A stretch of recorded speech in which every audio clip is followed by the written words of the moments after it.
tied in with this. It's just like, I don't like it. It has two.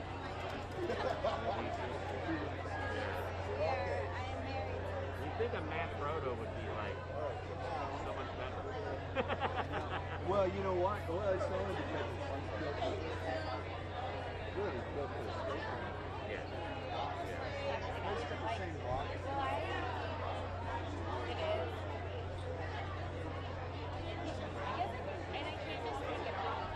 Though I noticed that because I use it on the market. These legs, they get a little water, you know, they get a little loose. Oh, so they're hard to You know how it is when you move around the ladder? Yeah.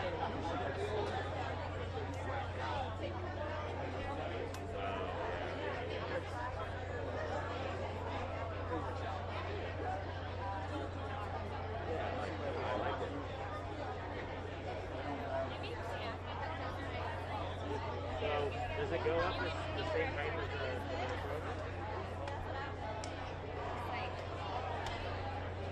It goes higher.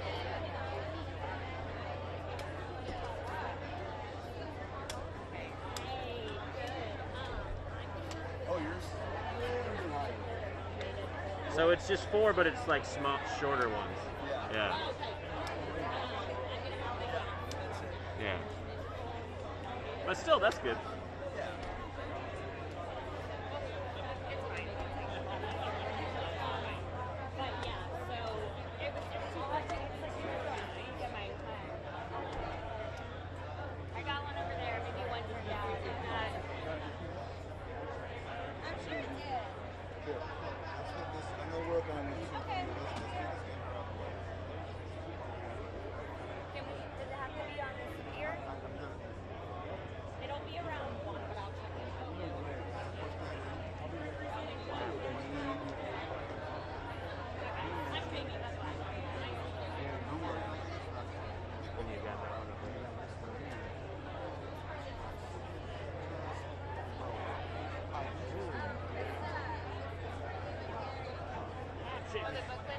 So many options. Okay. Looking sharp.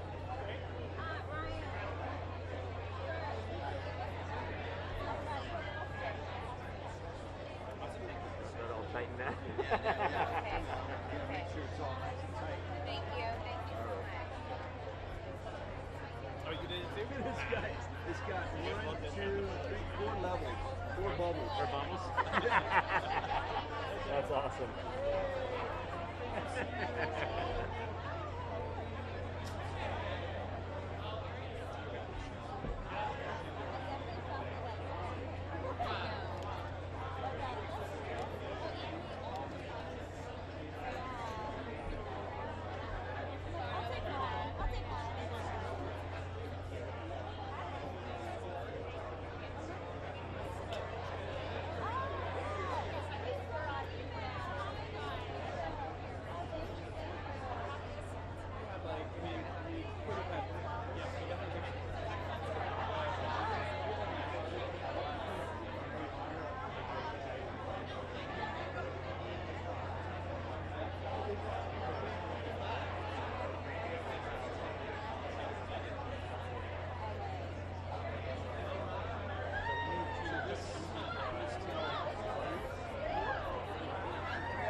Like with the pre-stuff, like they're getting in and doing their awards before the show starts at 5.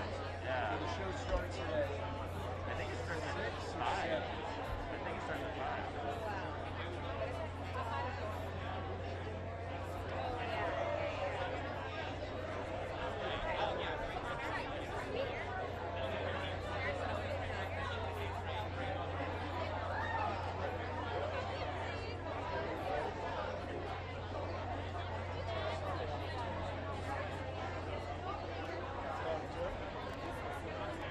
Always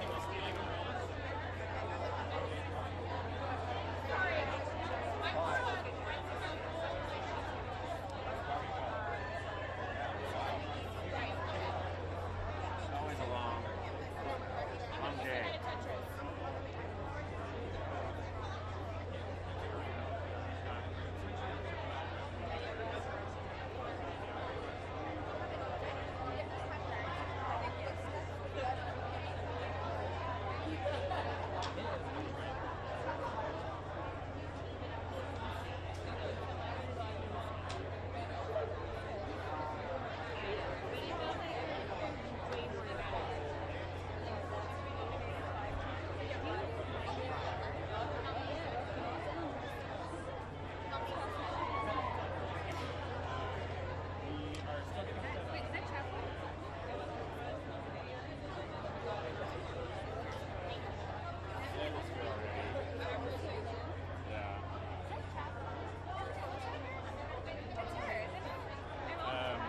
I think we can do interviews. Hey, Rick.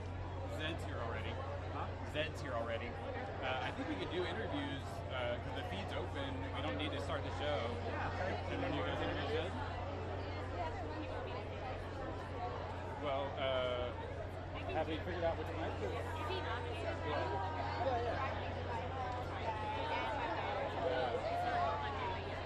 Or do you guys need? Do you want me to say no? I mean,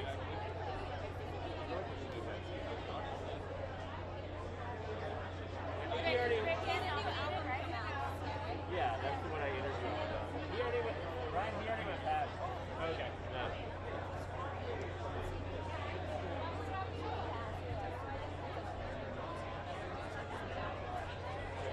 Yeah, Telos, his new album. We're gonna need that nominated for that album.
She did a good surprise.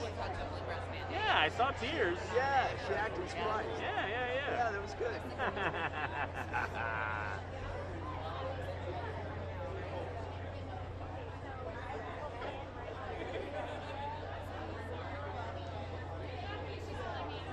Yes.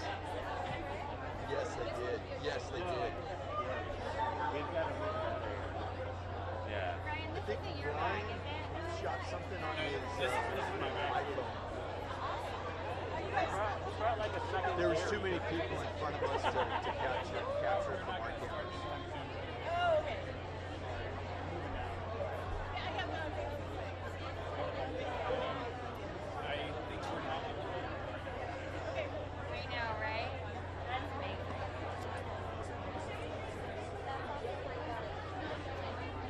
Brian, do you want want us to roll internally on everything?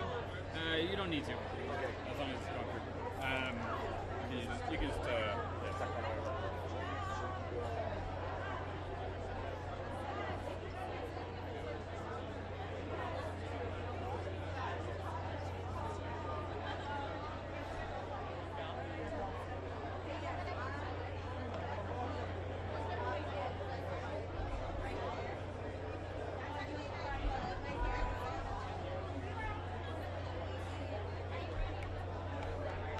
They keep showing this woman on the camera, on the limo cam. I'm like, who is she? It's like an interesting choice.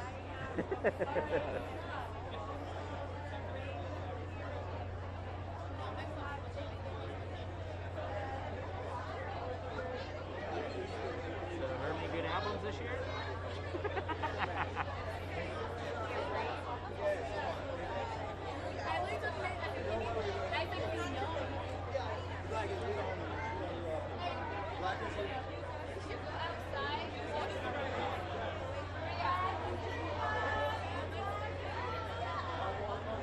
Yeah, this is where outfits get Oh yeah. This is where Lady Gaga arrived in an egg one year. Yeah, like they carried her down the carpet in an egg, and she like, you know, she popped it like she pecked herself way out. I can't remember if like she came out of the egg on the carpet or waited till she got in and did her performance. And then like that was the year like she had like these protrusions from her like forehead. It was an interesting concept.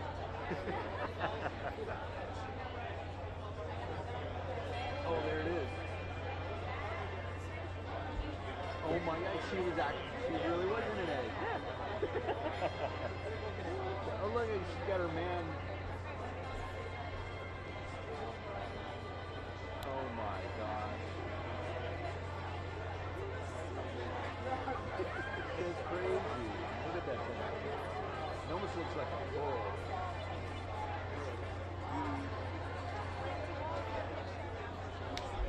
Look, right in front of you.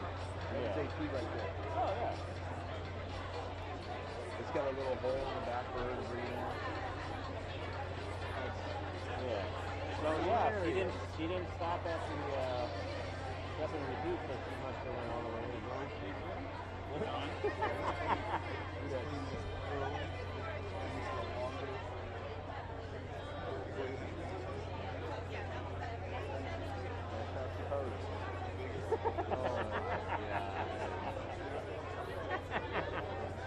Yeah, everybody's always got some interesting stuff going on. Yeah.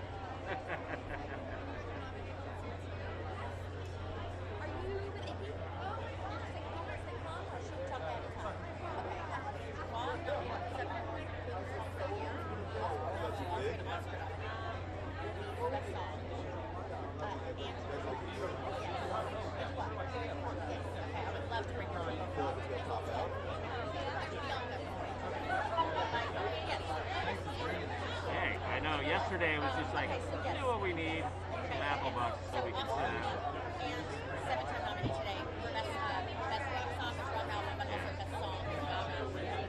Too wide. You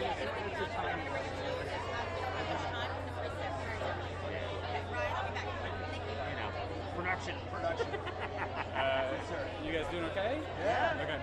And we're still figuring out mics. IFBs.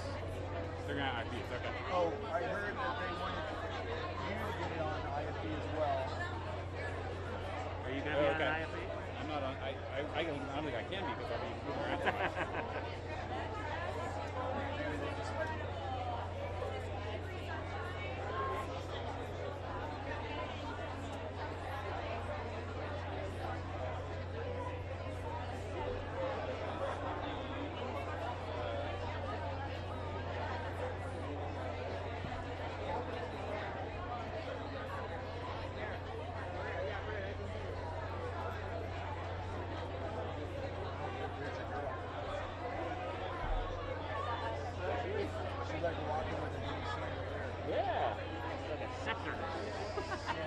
except their staff. Yeah.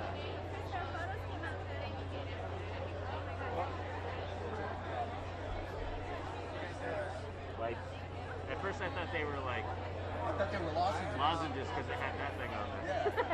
Yeah. No, And white. some wipes. Yeah.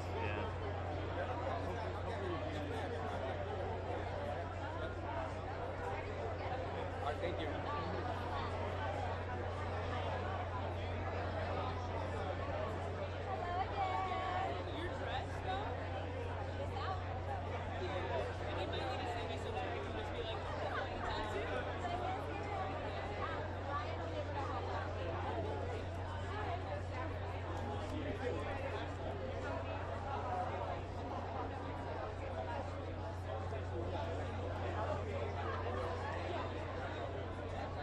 So you're saying you guys did stuff for your backyard? Yeah, we redid the backyard. Like a whole barbecue in and a pergola and a bar out there, a table. And Did you lay out some foundations? we went through like a landscaping architect design company that did it. So like they totally redid the whole thing. And we had a pod built in the back. That was going to be like an office out there as well. An ADU. But this one was like, they brought all the stuff to build it, and they built it in 2 days. Yeah. Oh yeah, I did a story on that. Yeah. Like prefab. Yeah.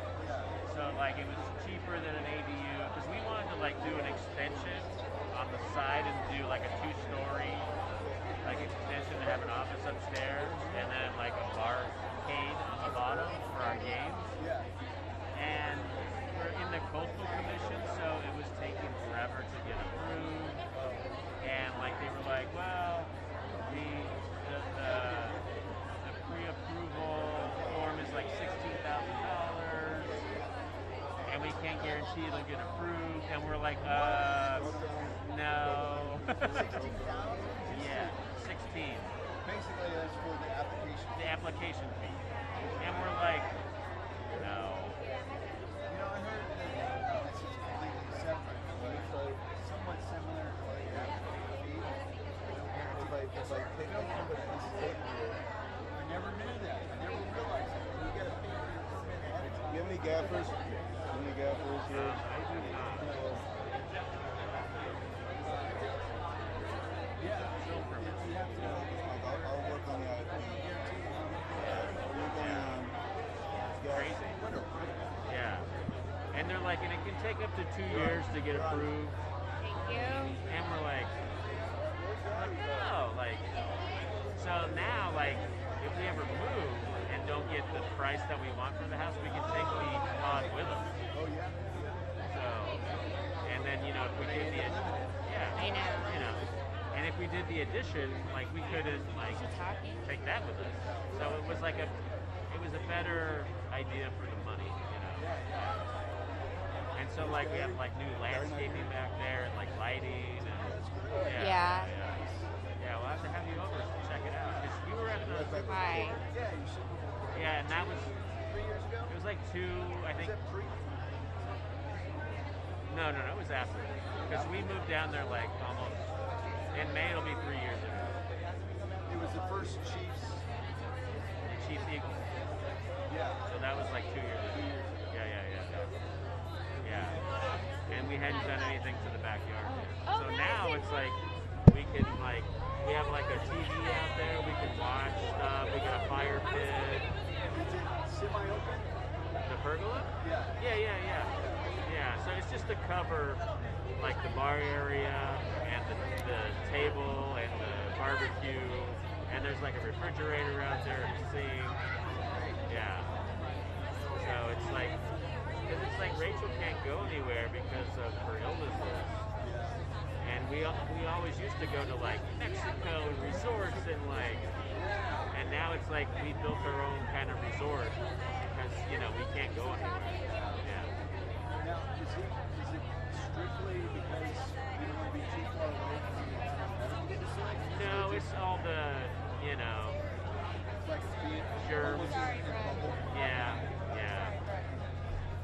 That's why I wear this all the time, so I don't bring anything home to her. You know. Yeah. I actually, yeah, anyways. Because it's like Sorry. she's got Lyme and then she has leukemia as well. Oh, okay. So it's like it's going think good so. because she's been on Yeah. like the supplements for. just like I was It's actually been like riding a bike. she just did a post the other day, like yesterday, and we figured out like this will be like the 5th year that she's had it. Okay. So like she's come a long way. Like yeah. I mean she's got a no. So then Things where they're like, that's the last thing they check. well they're like, oh, Lyme doesn't exist in California. It's something else. Yeah, I'm like, it's prevalent out here. Yeah. Justin Bieber has it. Like I can he got hear bit you. in the same place.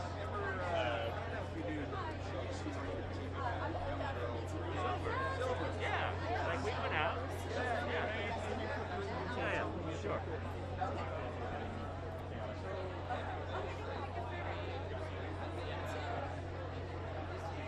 Okay, there you go. Leslie, can you hear Yeah, me? she No, had no, like her a- IFB like a her pump. IFB isn't fully in. You know, that Her she had it to, is. She like, just took it out for wear a all the second. time. So that was like my first experience with Lyme. And yeah, through her. So like when Rachel got it, I was like, okay, I know what's going on. You know, what we have to deal with. Yeah.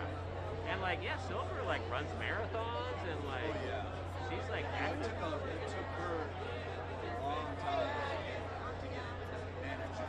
Yeah. But it also took a long time for them to Diagnose. Yeah. Because yeah, they don't want to diagnose out here. They're like, oh, it's something else. And so it's like, I heard too many stories about it. It's like, I need to know my doctor. That's the first thing I should check. yeah. You can't figure anything else out. And all you have to do is like do a test. Yes, this is it. I can get this back somewhere. No. It's just resting on the switch. We're gonna be. I'll be a fire. It's just easier. So we're going live at 12:30. We're going live at 12:30. That's the plan, yeah. All right. So we got 6 minutes. Let's get ready. Yeah, let's fucking do it. Yeah, I was like, I just looked at my phone. I was like, wait a minute, we're about to go.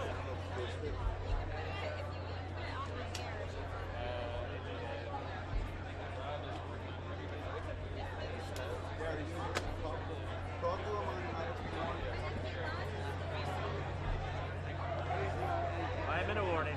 Five-minute warning. Can you guys hear Brooke? Can you guys hear Brooke or not? Yeah. Yeah, okay.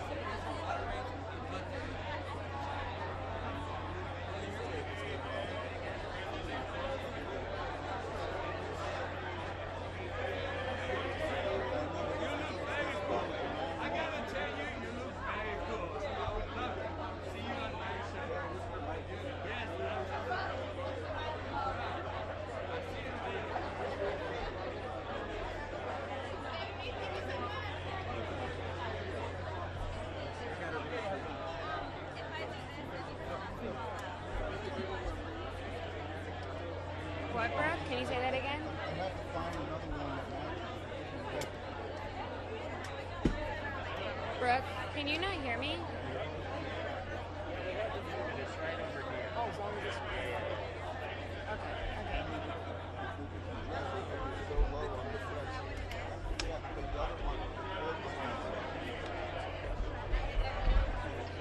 Yes. Mic check. Hello. I'm here. I'm doing a mic check. People. No, I wish we were fine. Sorry.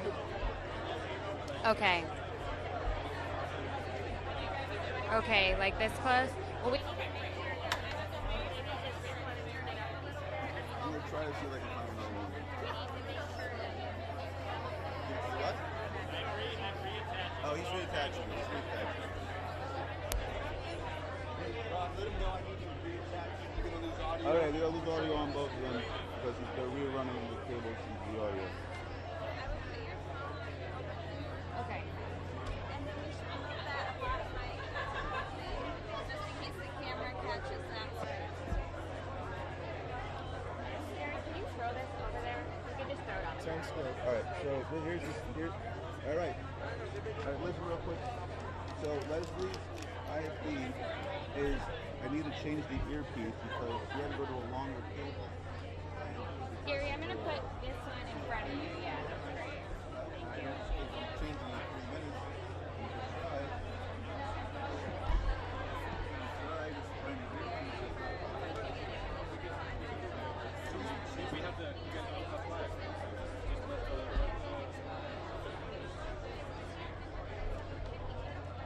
I mean, she could just be off the internet where I get a face.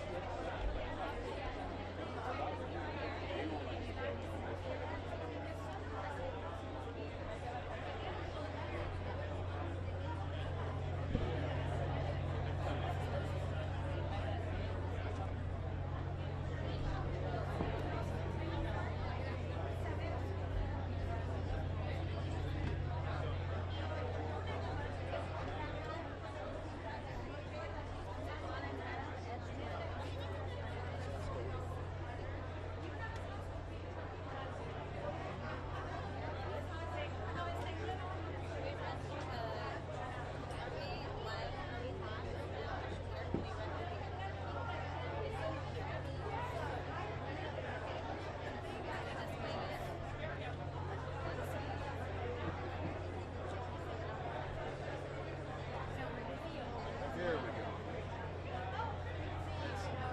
Up, down, left, right, pull, move. Okay.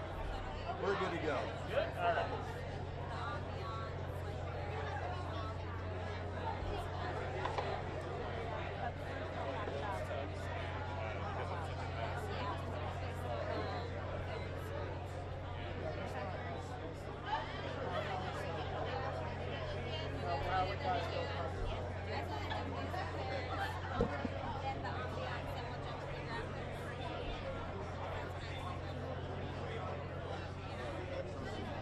Rick, where are you at on your ice? Like 4.8? Okay, all right, I'm making that up. Right there, the wildfire is still. Yeah. Right. Okay. Okay.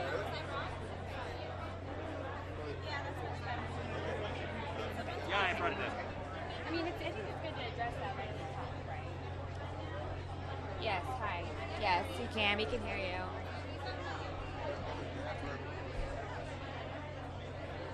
We'll follow. I'll follow your guys. I'm here for you guys. I'll follow you.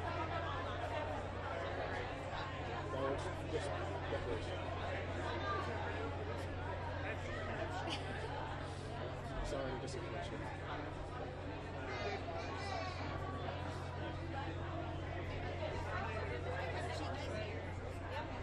So are our mics hot right now, Greg?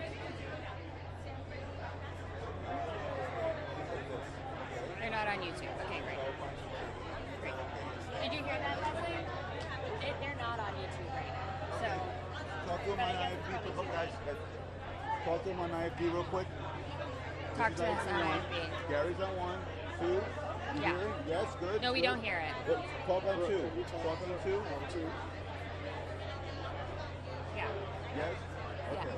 I think there's a delay. You have a, Yeah. Gary, you have a white? Oh, really? Yeah, because he's reactive, and then I choose. Oh, that's weird. Rhoda is traveling, right? She just walked by us. Chapel. She's on the, It is Chapel. What's She that? just walked by us, but I Just didn't. come back. Just come back. Like I said, they, Yeah. You said sweat? You guys said sweat? Yeah. Gary, go like this. Yeah. Gary. Gary, you have a little white, just wipe Hold your, on, Rob's doing a little bit of a Yeah, that's good. last minute. No, we're just doing. Just give us 2 seconds. Gary's doing a last minute fit check. Okay. Casey also walked back. But she'll come back. We'll both come back. How's that? You like this Okay. or this? 5'6", 4'8". Just Sandy. So I think they're Like this iris or this? they're here this early. I would think they should.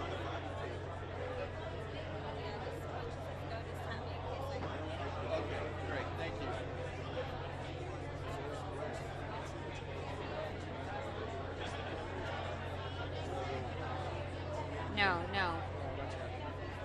Chapel's here though.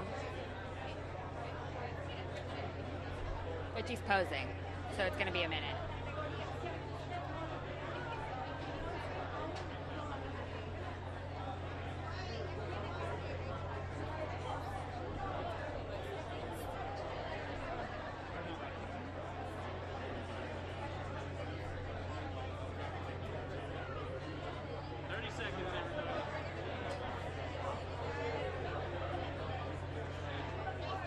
Thank you.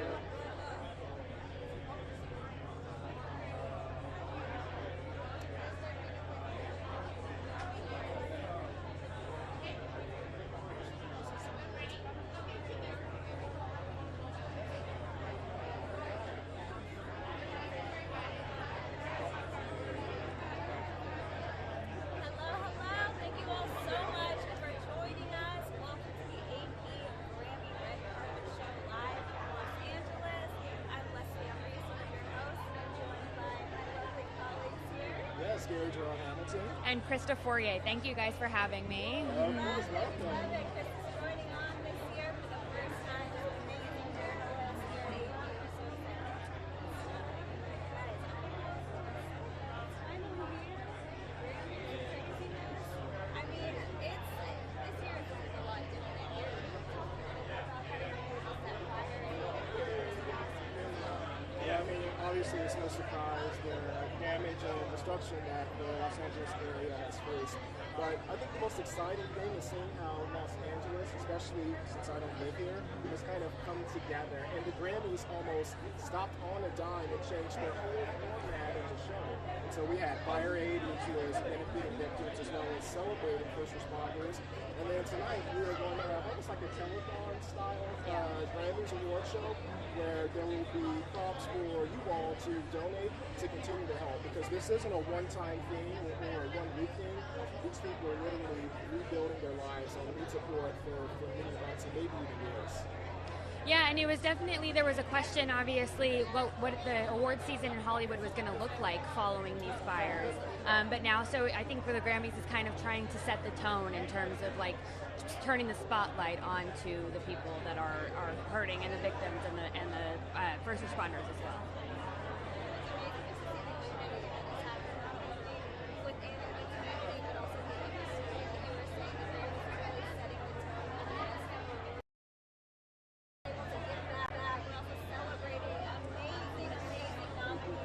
All of your favorite nominees have worked so hard this past year to now be honored with all of their great albums. I mean, listen, I had things on repeat. So let's talk about hybrid and distributed categories.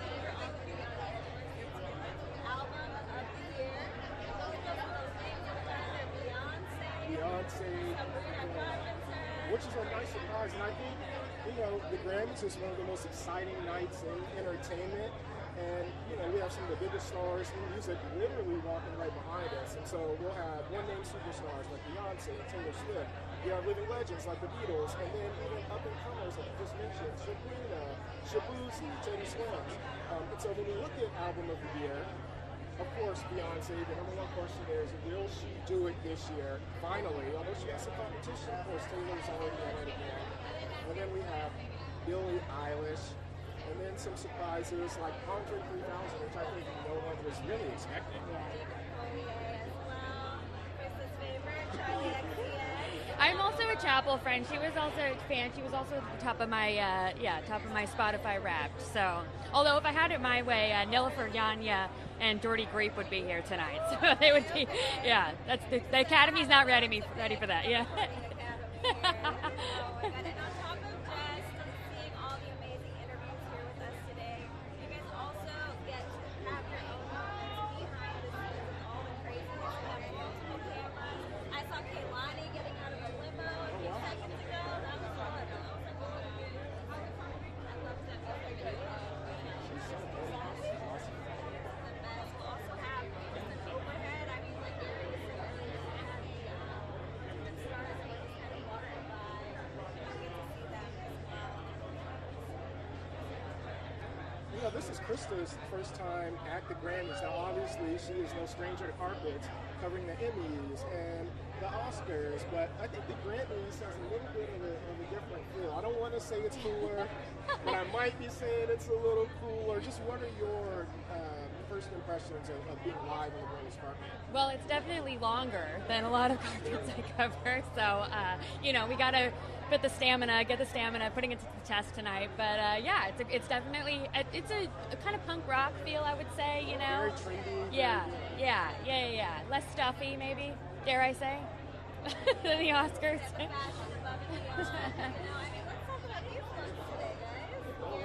Oh gosh.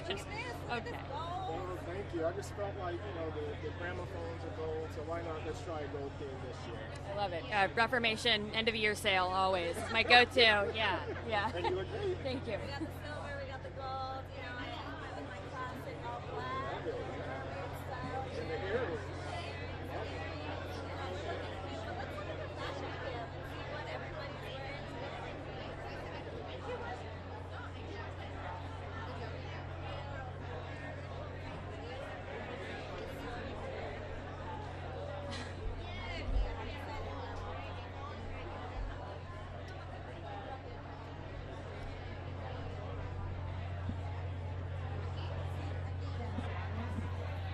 Yeah. This is the guest. And we need that. Hi. Awesome. Hi, how are you guys? How are you? Good. Right here? Okay. Awesome. Wow. Thank you. I love the look. Thank you so much. Regal. I mean, una de las reinas. Ay, thank En you. Londres, en Los Angeles. Tell me, how does it feel, Chiquita, you so much. this album, to see the Recording Academy recognize Oh. you, given that you really have your Yeah. girl boss moment? Thank you so much. Exactly that, what you said, just being recognized means so much. It's already like, I feel like I'm a winner, and I'm the only woman in the category. I love to be able to represent the woman in the category. But also there's so many women. There's so many women in my genre, and it's exciting to be here. It's exciting, especially after how difficult it was to finish the album. I decided to name it Diamantes, Diamonds, and how are diamonds made? Under a lot of pressure, so I felt the pressure, but hey, I'm here, I'm happy, I'm glad, and I'm grateful.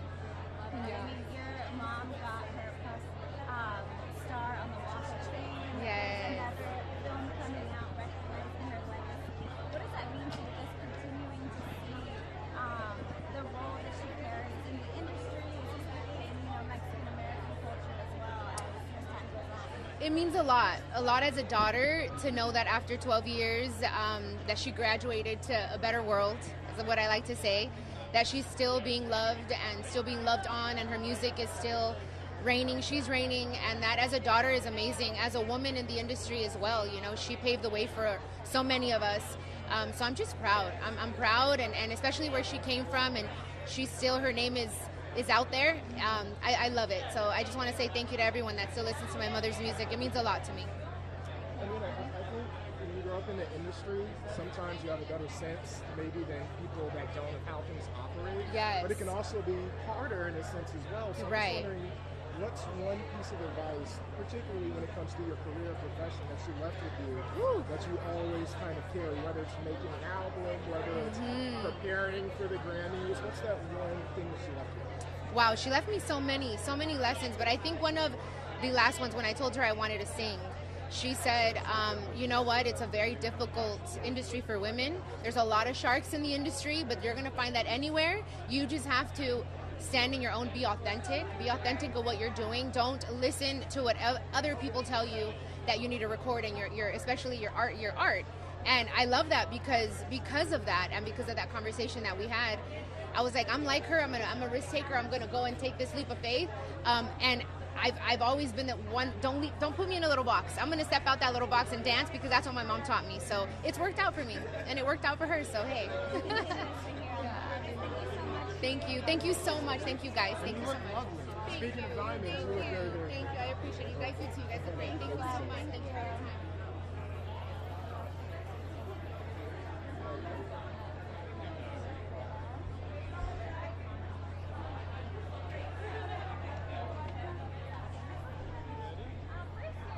good. I know.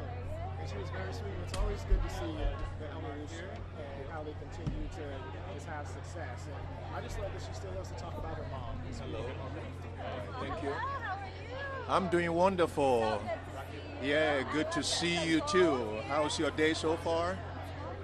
Beautiful, beautiful, beautiful, beautiful. You know, you create in isolation a lot of times, and then when you have your peers also validate what your creativity is, you know, it's a humbling experience at the same time too. It shows you the power of art and why we have to constantly be dedicated to it, you know. So I'm excited to be here to share that energy. Yeah. What does it mean to you just to also see, you know, that the Recording Academy is rallying behind artists and also has the music fair as a virally effort going on as well? Well, you know, the thing is that the fires actually hit home for me because as a musician, a Ghanaian musician, when I first traveled to the United States, I lived in the Pacific Palisades. Oh, really? Yes, and I lived on Via de la Paz, and even my first recording record, a lot of the stuff was written in the streets of Via de la Paz, on the bluffs of Via de la Paz. So to be back home now in Ghana, and then I see on the screen this raging fire that's burning. At the time too that I was preparing to come for the Grammy, a nomination for a song that's called Rise.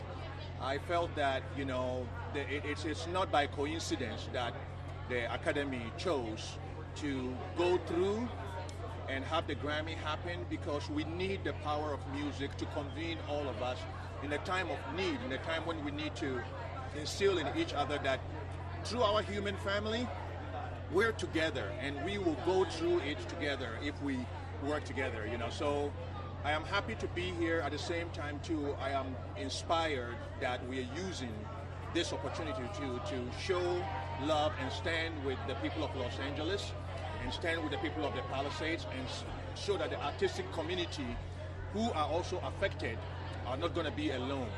And this Grammy is going to be something to show the power, transformative of power, music, to raise social consciousness, at the same time to bring all of us together, you know. So another thing too, I just wanted to pull in my collaborator. Yeah, you know, Ron. How are you, sir? Ron Hilton, you know, we collaborate on the song Rise, and then also Nabin, who's also from Ghana, we collaborated on it. So I'll let Ron to, you know, give his piece, you know. So, man, this is a very humbling experience. You know, we wanted to collaborate together in the spirit of unity and bringing the diaspora together. We brought like 6 people from America over to Ghana, inspired by Rocky. In 2020 when he was nominated, he had this huge, incredible, inspiring event about the diaspora bringing people to Africa. We are immediately inspired, wanted to go over there and create. And this is one of the records we created together, one of 3. Got some more coming. Yes, more coming. So now, you know, Yes. now with all the fires, you know, and everything that's going on, and the somber attitude, we love that the Grammys decided to keep going, right? And we love that this is the pinpoint of a great year. We can't wait for Rocky's album. Can't wait to see what happens tonight. Ready for a great show. And then recording it too, where we record the studio too, is we recorded a lot of the vocals and tracking were done here in LA. So it also, and where the studio is, it's also fire prone area, you know. So it all brings it down to that Rise is a song for the now. And we are honored that the Academy has shown that love too. Yes. The last question is particularly for you, Rocky.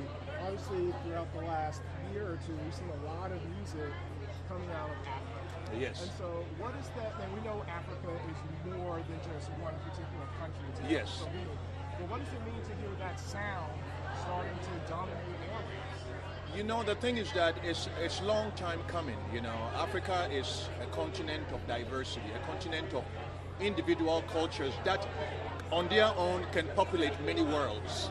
You see, so only a snapshot of Africa does not do justice to the rest of Africa, but it also opens people's eyes as to the vast, amazing, you know, kind of repository of sounds and culture that is from the continent. I mean, if you look in history, African music has been the foundation of many styles around the world.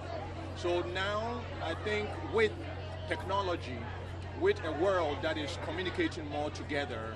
People are getting access to sounds and different personalities and different perspectives from the continent. So I feel the rise of Afrobeat was inevitable, you know. But the thing is that Afrobeat is also the tip of the spear of sounds like high life music, sounds like Afro roots, which I play, sounds, you know, traditional sounds, sukus, all of these sounds that are foundational to the continent. And I believe that the world will be served better because Africa will keep giving and giving and giving and giving.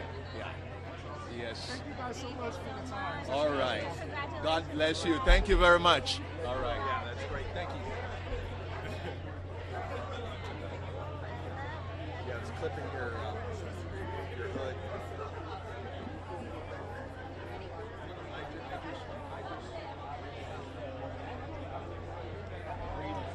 Hello, thank you.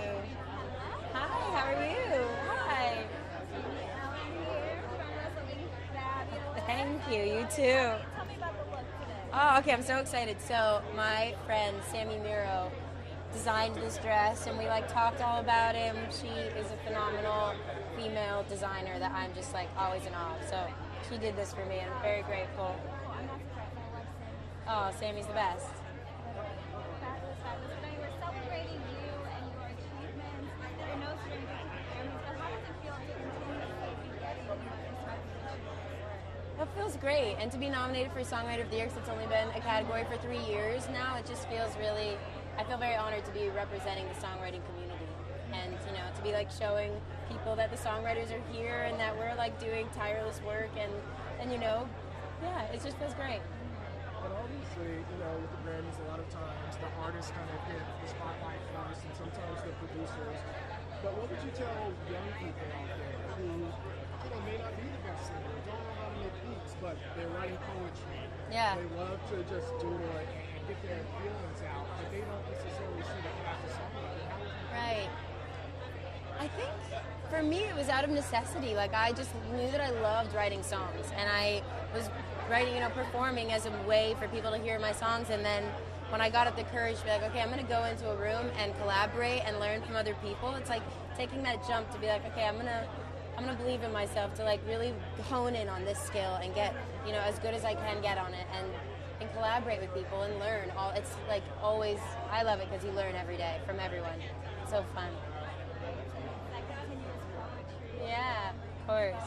And when you're working with individual artists, how much of it is, you know, the collaboration, and how much of it is it you presenting your art to them? It depends on the artist, and I love working with artists that we're hitting the ball back and forth just as quickly with each other, you know, and I feel so inspired and grateful to be with those artists. So it's really fun to see them win, and yeah. Thank you so much. Thanks, guys. Have a great one.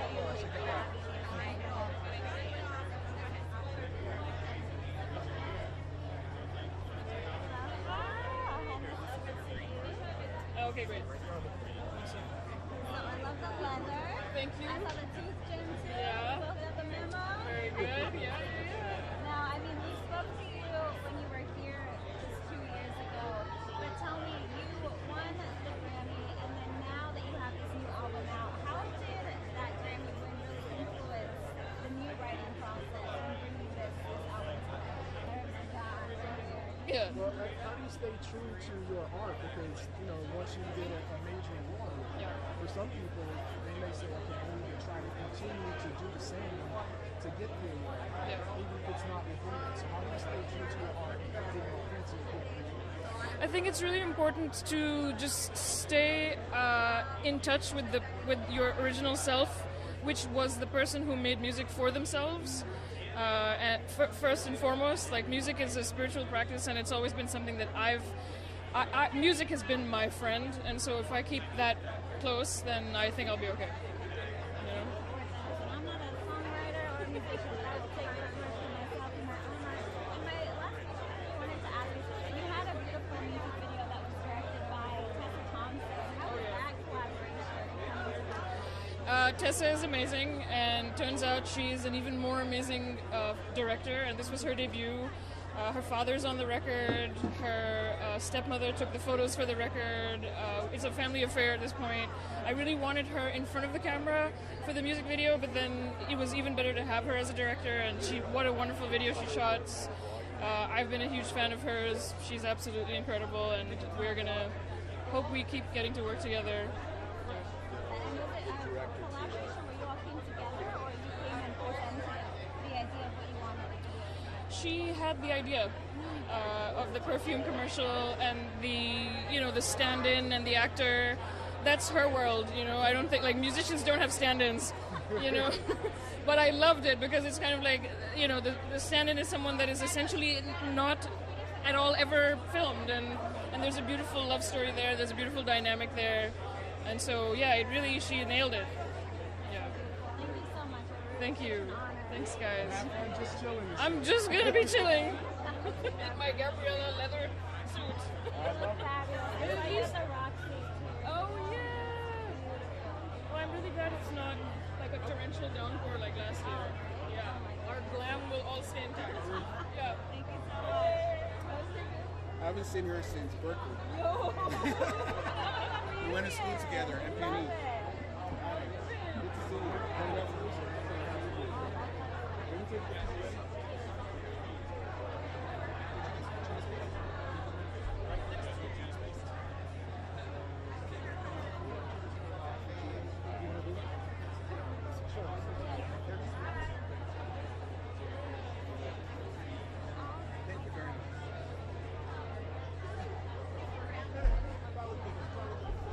Yeah, where you moved back, that's great. I was clipping Yeah. right on the edge.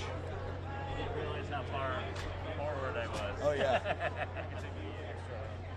Guest mic. Is that guest mic?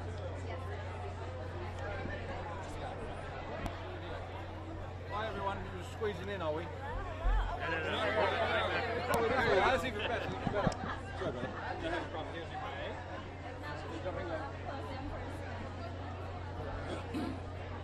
Perfect. We'll have you stand right here. Stand with number one, and then we'll have you squeeze in. I know it's going to be. There we go. Hello.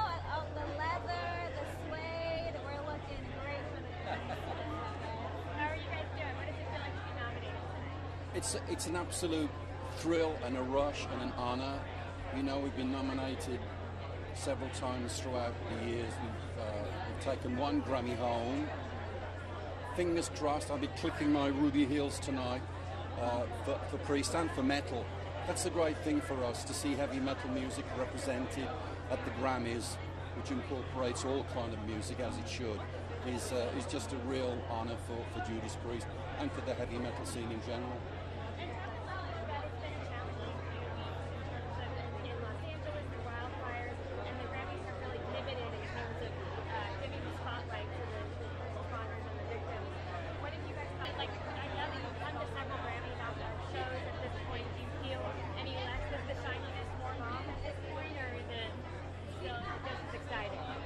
You've been to one before.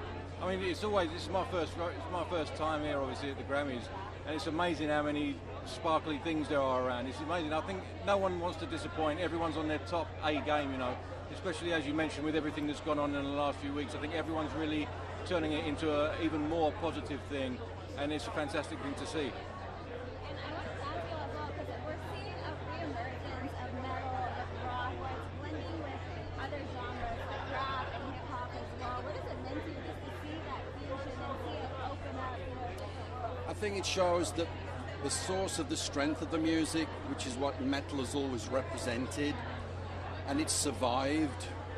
We come from a time when heavy metal was almost dismissed. We knew that was never going to be the case. Where we're at now, the heavy metal industry, the heavy metal scene worldwide is a huge global force. So it feels kind of natural that these kind of morphings and cross collateralizations in music, in metal, should be taking place. And so I think that's a great thing. Hey, Jelly Roll, let's do something. Okay, you heard it here first, everyone. Thank you so much. Thank you, guys. Thank you so much. Thank you. Thank you so much. Listen, on the Grammys carpet, you will always see living legends here.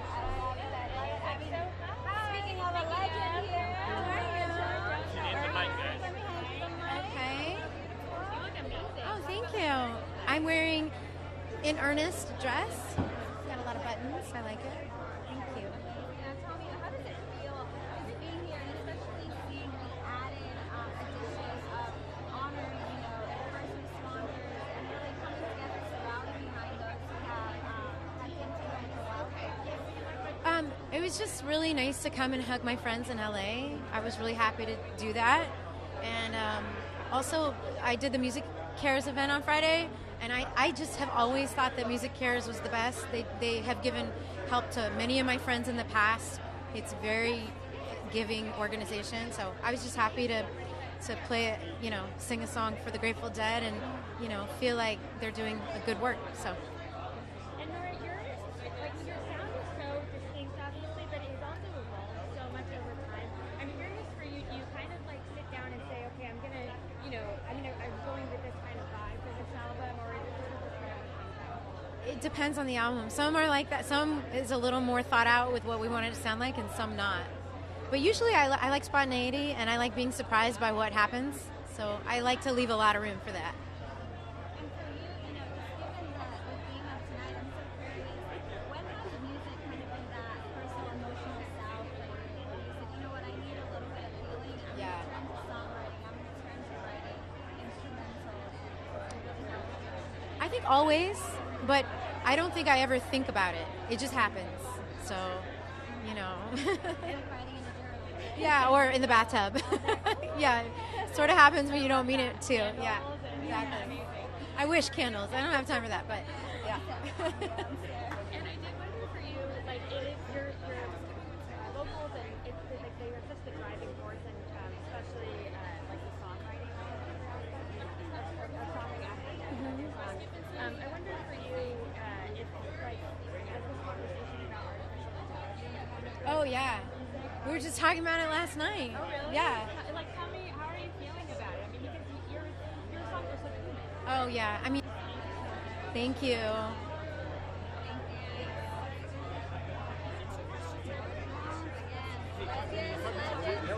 Help you if they shift that way a little bit? Yeah. I'm fine. Are you good? Yeah, I'm good. I'm Okay, just 'cause asking. I'm gonna come over a little bit because Oh, okay. I was still ready for Judas Priest. Gotcha. Yeah. Okay. Yeah, that was a big group to get in. Yeah. And Leslie kept leading in.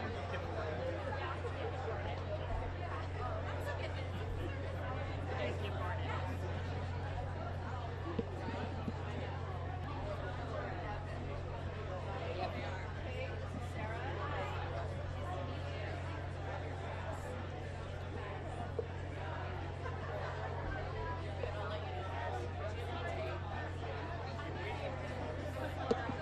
In this configuration, can we flip you? Yeah. Yeah, when it's the two of you, it's going that configuration. Yeah.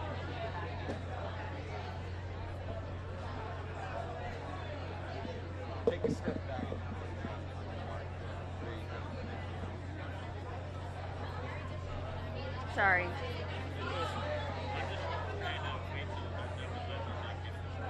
Okay.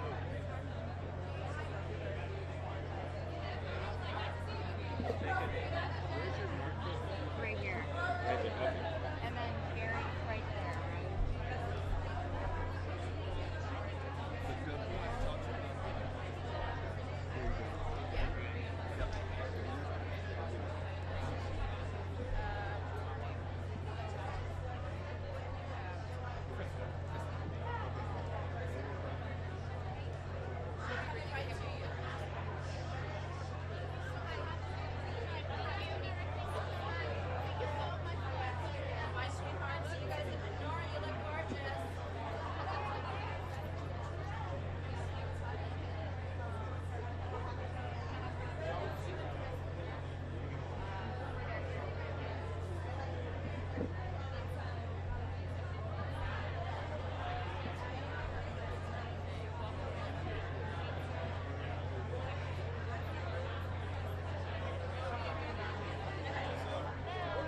Hi, Kim. Hello. It's great to see you. And you did. Hi. This is Mark here. Okay. Thank you so much for coming. Okay? Sure. Kim Gordon, thank you so much for joining us. So I'm a big fan. I have to ask, Yeah. What do you think? I thought it was fun. I really liked it. Yeah, it was funny, entertaining. I thought Nicole Kidman was amazing, and yeah, all the performances were great. I don't know, it wasn't as like erotically charged as I thought, but I was happy not to see conventional sex scenes. Yes, it was great. I thought I saw you, so I wasn't sure. Yeah. So talk a little bit about what inspired you on this song, this album that you made this year. It took such a different tone and sound and was a lot more electronic. What kind of inspired you to go to that route? I mean, it's sort of a continuation from the first solo record. I'm not really a conventional singer, so I'm really work off rhythm, and I always like rap music, like 80s, 90s rap especially, and I really just like the first music that inspired me was snow wave music in New York in the early 80s, and very dissonant guitars, and so I really just kind of, this is what I do. I don't know, kind of, that's it. It's, but I am drawn to the awesome dance. What it is there. Yeah. And I was curious, AI is obviously a big conversation, a big talking point right now, and I wondered as you lean more into electronic sounds, is that something you kind of played with at all? Well, Justin Raisin, my producer, collaborator, one reason why I like working with him is that he completely trashes technology, and isn't precious about it, and yeah, just kind of like it's just there to be kind of used and misused, and I'm not a big fan of what's going on actually with AI, because I feel like this is all being developed and controlled ultimately by billionaires, and we have no say in it, and it's going to take over everything, and that's a drag. And just to wrap up, you're kind of out there proving that age is just a number when it comes to performing and rocking. Is that something you ever give any thought to, or is it like just To performing? Yeah, just. Well, I mean, I have a dual career as a visual artist, and I moved to New York to make art, and I just kind of fell into playing music, kind of in a post-punk way, the way a lot of people got into music. But I always wanted to also be a dancer, and took modern dance, and I don't know. I like moving around in space, basically, with electricity. That's how I think of it. I saw you when you were out in downtown LA a couple months, like it was a year ago, 6 months ago. Yeah. Great. Oh, thanks. It seems like nobody never put you in a box. So can you talk about not allowing you to put you in a box? I like that. I mean, I don't know, I'm not a big fan of genres of music. I mean, I like, music is just music to me, and I don't know, I don't like to be put in a box. I like to make my own box, I guess, or something. Make your own box. My own genre, so. Thank you so much, Kim. Sure. Congratulations. Thank you.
are you? Thank you. I mean, perfect colors for it. Thank you so much. Getting in those manifestations. Yes, I've been doing them for weeks. Well, what is it like just getting ready to live a family? It's a maelstrom. It's a tornado in a bottle. It's you have everything you need, but then you wonder, do I have everything I need? It is sometimes a nightmare, but just making sure that everything is perfect and that you are on the carpet how you want to be seen. It's a lot. Because I would like to be in like a pair of sweats and a t-shirt and some sneakers, but yes, I'm very dressed up today. Thank you so much.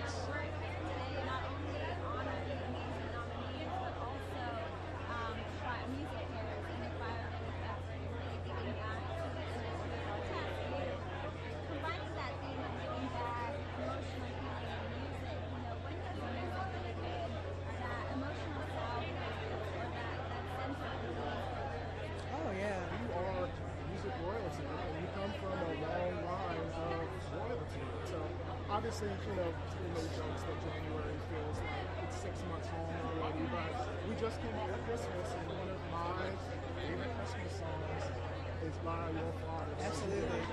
Absolutely. So can you just talk about the legacy of this Christmas? It's been redone. Yeah, Lots of times. I've redone it now too. So yeah, I will selfishly say his is. that's the gold standard.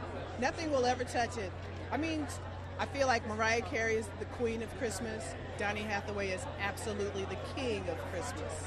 It's one of the most covered Christmas songs like in the world.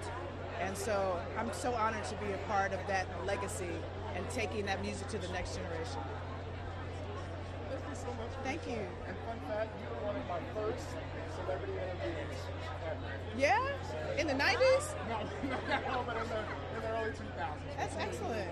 So it's good to see you here. Absolutely. Thank you. I appreciate it. Thank you so much. Thank y'all. Nice to meet you.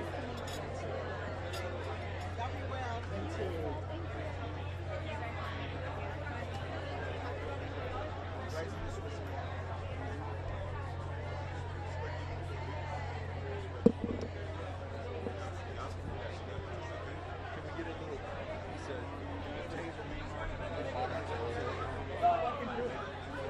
Hello. Actually, guys, one and two. There you go. Yep. There you go, and then have him in the middle. We could start without him, but it might be a complete car crash.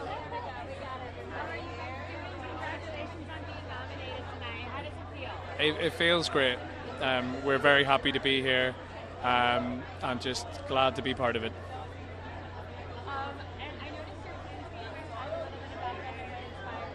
Yeah, so this is Music Cares, a charity based here that like really looks after musicians, and they're doing a lot with musicians who've lost a lot in recent weeks and months. So it's a very important charity. They're doing a lot of good work, so we want to support them whatever way we can.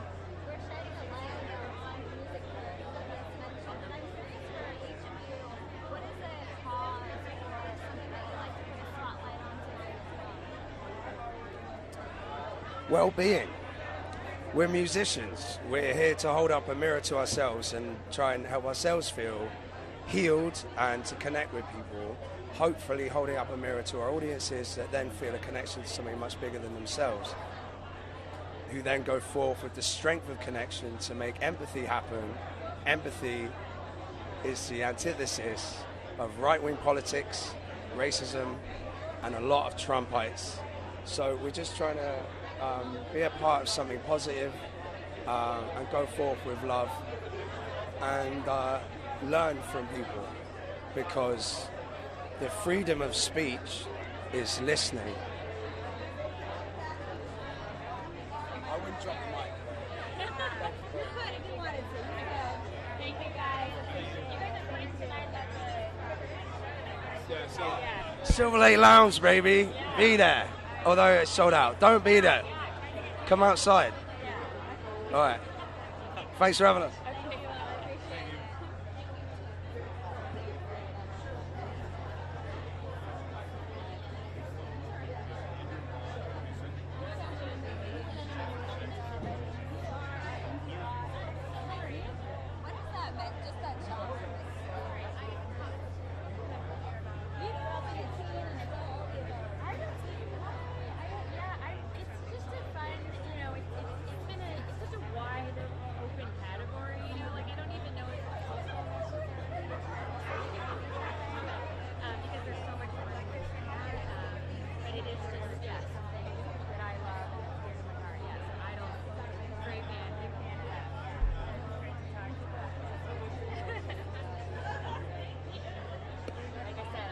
yeah. Oh, dude, there's so much stuff that's going down. It's crazy. But of course, today during Oh yeah, but Grammys. there's a lot of stuff that's happening. Yeah. Did you hear Elon Musk? That whole fiasco. No. Okay, we're ready.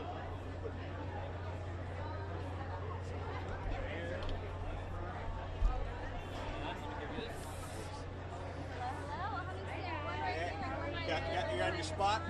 I'm on my spot. Actually, guys, 1 and 2. See the green tape right behind you. So right here? There you go. 1 and 2. Got it. Thank you. I always got the good shoes. I didn't wear pajamas today for you. Thank you. You're welcome. I didn't wear a suit for you. Oh my gosh, well, thank you both so much for stopping by and chatting with us. Tell me, how does it feel just being here? We're here celebrating, but we're also here honoring first responders, giving back to those who have, suffered through the wildfires. What does it mean to you to support these efforts? You guys so much Yeah. for stopping to chat with us. I appreciate it. Thank you.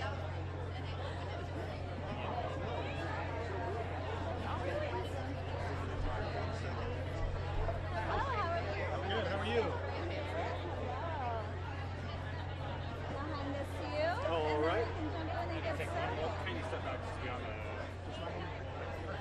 How's that? Great. Thank you. Appreciate that. All right. But tell me, how does it feel just being here, being the ambiance of it all, given that, Gary was saying earlier, it's been a really long January. I think that was it, but it's being here because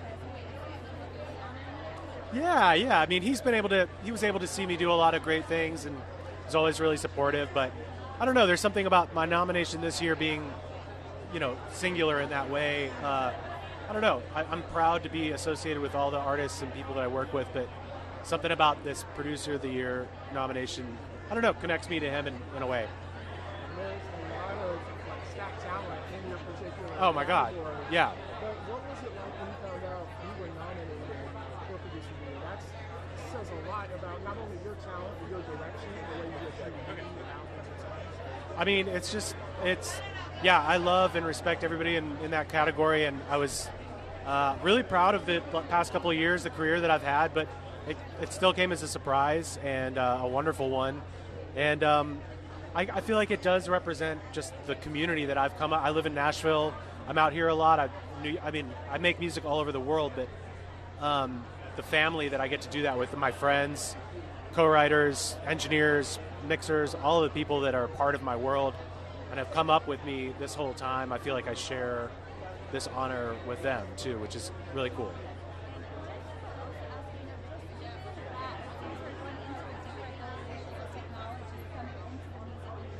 What are your thoughts on the implementation of AI and the way that producers are I think it's yet to be seen. I don't know. I mean, I think there were a lot of people that were probably really scared when drum machines came along, and a lot of great music has been made because of that. AI is a little scarier. I don't know. I think it's not going to stop me from wanting to play real instruments and work with real singers and write real lyrics, and that'll always be, I think, probably something that I gravitate towards. But we'll see. I'm going to try to keep an open mind. Thank you so much. Thank you, guys. Appreciate it. Thank you. Have a good night.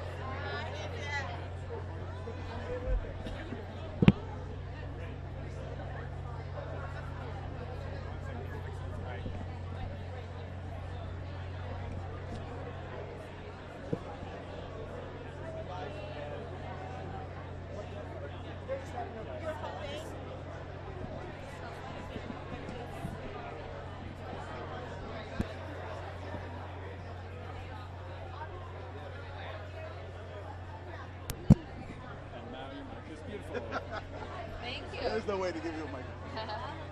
Hello. Hi. Thank you.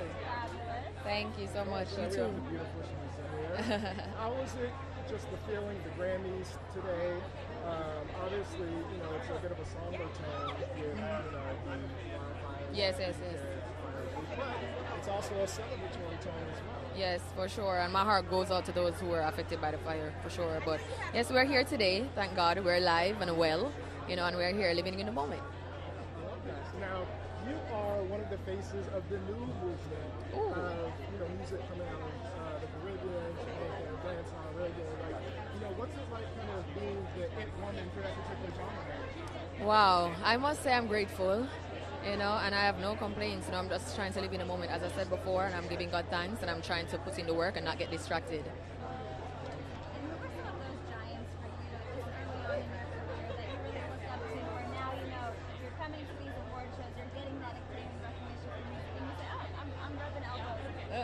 Vibes Cartel for sure, because we're both nominated in the same category. Rihanna, just plenty of people. I'm here. Whitney has passed on, Michael Jackson has passed on, so they're not with us anymore. But those are some of my faves. Now you are known for going viral, breaking the internet. True. True. What's it like just having that kind of presence on social media, having so many people interested in what you do? Because you're. Thank you. Thank you so much.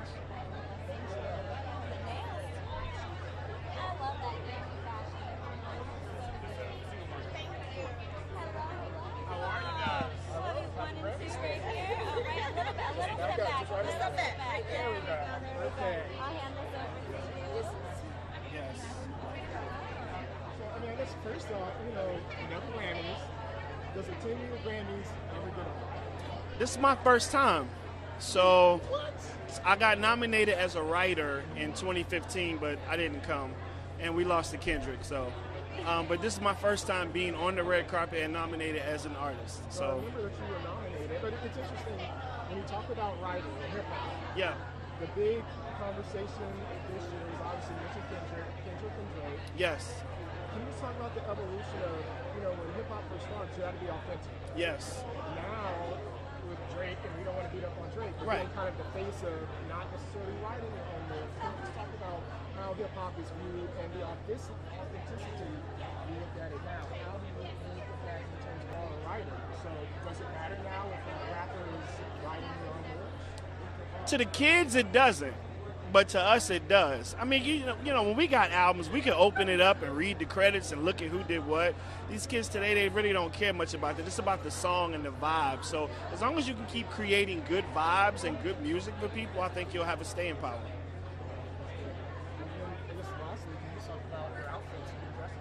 Thank you. Mine is designed by Louis. Mine is designed by Louis. And I'm in Ferragamo, so we swagging out today. First Grammys, y'all clean up well. Yes, thank you so much. I appreciate you so much. Yeah, anytime. Y'all enjoy y'all day.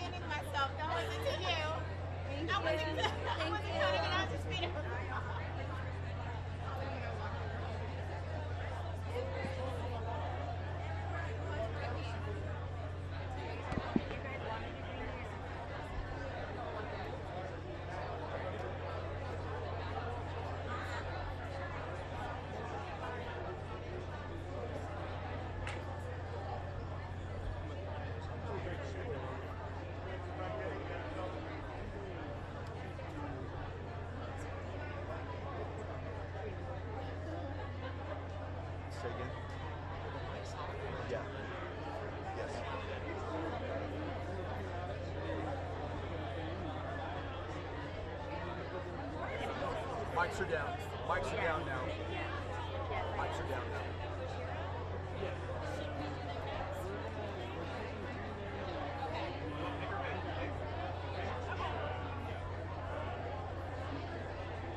Understood. I'll let them know.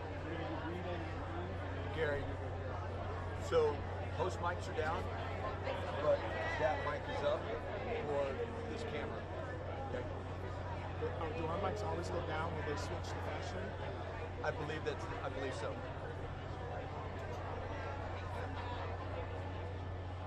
Is that your preference? Okay. I believe it is. Please keep moving down the carpet, guys. Please keep moving down the carpet. Thank you.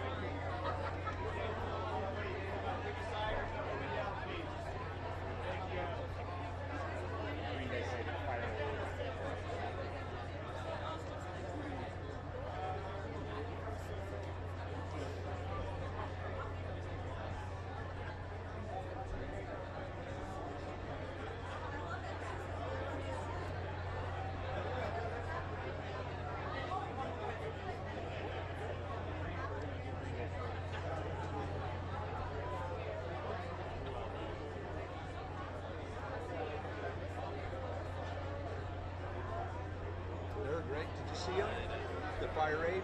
No, I didn't see him, but I heard it was really good. That was a great show. Yeah, I mean, there you know how to put on a show. Yeah, I didn't know about it until my friend told me the day after, and we watched it on YouTube. It was Zero, after Zero. They had a French metal band. They took it to yeah, they opened for Wonder Jazz.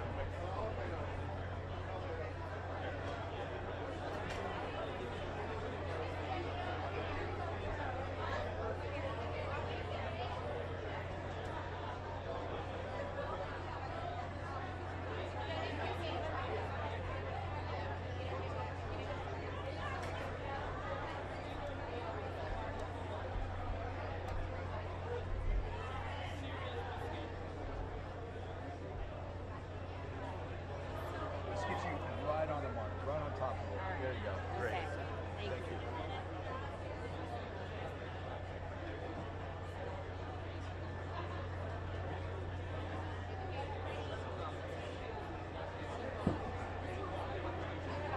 You kind of want to open up too, so that they see you on. Well, during the interview. like during the white shot, it's like you're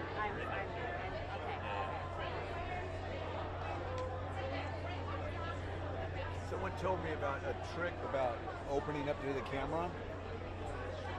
Not that you need to, but they always said if your feet are pointed towards the camera, you're naturally going to be open. Yeah, okay, that makes sense. Yeah. Okay, that's Yeah. good. Okay, Yeah. that's helpful. Thank you.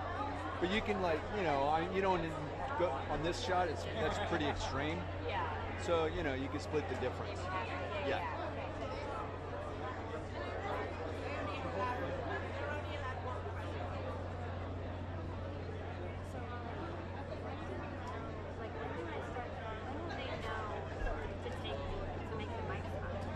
when they see the shots. They can see all the cameras. So I see. So they can at what control point? it.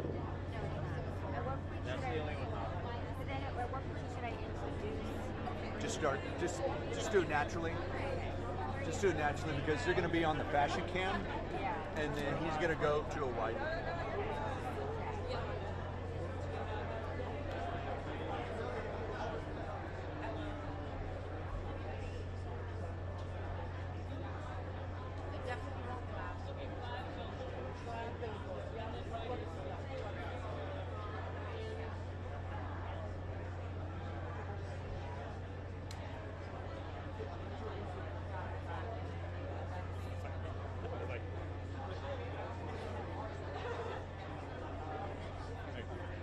Epic record. Yeah.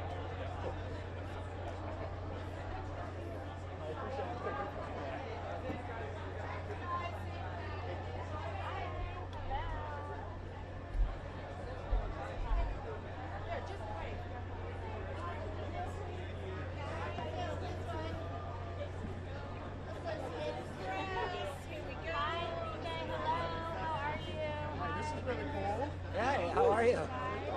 Hey guys, I'm gonna get you to kind of there you go. Step behind the green. Right on the green.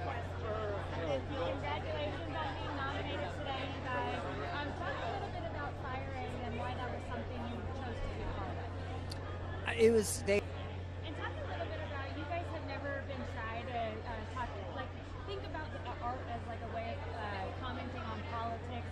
Is that something that's always been important for you? And has there been any pushback that you guys have gotten? Yeah, I mean, there's always pushback, but I think it's always been in our DNA to just to question authority, question politics and your country, and trying to make the world a better place. So. I think one of the beautiful things about you, like I grew up, I'm one of those MTV kids back in the 80s and videos we watched guys. But I think at that time, like we got a lot of different genres exposed to us, right? I was guys, I listened to GT, I go to Star U. But can you talk about how music, essentially stream is kind of fragmented? Like you don't always hear a lot of different genres, and now people kind of sticking with the same genre, so you don't necessarily get exposed to Right. different genres like movies. You just gotta reset your browser history occasionally and and let the uncertain at this point. Absolutely, yeah. Well, awesome talking with you guys. All right. Nice to talk to you.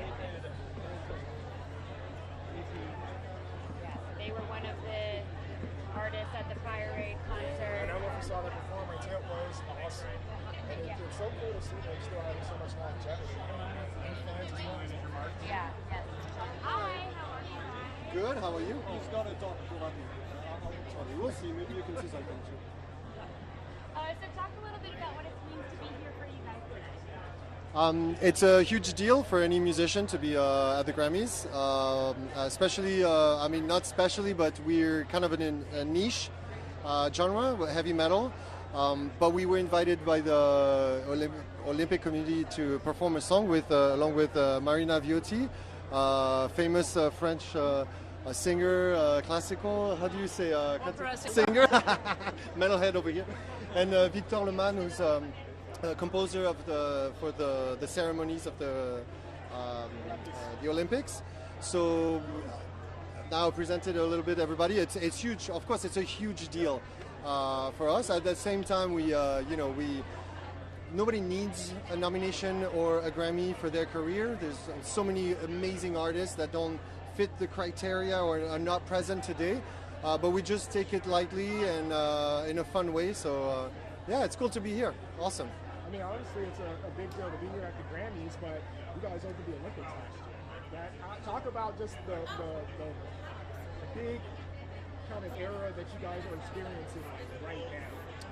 It's it's incredible. It makes the Grammys feel like just a little picnic in the park, because performing at the Olympics is totally unexpected. First of all, so thank you, Victor, for inviting us, and other people like Daphne are responsible for that, I believe.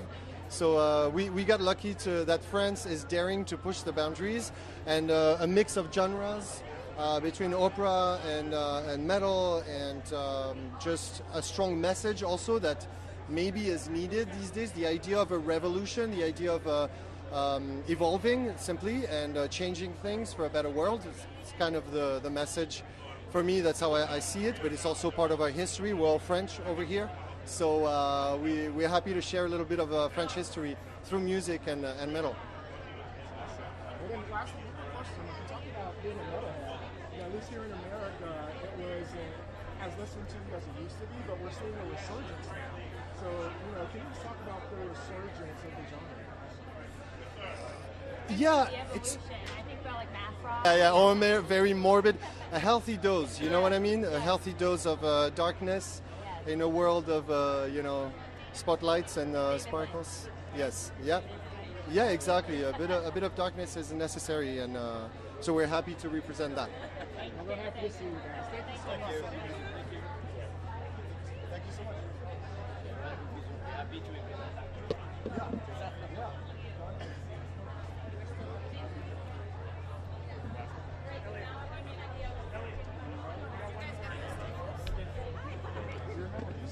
Absolutely. Come on now. You look amazing, by the way. It's nice to see you. Hello, how you doing? I'm good. Thank you. Just half a step right. Perfect.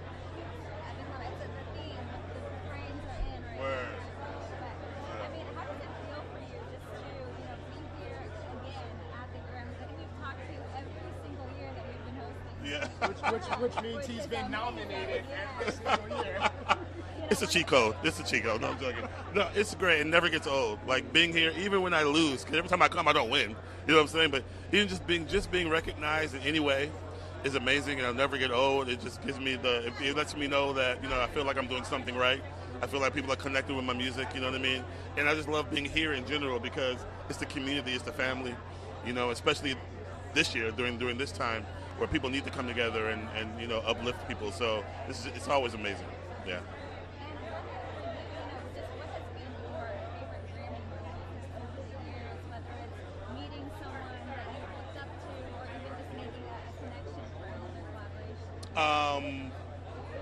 Wow, I've had a few good. They swarmed us, and I got to meet so many cool people. But then the funny part is, when I got to the door to go back in again, they wouldn't let me in because I was already in. So they wouldn't let me in. So it took an hour for them to they had to take my ID, and it was the whole thing. But it was amazing, though. It was amazing. Well, actually, wrapping up, I'm asking this real quick right now. We're thinking about the government cutting arts money. We know you're from HSP. Absolutely. We know Beyonce went to HSP. Absolutely. Can you quickly just tell me why is it important that our it's fun to be speaking HSP. H-Town all day, for sure. For sure. Thank you, man. Thank you. Thank you. We'll see you again next year. Absolutely. Hopefully. Year after year. Thank you. Hi, I'm Elliot. Hey, how are you, Elliot? Oh, we're live right now. Sean, I'm Lennon. Sean, how are you? Good, how you doing? Thanks for having me. That is a really cool suit, man. I like it. They're like little eclipses. I know, I thought it might be too much. What's your brand? No, never. Never. So am I sharing this mic? Oh, you like that, all right. Yes, and Sean, how does it feel just seeing, the recognition that this new Beatles song got, hearing these voices again, hearing your father's voice again? Yeah, I mean, it's amazing that the Beatles are still, relevant to this day, and I feel like the Beatles are such a special band. John, Paul, George, and Ringo, they really had like a magic chemistry, and it's beautiful to see people still recognizing it to this day. So it's amazing, really. I don't think there's anything quite like it, the Beatles and their music. And what does it mean to you just to also be continuing their legacy, but also having them be at the forefront where they're using AI and introducing people to almost people could argue back and forth, but almost like an ethical form of this technology. Yeah, well, actually, there's a sense, What are you guys looking forward to the most this week? You guys have had a long journey here, and now you're here on music's biggest stage. What are you guys looking forward to? What are we looking forward to, We're looking Simon? forward to receiving the Grammy for Best Box Set. We're hoping for that, yeah. All right, I like that mic drop. That was very confident. I'll say I'm very happy to just be nominated. It's all about just the experience as well. But we hope we win. Yeah. And I wanted to, take you back to last year at the Oscars, winning for that beautiful, beautiful short film. Yeah.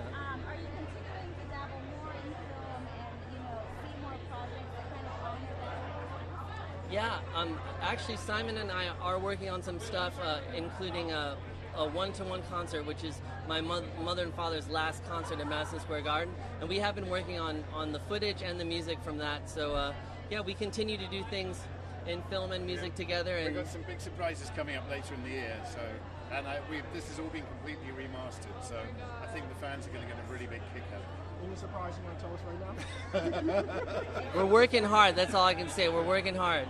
There's a lot going on, yeah. Thank you all so much for the time. Thanks for having us. Yeah. Thank you. Take care. Bye, guys. Thank you. That was for the Beatles, but Beatles never get old. No, I mean, they're here at the Grammys. That must be cool, like, knowing what your father and his group did, and then also essentially continuing that legacy and going beyond, like, Oscars.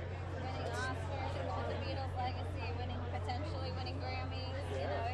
It's wild, and it's cool to see also, I know there's been controversy around the AI behind the song, but I was reading an article, I unfortunately don't remember where someone described it as it's just a form of kind of cleaning up what was already there. So it's a way to master it, to perfect it, in the same way that another musician might master some older works as we go along, so they never used in a demo. So I was like, oh, that's a really interesting way of looking at AI. I'm excited to see whether they win or not. I'm excited to see what conversations they have. Yeah, and I'm also interested to see, like, how we will look back on this time maybe 10 years from now, right? I'm old enough to remember when the internet first came out. And we're so scared of the internet. And obviously, with anything, dealing with technology, that can be good and bad. With social media, it can be wonderful, but there are some parts of it that aren't, the most pleasant. But when we look back at AI, we're developing something that we're all using with only a few bad actors. Like, we don't forget about this controversial time. So I think about that particular reason. Let's circle back in 10 years, Gary.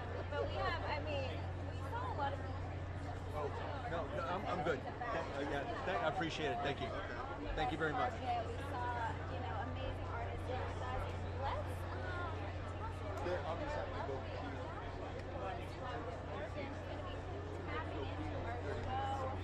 virtually. Morgan, if you're able to hear us, can you talk just about what trends you're already starting to see just in these first hours?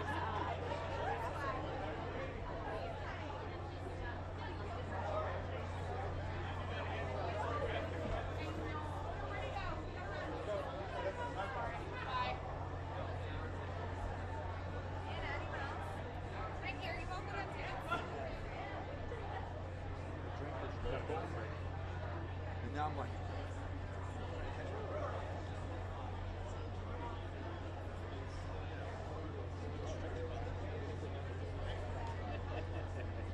Oh, okay. Yeah.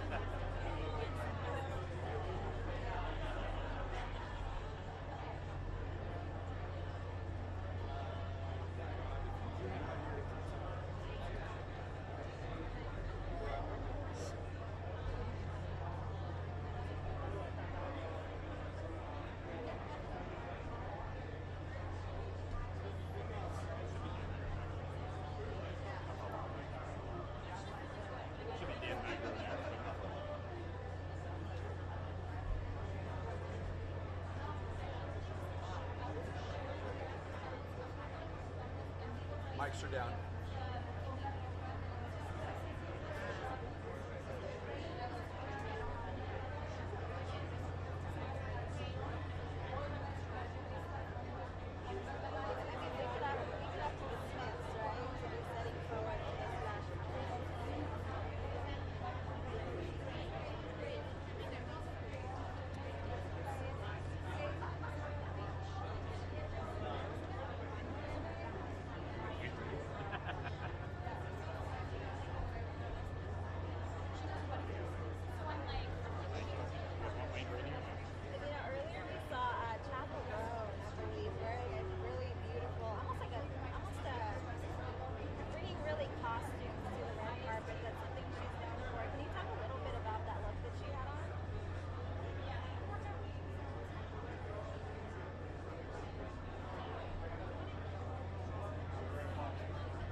Let us get to you.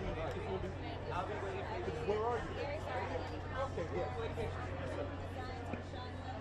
She's right here. I've seen lots of share shirts. Oh, so this green and that green.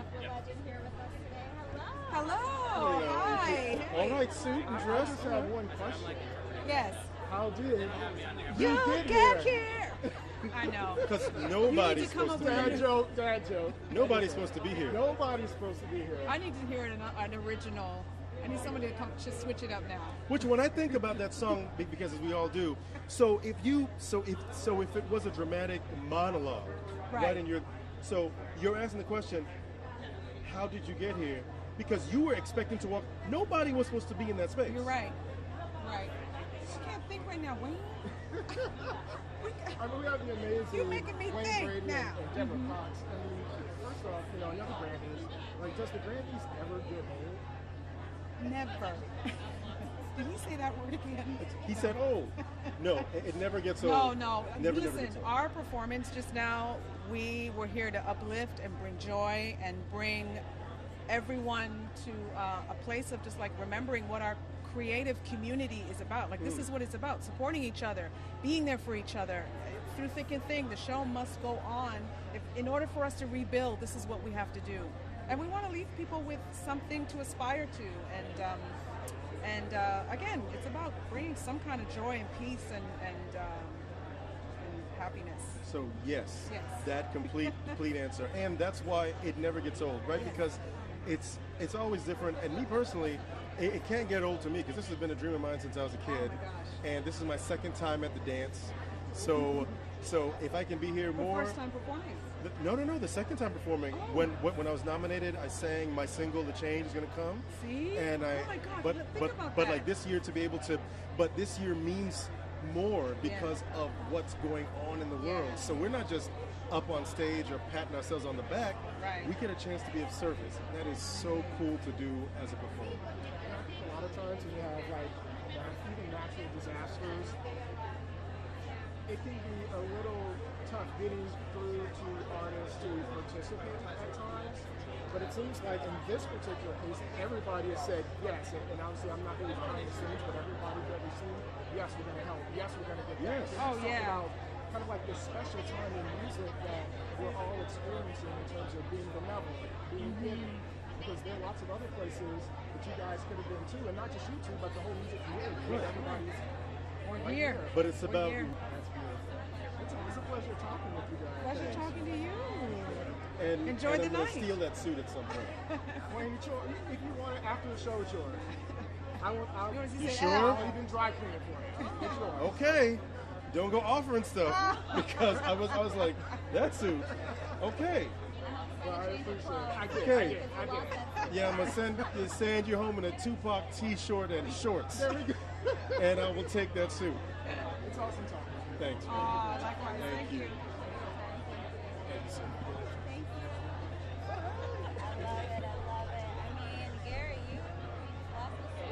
Let's continue on to I didn't realize they had an ASL with It them. just means that maybe I didn't realize they had an ASL interpreter. Yeah, his fingers were like, oh, that's an ASL guy. They walk around with their own ASL.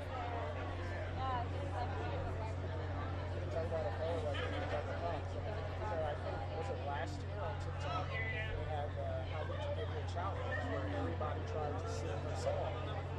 I remember actually asking her about that. She just talked about the legacy of that song. She never thought that it would blow up like it did. But how grateful she is to have a song like that. Because there can be a lot of artists who don't have that particular.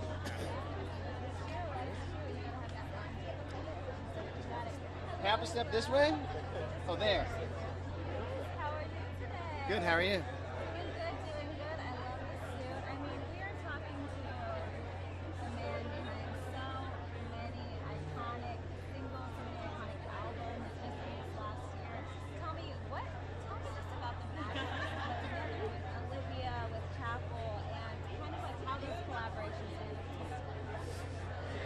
I feel like they're very simple in the nature of how they started, you know, just one day kind of meeting and catching a vibe and seeing if there was something there, and then slowly over time building a relationship and being able to kind of like collaborate more deeply. When I started working with Olivia, it was like her bringing in song ideas that she had written and I was kind of helping produce them, and then we started to write together. With Chapel, yeah, I mean, we met. It's crazy to think that it's been almost 7 years since we actually started working together, and we took us 5 years to make the album. You know, so.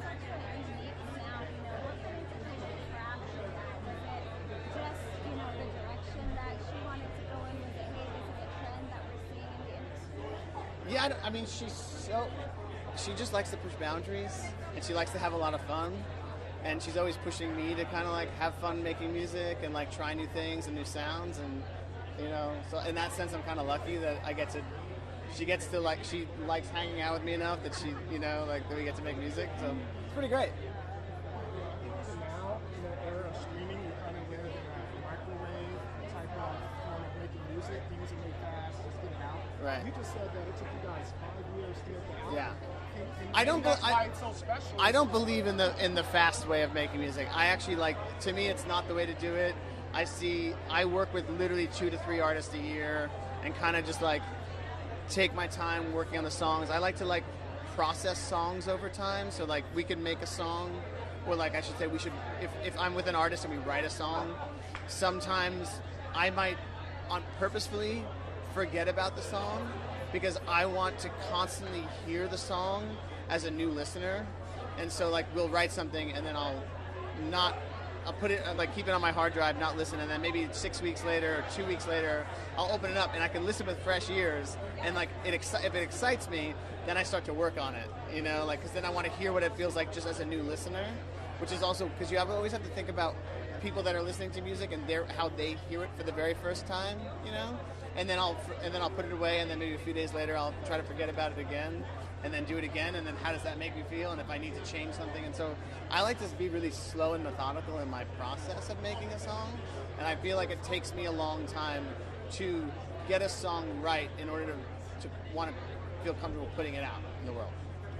Yeah. Yeah. So. Helping out these amazing female artists who are really pushing boundaries. What does that mean to you to kind of use your own privilege and your own platform to say, hey, I'm going to work with you all, and you're all going to kind of influence the way that women are seen, not only in the industry, but also in society as well? I mean, what can I say? I feel so lucky at all times that I always say that people want to like even work with me, like you want to, because like I said, I'm really slow, so I always feel so happy that like someone wants to come back and be like, I want to go through this process with Dan again, and it might take me 2 years to like him to finish the song that I like, but you know, so I feel lucky because obviously Olivia and Chapel are like so talented and so strong, like so like clear-minded in what they want, and like I get to kind of like hang out in the background and help out in some small way. So. Thank you so much. Thank you. Pleasure talking to you. Sure. I'll talk to you guys later.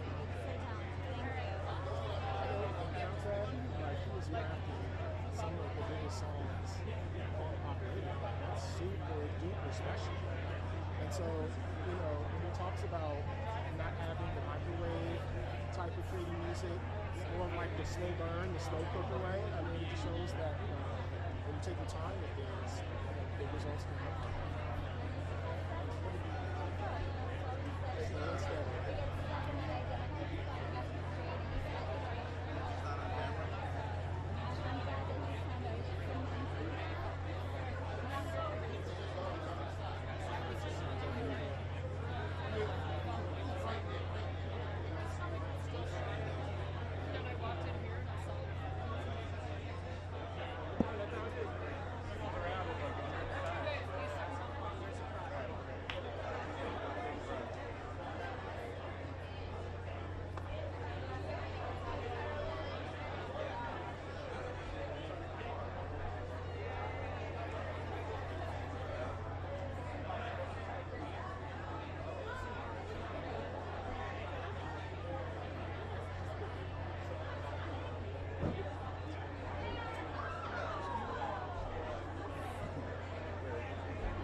I'm still following you guys.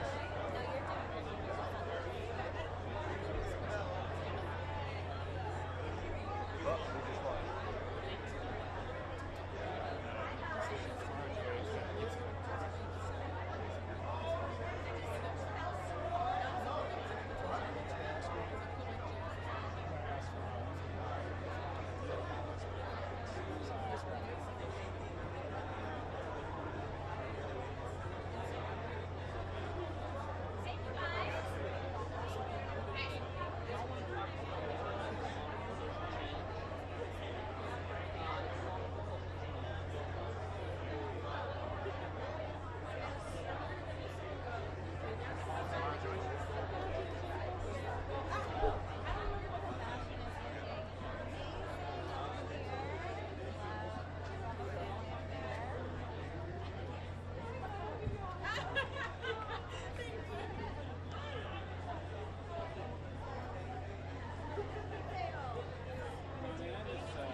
Let me just wet the whistle a little bit.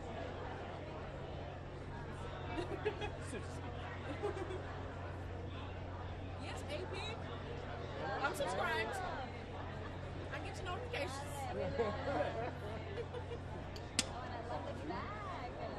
We love the influence musician. Come on now. Copy that. Have to step back. Have to step. Once again. Hey, it's good. Wow, why did I just recognize, like, okay, yes, I know. You're like deja vu, deja vu, here we go. I mean, nominated, won, presenter, nominated again. Tell me, coming back to the Grammys again as a nominee, how did the last time really influence this album and the greatness of the road? Yes. Yeah. We talk about growth and change and working with jazz music. You know, kind of like the face of jazz music and bringing a younger demographic to it. So if you just talk about, I don't want to call it pressure, but maybe influence that you have on younger kids. And also, I know the Obamas are fans, and I heard that they sometimes just happen to walk into your concerts and That was crazy. That was crazy. And it was President Obama who said, "Do you want a picture?" I was like, "Oh, you bet I do." But I would say that the influence or pressure, however you call it, I think it also is another reminder. It's like, I don't want to pressure myself or put any pressure to change based on anybody's opinion. I'm grateful for the love. I'm grateful for the support. But at the end of the day, I have to be authentic to who I am and to what I like. Because if I don't like the music, but it's like, oh, maybe the people will like it because it's 1 minute long and everybody, then it's not gonna be good, and it's not gonna be real, and it's not gonna be an accurate representation of where I am right now as an artist. And so I think that's really important to me, is to figure out what I love. Oh, I love horns. Let me make an album with horns. I love writing lyrics. Let me challenge myself and write 10 new ones. Maybe I only sing one song, but I always want to think about what's gonna help me. Once again, what's gonna help me grow and find out more about what I can do. Because there's a lot of stuff that I feel like I can't do, and I need to learn, and I want to know more, and that's always going to be my pursuit. It's not like pressure or looking around like what everybody's going to think, but like thinking about what's ahead for me and what I have to learn. So I'm always going to be cognizant of that and focused on that rather than thinking about anybody's opinion, because I know people will love it and receive it anyway because it's real and it's authentic and it will sound good. Yes. I mean, and listen, if music at any point does not work out, please try to cut, because everything you said is beautiful, I'll try. profound. We're waiting. I'm sitting here ingesting it all. Like, oh my, Well, I have to thank you all for giving me the practice to be able to articulate what I'm thinking, because a lot of times I'm just like in my head thinking about it all the time. So being able to actually put it into words and express it in a concise manner, thank you. Thank you for giving me that practice. Thank you. Thank you both. Good to see you again. Thank you.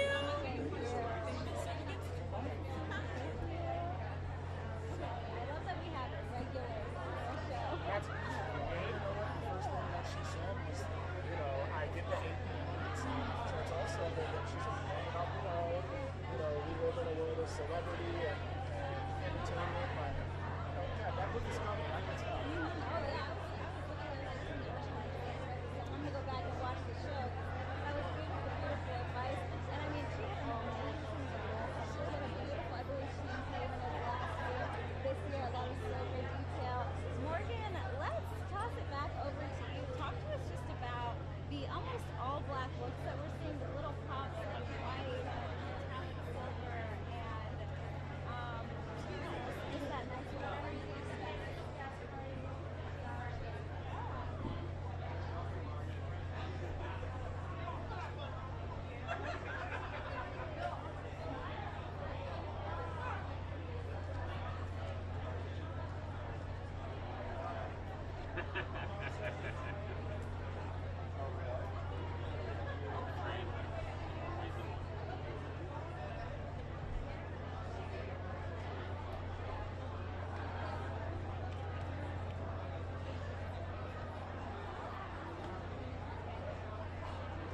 Yeah, it's up to them.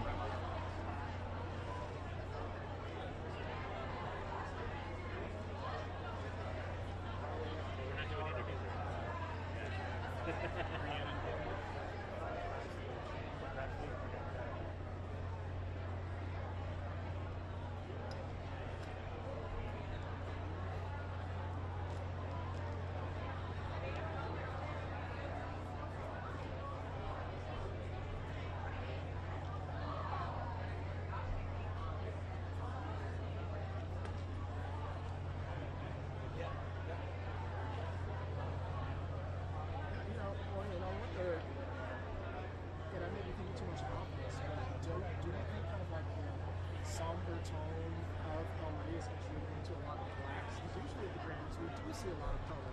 We do see a lot of daring outfits. I wonder if people kind of cognizant of what's going on or be too flashy with your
articulate so well what we're seeing, but we definitely can't articulate it, so thank you. Very neat. Oh my goodness. Let's jump into another interview while the guests just keep on coming and coming. We love it. Hello. Oh, I love it. You brought the banjo. I brought the banjo. You know, obviously when we think about this year, we think about, or I guess 2024 leading into this year, all of the talk about people of color in country music, stars, and obviously Beyonce. Have you noticed maybe a change starting to take place within the genre, or are things still the same? I always say to questions like this, let's see in 20 years and look back. Which is what we said 20 years ago. I know. 20 years from 20 years ago, I mean, Alice can actually answer this way better because she's been in the industry for over 40 years and she's been holding that torch for us all. So I think she should actually answer this. I think this is 2025 is a unique moment of a certain kind of external recognition for the 400 years that black women have been making music that we call country. That country is an Afro-Celtic form. I've been in Music Row 40 some years. I had my first top 10 40 years ago, no one noticed. And now, because Rhiannon didn't actually, Rhiannon started a revolution on a movie called The Great Debaters with Denzel Washington directing when she was in the Carolina Chocolate Drops, and that moment is coming into flower now. It has been 400 years in the making and 25 years in the immediate making, and I'm thrilled that I'm standing here with the woman who I thought made the most profound music this year. Well, it's community. You know what I mean?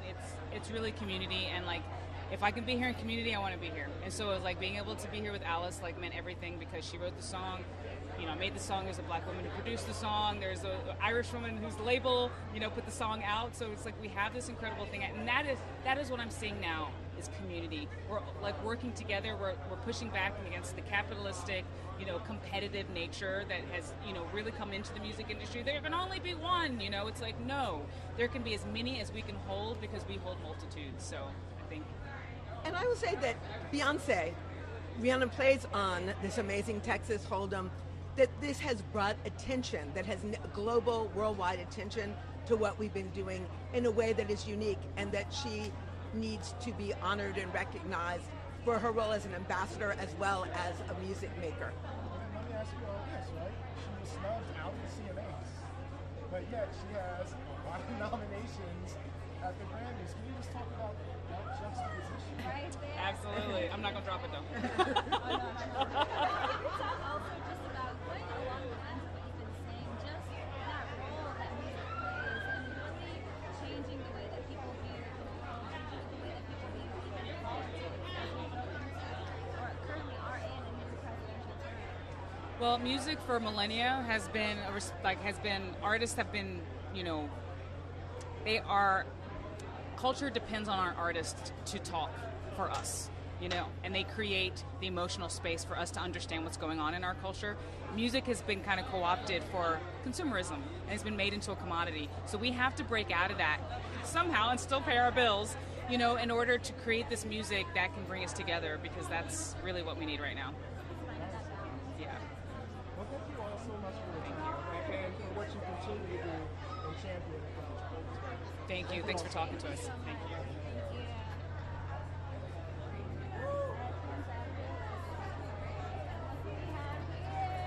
I think I know you. I think I know you. How are you? Grammy winner? How do you feel? Congratulations.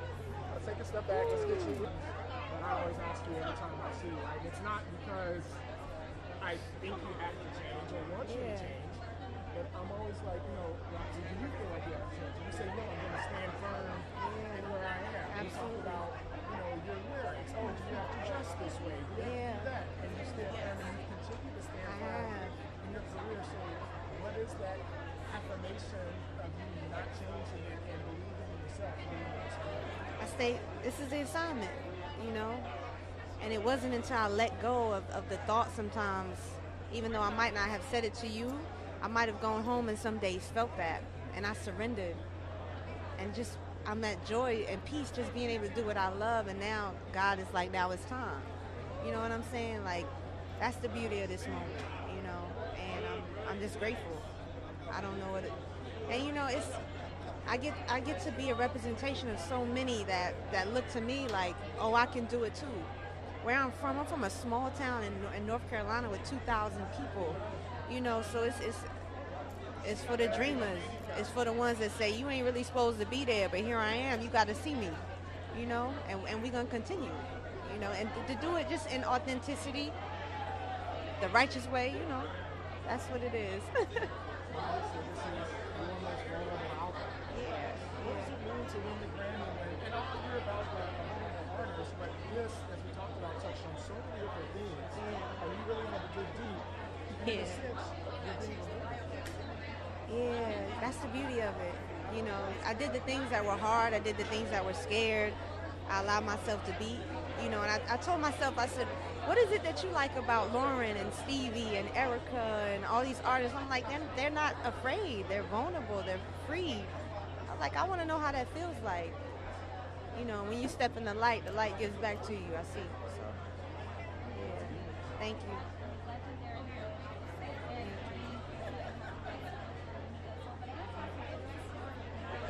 This dress.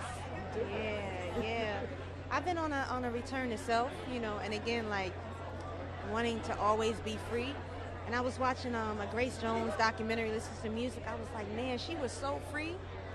She was so herself, and it inspired me. And I saw a picture of her wearing a crown, and I was like, you know, I'm going to pay homage to Grace and to myself, because, you know, we walking in the light.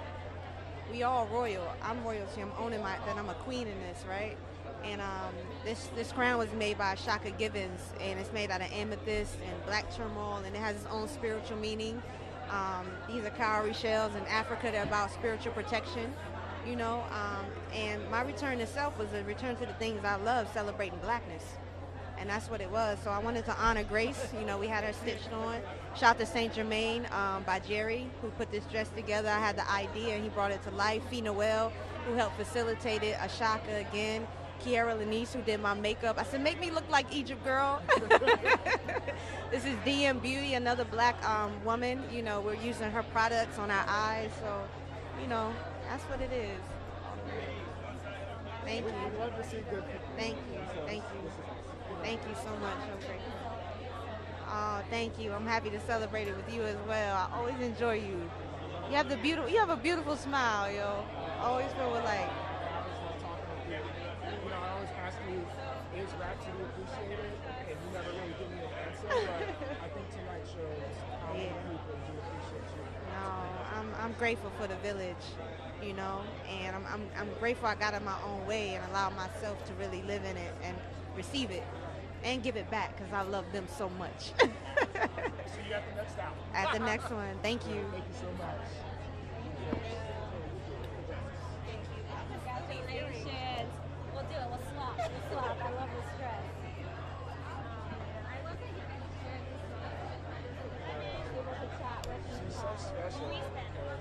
to her, I'll show her later, but I was doing an interview as a young journalist with Mike Wonder, and actually was in the artist in the movie. So we've seen that progression. I love that. ¿Cómo estás? Hola, hola, un gusto. We're going to switch over to Spanish real quick for a second, guys. Vamos a hablar en español un ratito. ¿Cómo se siente estar nominado en una categoría de música mexicana como colombiano? Teniendo esa sesión con Colombia, música mexicana, un scale más global. ¿Tienes un prediction para otro género y para venir y creer con Colombia? Sí, pues sueño con que en algún momento pueda hacer algo con Karol G, ¿no? Que es representante increíble de nuestro país. He hecho canciones junto a Karim León, tengo con Alejandro Fernández, rancheras. Y nada, ahorita tengo un proyecto con el grupo Firme también, con Julián Álvarez. Pero de otros géneros me encantaría hacer algo con la salsa, ¿no? Porque Nietzsche nos representa en el mundo. Bueno, son proyectos que se sueñan y que sé que se van a cumplir con el favor de Dios. Eso. Sí, gracias. Ah. Sí, sí, es verdad. Gracias. Muchas gracias.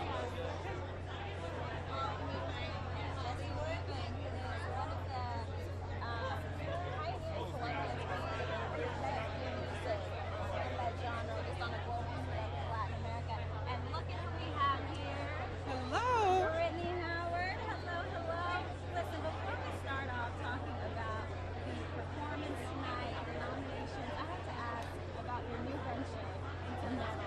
Yes. Tell me what led you to say, okay, I'm going to introduce the world into this other passion of mine and this other skill that I have as a musician. Yeah, well, that's something I actually grew up on. I love hardcore music. I love metal music. It gives me this feeling of permission to be angry. And it's one way I can move through anger is listening to that music, but it's also very freeing. So it's like I also feel full of elation. So I just wanted to share that with other people. I wasn't sure I could do it or not, but it turns out I can. So that's always nice too. And I'm excited to share that. We might make a little hardcore album or something. You gonna listen to it? I used to listen to Screamo in high school, so I dabble in the metal too. There we go. But you're performing as well tonight with Quincy Jones tribute. Can you talk about just what he has meant to you as a producer and how he's kind of inspired you? You know, there's certain people when they express themselves, you see yourself in them, and I feel like that's just somebody. It's like I know what you're talking about, and I understand, and it makes me want to be more insistent on being more vulnerable, expressing myself, whichever way I can musically. You know. Or was such an inspiration for so many people. I'm really looking forward to seeing how you all collaborate. Thank you. It's beautiful, and I can't wait to perform for you guys. You know, you're such a authentic artist, and nobody can ever put you in a box. But I'm wondering, when you talk about metal, we're kind of seeing a resurgence in the popular music sphere of metal. You talked about it gives you permission to be angry. I wonder, because the resurgence may be tied to what's going on in the world right now, the climate of metal. Absolutely. I think there's a lot of people who are being stepped on. We're all human beings at the end of the day, and we all need the same things to survive. And whenever a group of people is stepped on, we're going to shout. And I think that directly correlates to rock and roll, to metal, to screaming, to shouting, to moving, to not caring what anyone thinks. It doesn't matter. We're here, and we're going to be loud, we're going to be angry, and we're going to be seen. And I think it's very empowering that everybody's leaning into that. Thank you. It's always a pleasure to talk with you. Great to see you both. Have a good night. One of the things that, I love most of we just talked about is the fact that you cannot put her in a box. She is so musically talented that, she could make an opera album out of what she did. Whatever she does. We talked to her in a few years. Talked to Brittany in a few years, just about that and opera, a little bit of pop, all of the above. Any genre you bring. The Brittany genre. Yeah, in her own way, completely.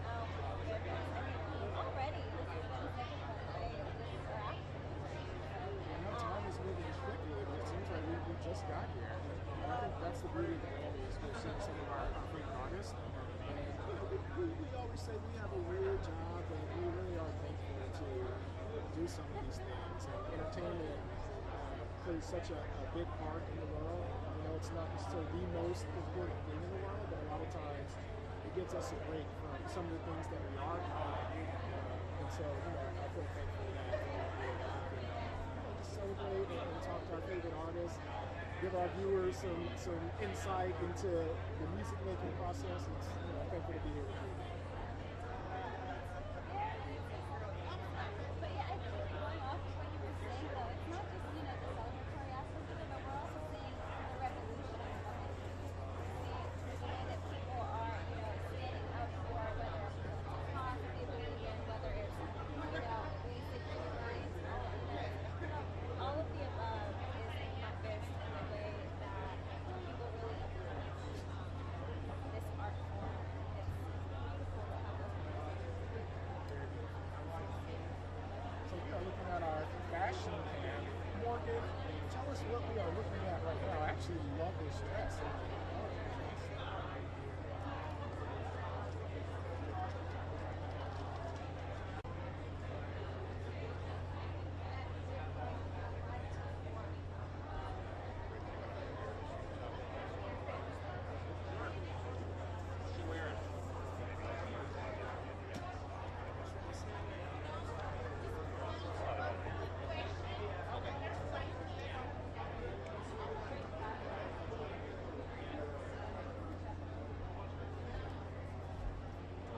Brian said, prepare to shoot Chapel Run and coming. Oh, okay. Who is she? If not, I can get her. Is it the guy in the sequence? Yeah, the woman. It's a woman? So is it the woman next to the guy in the sequence?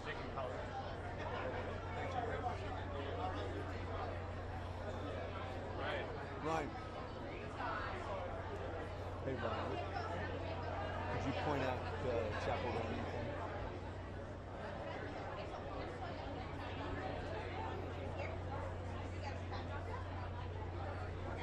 Okay.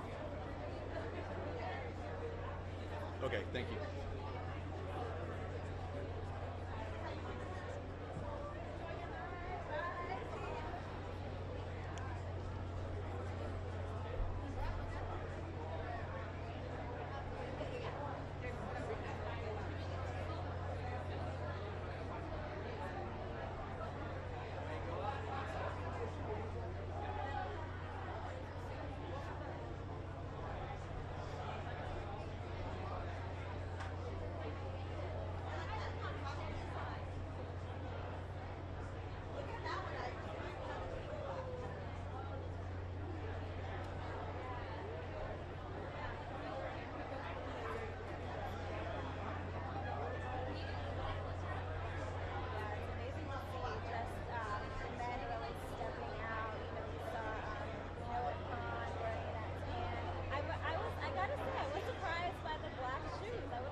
How are you guys? Good, good. Yes.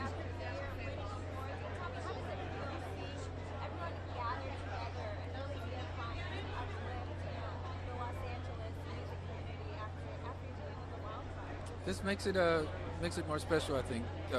Grammys are always special, but this year in particular, I feel like everyone's showing up even more, and that makes me feel good about it. Because people in music we always do support, and we write about it, we sing about it, and so sometimes you got to do more than just that. And that's what everybody's doing. So hopefully everybody's reaching also into their pockets and helping out.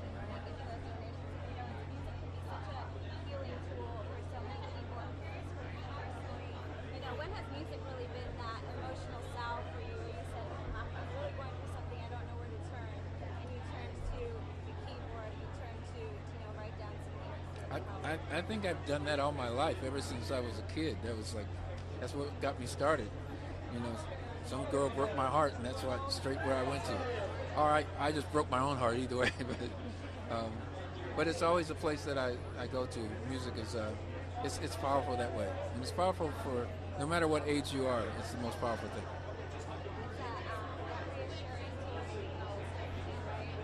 Yes, no question. Okay. I wanted to also ask you, last year we talked to you about just the rise of women in R&B. Yes.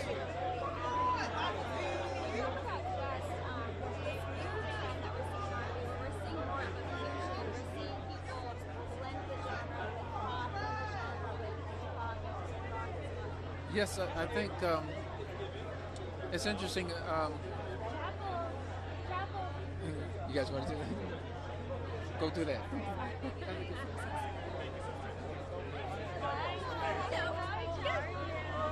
Good. Hello, good. Oh my God, thank you. I'm wearing vintage 2003 Gautier, so sorry. Can I do that again? I'm sorry.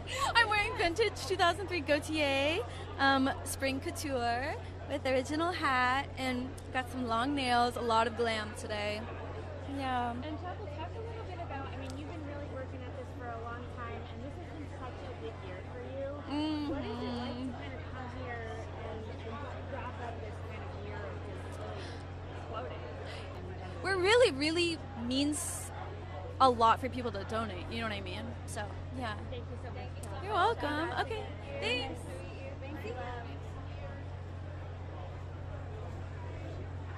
There you go, Krista. I know, I got it. I know, we manifested. She appeared, she did. Fast and all at once. You know, that's the carpet, huh? That's the nature of the carpet. Yeah. Things move fast. I do still want to hear that answer from Babyface, so hopefully he circles back around. I'll just wait till I interview him until next year. I know. Did we lose Jacob?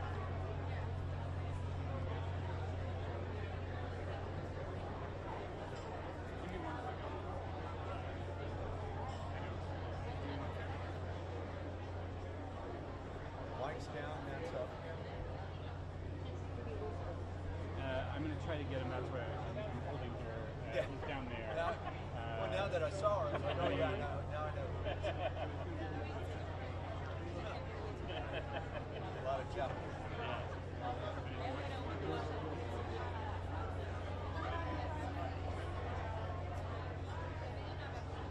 I'm going to go try for Jacob.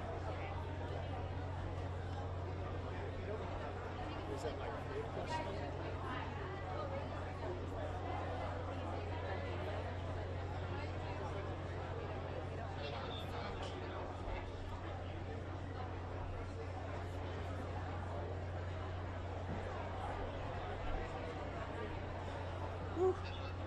How you doing? Good. Need some water? Some water? How you guys doing? You guys good? I think I'm fine. Ready for a drink? Whoa. Open up the bar. Did I just say that? Yeah, I scarfed down a protein bar. Oh, here we go. Hi, everybody. Oh, wait. Oh, sweet. I've got a microphone. Amazing. No, I wore this suit. I wore this suit in 2020 to the Grammys. Really? I'm serious. Well, That's I think amazing. That means that we're giving you some good luck. I think it means that for sure. Let's start there. That's I mean, amazing. We talk about luck. You know, some people consider the album of the year nomination a dark horse, but that you should win. What's the fanfare like been for you this year? It's been so surreal and so crazy. As always, the Grammys is always wild, but this album being nominated for Album of the Year is never something I could have dreamed of. It's such a weird album, such a radically inclusive album. There's over 100,000 people on the record from all continents of the world, really bringing their thing. And so I'm overwhelmed and really delighted and thrilled to be surrounded by so many amazing women in the category. It's just been such an exciting year for music, and I look around, I'm like, this is just an amazing moment. And you're set to honor Quincy tonight. Talk a little bit Yes. about how that came Oh. about and how you're feeling about it. Well, Quincy's the man, as we all know. He's like the absolute, he's the king. And I had the pleasure of hanging out with Quincy a lot in the last 10 years or so. And so I think that he'd be really grinning at the audacity of tonight's performance. he's a man who's taught me so much, and who means so much to so many people, but to me especially, he's really been a champion of mine and like an unconditional supporter right from day one. He saw something in me when I was 19 that even I couldn't see, you know. So it's just so special to have him in the room in spirit. Yeah.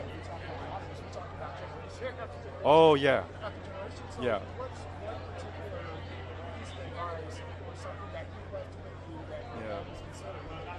He used to like to say, don't try to be cool, be warm, which I always love. I love that because we need warm people right now. We don't need, we need people who are singing from the heart, speaking from the heart, and throwing it down like Quincy did.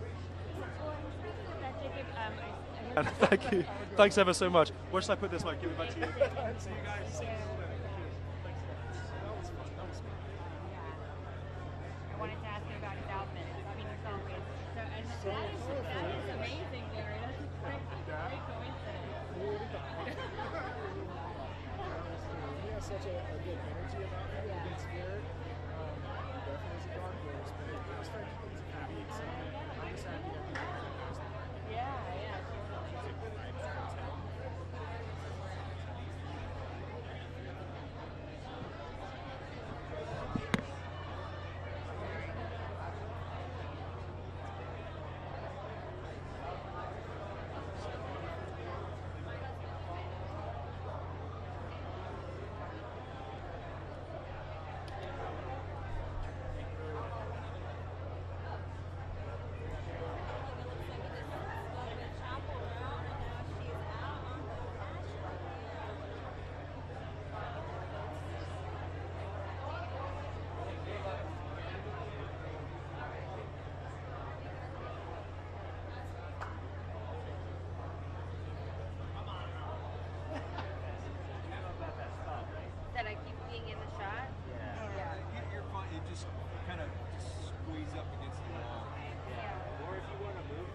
You should be.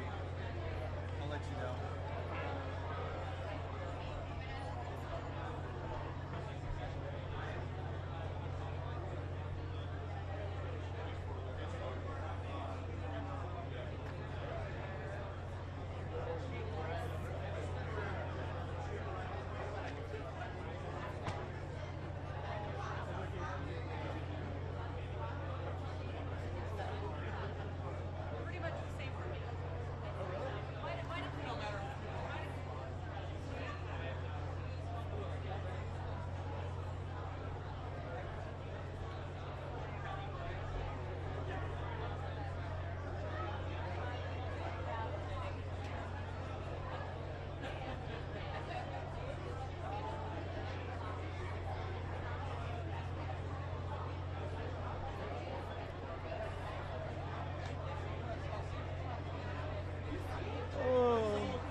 Thank you very much, sir.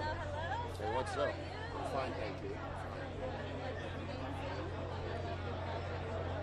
Thank you. Come here.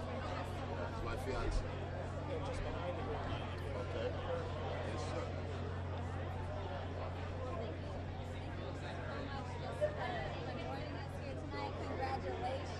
Thank you, thank you.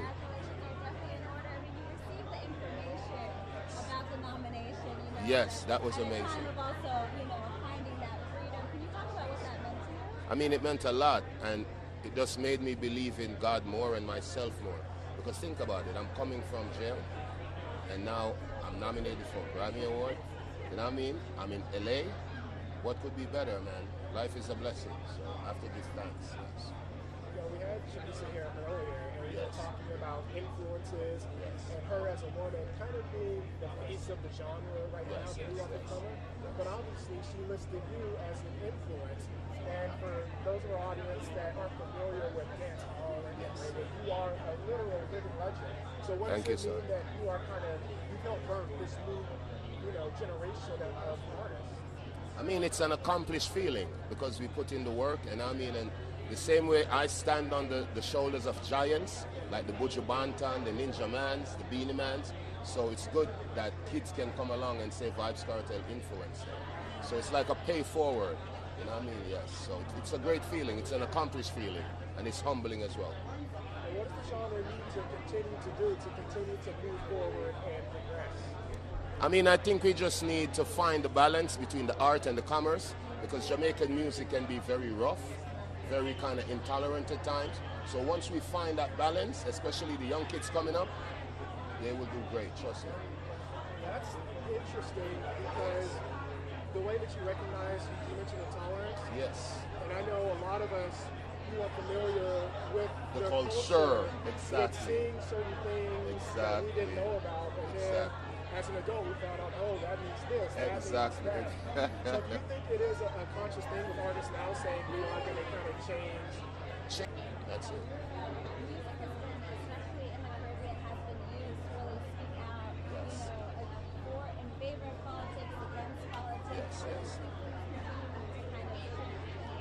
I mean, Caribbean music, yes, strong on social commentary.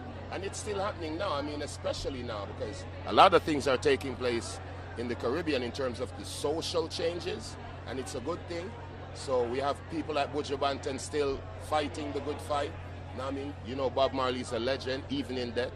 So yeah, and I have my conscious songs as well. You know what I mean? Not a lot, but... Exactly, we need the balance. Yes, ma'am. If it makes you feel better, I've been to many a basement party with Vibes Cartel music. Thank you, sir. Thank you, sir. Shout out to Brooklyn. Yes, BK, yeah. True. Thank you so much for the time. Oh, no problem. Yeah, man. Respect, G. Thank you. Respect. Do I keep this? Oh, no. All right. Living legend.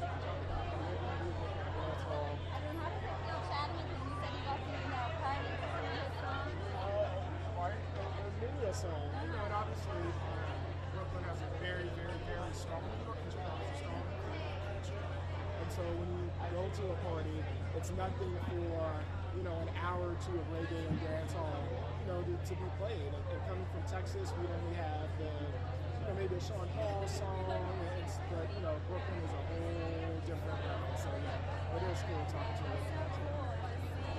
His outlook on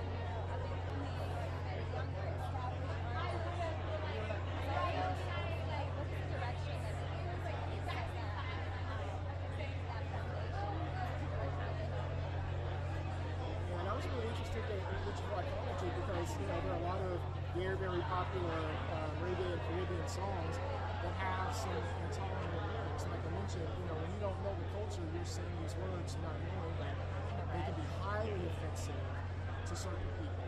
And I think in the past 10 years or so, a lot of these big songs that a lot of us sung, a new lens is being looked at. And so to have one of the forefathers of the genre kind of say that we need to change this, we need to be more tolerant of people, I think is big, and we're definitely on the genre.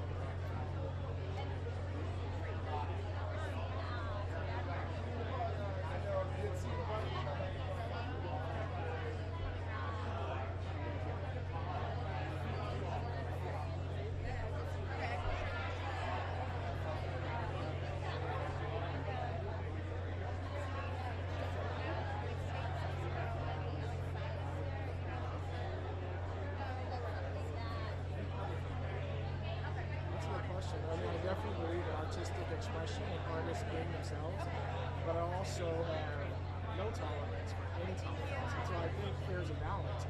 It's one thing for us to, I think money is power, and so if we don't like what artists are saying, we can change that with our money. But at the same time, the fact that he is honest and saying, if we want this Caribbean, because Caribbean is very, very small. that they produce all of this music. If you want this to continue and grow, then there are certain things that we need to change. And so the fact that he's aware of that, I think, and others are aware of that, so I'm learning from you, you know? Yeah, I'm learning from you. To get better, please. Yeah, we got to talk about, album of the year earlier today when Kristen and I were on, but we haven't talked to a few best new artists. I mean, Chapo. You guys just talked to Chapo, yeah. Before we get to best new artist, we go back to album of the year. And when you think about, we talked to Rihanna Giddens earlier, who played on the Beyonce album. We talked to Jacob.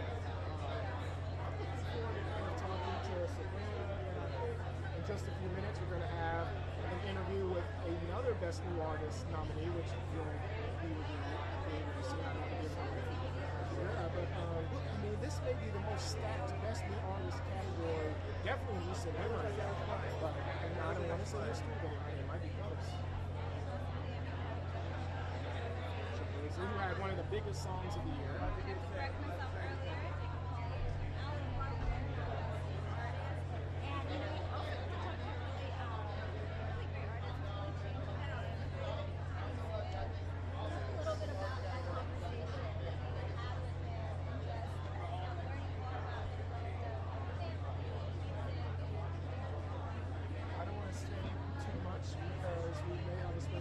That will be coming up in a couple of minutes. You may or may not be texting him, so you may ask him. But one of the things that I do appreciate is that he found kind of his success and his fame through YouTube, like doing YouTube covers.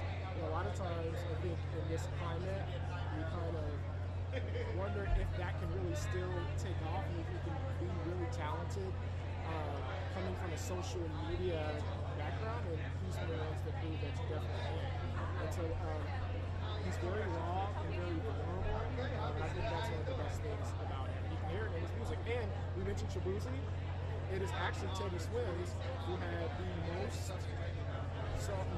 highest playing or most played song on US radio last year. So over Taylor, over Shabuzi, over Beyonce, his song was played the most all of 2024. So that's a heck of a accomplishment. Who are you pulling for Best New Artist? I know Doechii.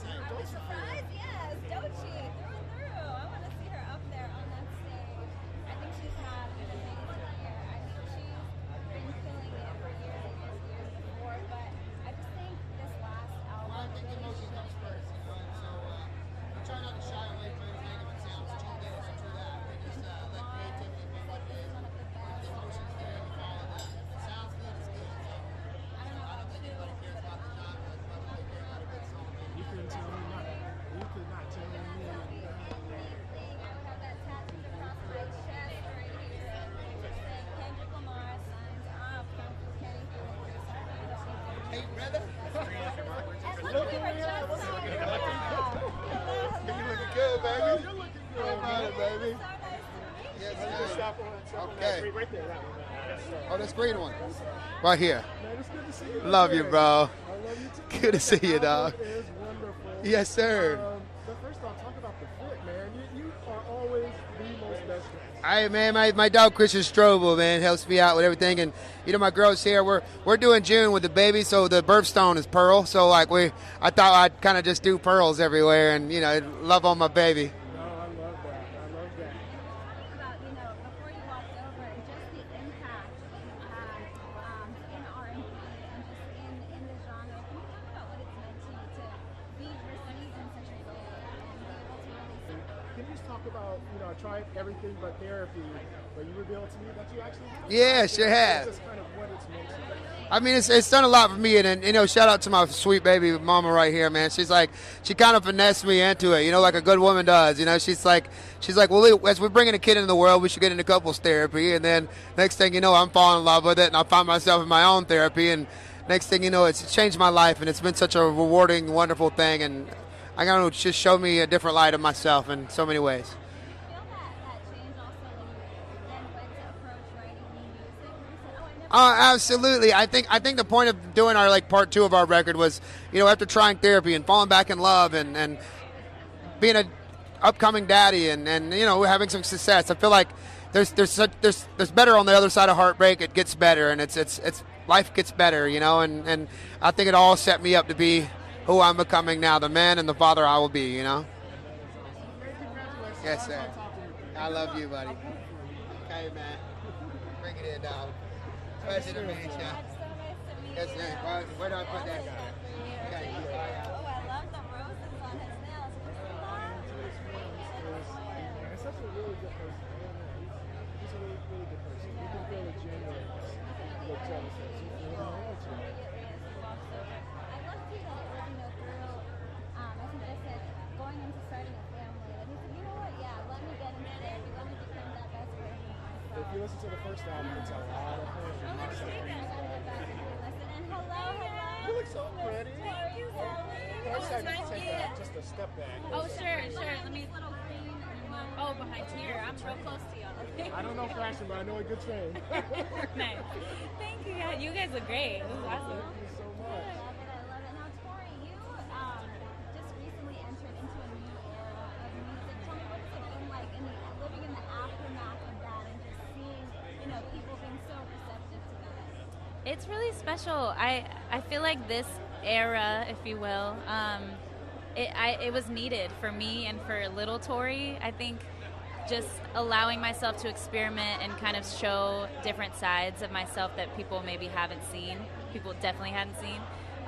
But were very, authentic to me. I felt like I needed to do it for myself, and I think it now, now that the songs have been out for a while, looking back, I think it's set me up and given me more confidence for the future and whatever else I put out.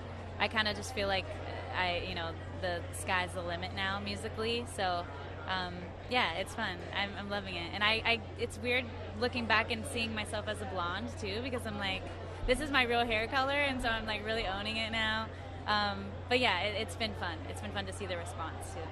And I love that we're chatting with you. Just a few days ago, I was in my room and all in my head popped in. Oh my gosh. I started humming it, and I was like, wow, I haven't listened to this in such a long time. Throwback. Like Yeah. Yeah. When you have moments like this, when you're at the Grammys, what do you think with that young Tori Kelly that was writing, these handmade songs? It's been cool, yeah. I talked to you and Kirk Franklin for your album. Yes. And then I talked to you for your pop album before that, and now you had an R&B album. Just talk about exploring different genres and not being lost in one different. Yeah, I mean, to be honest, when I first started as an artist, I thought that would be a hindrance. And some might say it is still. I don't know.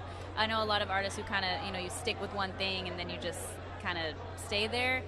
I just don't think that's ever been in my DNA. Like when I first started, it was hard for me to find artists that I could kind of compare myself to and be like, oh, their career, I want to have it exactly like that. Instead, I found myself kind of pulling from all these different genres. So I think to now be in the position where I am, where I have gotten to experiment with different genres and do whatever my heart feels, and I have these amazing fans who are actually like down, that's like incredible to me, because I never thought that I always thought I'd have to stay, in one lane. And so the fact that I do have that support system who are just, down for the journey is pretty special. Yeah. You just talked about All in My Head. You were trending a few weeks ago along with Fantasia.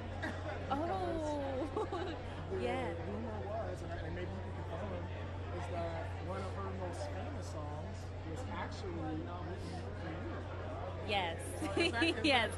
That is true. I was 11 years old. I was signed at the time. First of all, Fantasia, that's definitely meant to be her song. Like, she's insanely talented. I love her. But yeah, it's crazy. I still have the demo, like, of me singing it, and it's funny because I think when you break down the lyrics, you can kind of hear that it could be for a kid. And that's like, what they were saying. Yeah. Yeah. Yeah, exactly. So yeah, it's crazy that people know that now. But yeah, I've been doing this for a while, I guess. But that was a throwback for sure, and I love that song. I love her singing it. You too. Thank y'all. You look great. We're ready. Thank you so much. I appreciate it.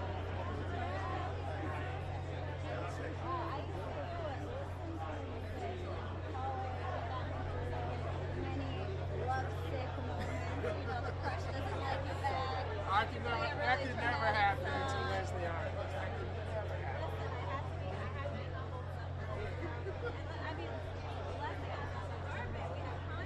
Is that? Oh, wow. Yeah, this year. Wow.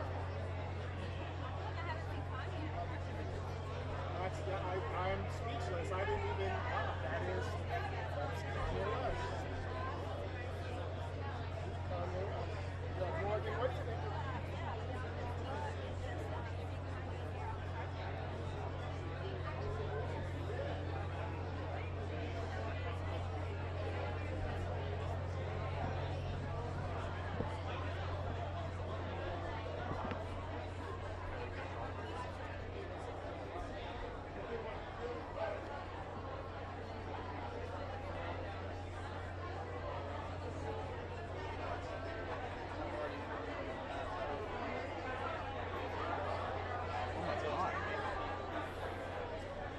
She's just like, okay. Who was that? Kanye's girlfriend.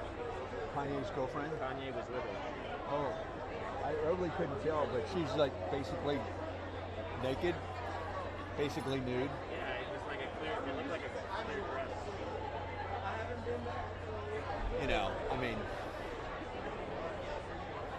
whatever. You know, she won't make broadcasts. No. Thank you.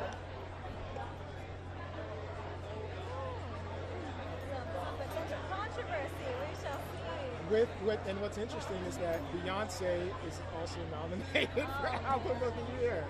So all of the makings for something very, very interesting. Definitely an interesting Grammys, and look who we have here in front of us. Hello, I love the look. Thank you so much. How does it feel just to be here, feeling the energy of everyone together? In the industry, what does it mean when you're walking down the red carpet that you've always watched on TV, and then you bump into legends, you bump into, fellow artists, you bump into producers, because this is, I think, the one night in music where everybody is together for that one time of the year. It's so special. I mean, yeah, it doesn't happen often that you get all of these legends all in the same room. And yeah, I'm just fangirling constantly. I just got introduced to Teddy Swims, which was surreal, but it really makes it so just inspiring to be in this room and soak up this energy of like all of these stars. And it's so inspiring for me as an up and coming artist, just feeling like, okay, I can do this, and having so many role models to look up to.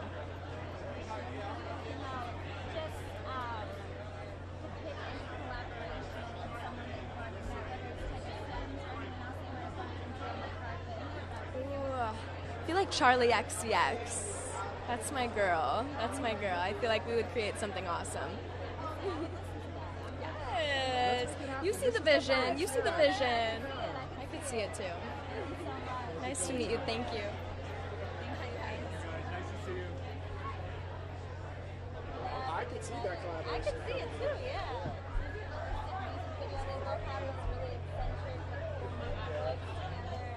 Extremely creative. Yeah, I'd like to see that. Thank you.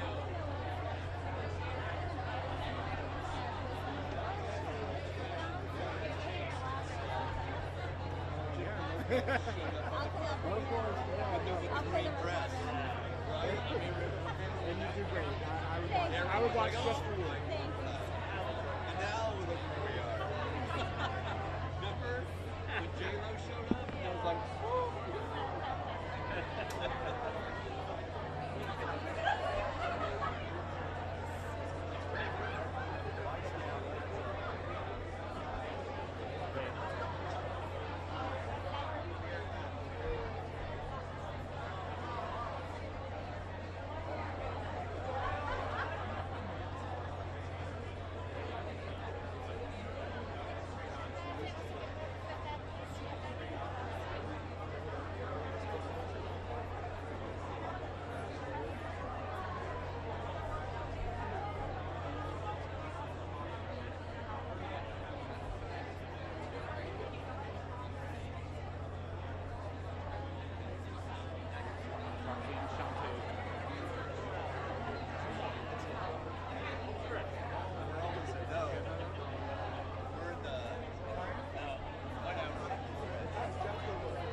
Yeah, that's it.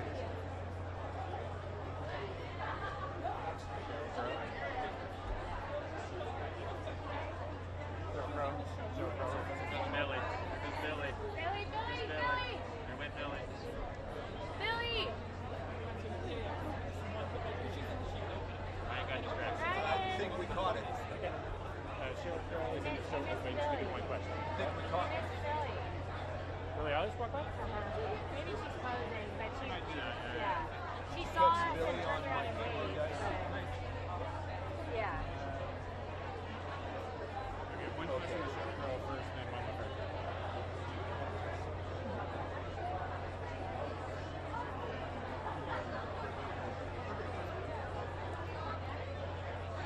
Cheryl Crow.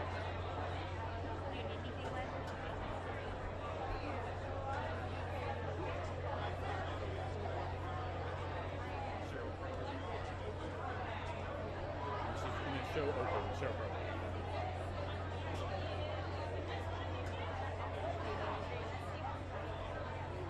Mike's right.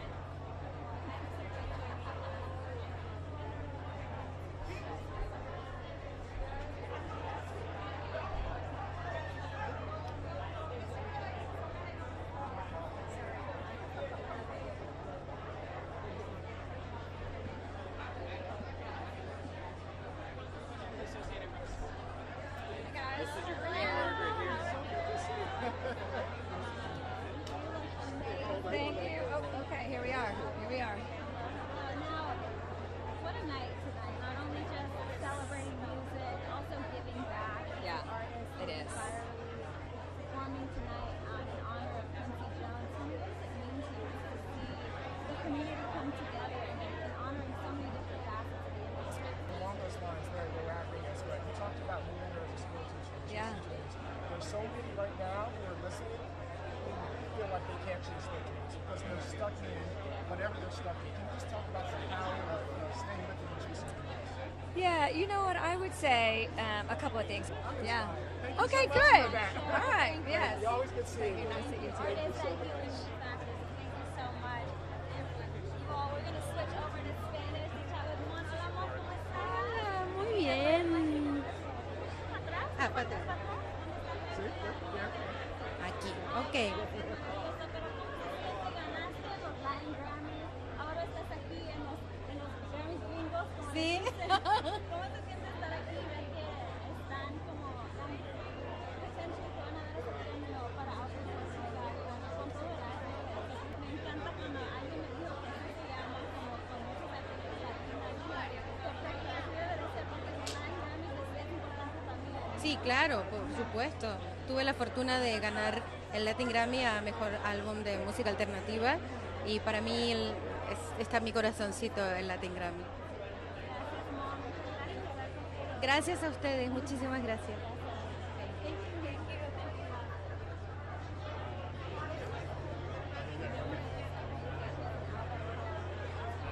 Roxanne Shante.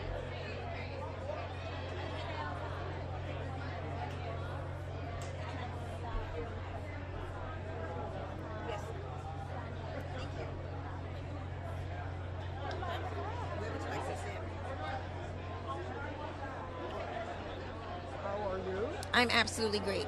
You are one of the founders, I would say, for incubators in hip-hop, Roxanne Shante. That's what they say. That's not what they say. That's That what is they a- say. Hold on 1 second, because I've been trying to chew mints so I could be proper with everyone. Give me 1 second.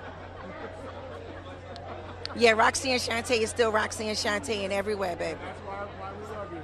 Yes. Let's talk about, obviously this is another Grammys. We interviewed Rhapsody earlier. Yes. Who just won.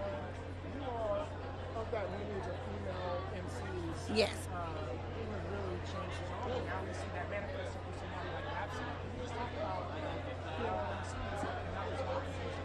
Well, you know what? It's truly an honor for me because you figure I've already had 4 decades in this, so I've already got 40 years under my belt.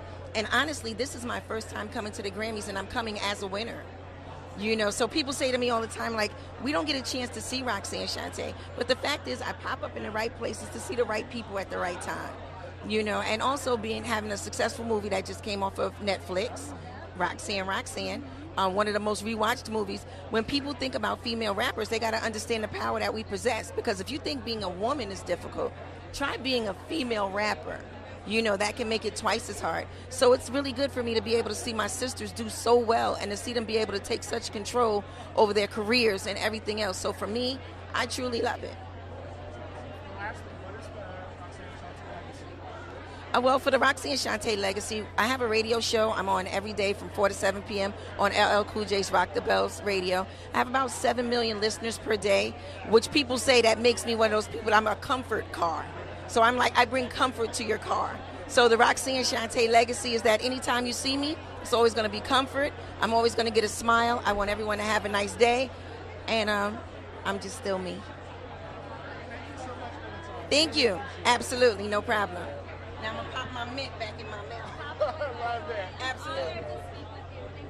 Thank you so much. Absolutely. Thank you.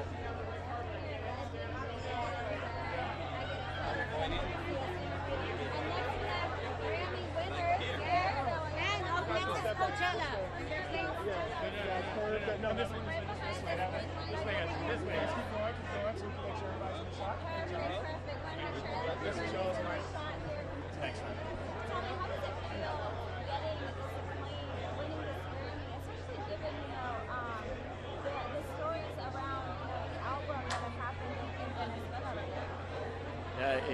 It's just a dream come true. We're in an independent project from Venezuela where there hasn't really been like an actual music industry for the years, and the whole world knows how tough it is for Venezuelans for quite a few years. So for us to be here right now, getting recognized by the Academy, winning an award, it's just the best feeling in the world, definitely.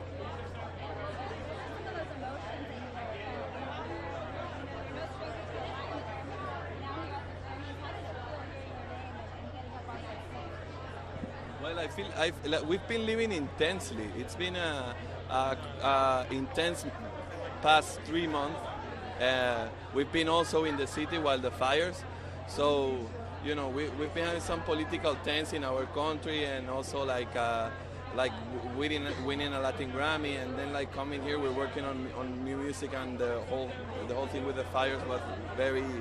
It's been, I don't know. We're growing with all this experience, you know, and now we're kind of shocked because, as Fofo tell you, we are an independent band. From a very special place. We are very proud of being Venezuelan and to be here and representing the country. So yeah, like we're kind of in shock now. Like that's the most. Yeah. We have to grab a drink and you know like. Yeah, no. Yeah. Being from a small country and where look, there's conflict everywhere. Right? Yeah. There are things happen everywhere, but still being representative of that country and holding true to yourselves and their own place. Yeah, and that's mainly what I think it got us here: authenticity and believing and doing everything with intention and love, and that's how we roll. So. Yeah, and that's how Venezuelans roll. You know, like now in the U.S. we have this crazy situation happening not only for Venezuelans, for all Latin Americans, and yeah, we are good people. We are the best people, you know, and it's good to be part of something like this to remind us that, you know. When you see kind of the climate that's going on in America right now, you guys able to wrap your head around the migrants being supported? Yeah. You have your country, lots of different countries. Things are in flux right now in the U.S. Yeah. So what are your feelings when you're watching the news articles, or watching the news stories and seeing all that's happening? Well, I the only thing that I can say is in our experience is the polarization doesn't get you anywhere. Like we have to find ourselves in the middle in a way, and yeah, like the world is a crazy place right now. For us to distance ourselves, I feel like we have to, in some way, we have to understand each other, and yeah, that's what I have to say. I don't like, you know. Yeah, of course. Like it's more easy to see the bad things in us. It's more difficult to find. It feels like it's more difficult to find the beauty in us as a human. Like, and that doesn't make sense. Really thoughtful. Thank you for the time. Thank you, guys. Yeah, thank you very much. There you go. Throwback to Dochi's album there. Awesome. Thank you all so much. Thank you, guys. Thank you. Thank you for having me. Congrats. Thank you very much. Representing Cavila. Look at them. I love it. I love it. Somebody continues to take pride in where they're from. Yeah, and they've been good about, standing up to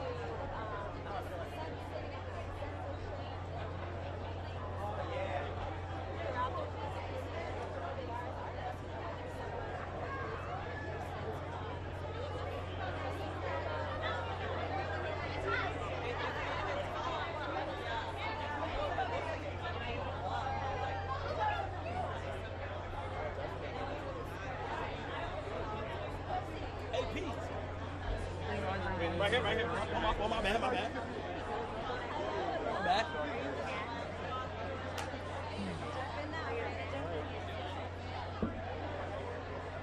So this is a treat. I feel like every time I open Instagram, social media, I am seeing you. Can you just talk about your meteoric rise over the last 2 years or so? I mean, Just grind. You feel what I'm saying? Just streaming, having fun, doing what I love to do, and now we here. And I think what people love most about you is your authenticity. Can you just talk about just being you and not conforming or not changing? That's the most important part. No matter where you at, no matter who you around, no matter what you're doing, be you at all times, okay? Don't change for nobody.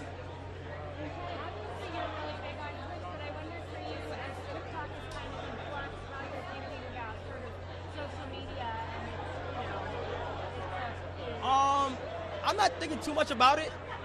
If social media go away tomorrow, that's just how it is, you feel me? I'm gonna miss my community and stuff like that. But if the internet was to shut down tomorrow, we gotta just live on, you feel me? If you were to give advice to an up-and-coming streamer, somebody just kind of sitting at home right now trying to make it work, what's the one piece of advice you would give them in terms of how to build a community? So I'm gonna look straight into this camera right here. I know a lot of people, where y'all from, whether it's New York, whether it's Philly, whether it's Baltimore, whether it's Chirac, y'all know how it get, y'all know what it is. We don't have to do certain things anymore to be where we want to be. Go write down that dream, chase that dream, and become obsessed with that dream. We don't gotta be in the streets. We don't gotta. If you're not really getting ball too much, you don't gotta play ball. Just do what you love to do. You feel me? If you like to play basketball, keep going. Don't let nobody tell you you can't. If you like to stream, keep going. Don't let nobody tell you you can't. And if you like to do music, keep going. Don't let nobody tell you you can't. Simple as that. I'm ready to find something now. Come on. You got me motivated. Yeah, go crazy, bro. Yes, sir. Appreciate you, bro. Thank you, man. Thank you, sir. Yes, sir. I don't know if I was expecting to be uplifted like that, but now I feel like let me go write down another dream. I know. That was very cool. I can see why so many people love him. Definitely got it now, for sure. One of the things I also appreciate is his creativity. It seems like he's always thinking of something new. We didn't have enough time to ask him. Every time I see him doing viral, there's always almost the next level. And you've got to have a team make sure that kind of thing keeps going.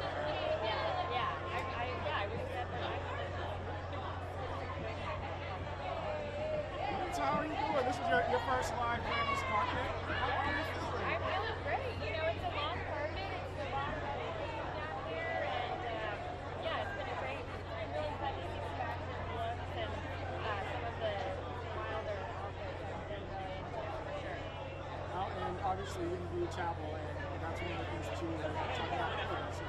Now I want to interview her. How was that? She seemed so enthused. Oh yeah, she was great. She was super excited. It was short, but she was really. She looked great. She always brings the fun look. So yeah, it was really fun. Has there been someone that stuck out to you here and say that it was fun? I mean, obviously, I love Rhapsody, so seeing her win, I probably interviewed her for every Are you appreciating? Does a Grammy really mean anything? And I think you could tell by her emotion, you could tell by her eyes rolling up that and Teddy Smuggs, my guy, I just talked to him a couple of weeks ago. Had a great interview with him, so it's good seeing him. He's an expectant father, and one of the cool things is that even though he just released an album, the only thing he's talking about is what he's going to do with his baby. And so that's pretty cool. That's right, I love that. So we have housing right now. I wonder, you are seeing a lot of share like Morgan alluded to. Yeah. And so Morgan, if you are with us, can you tell us maybe why you think we are seeing so many share outfits? Like is this advanced or is there something that's happening in fashion?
Good to see you.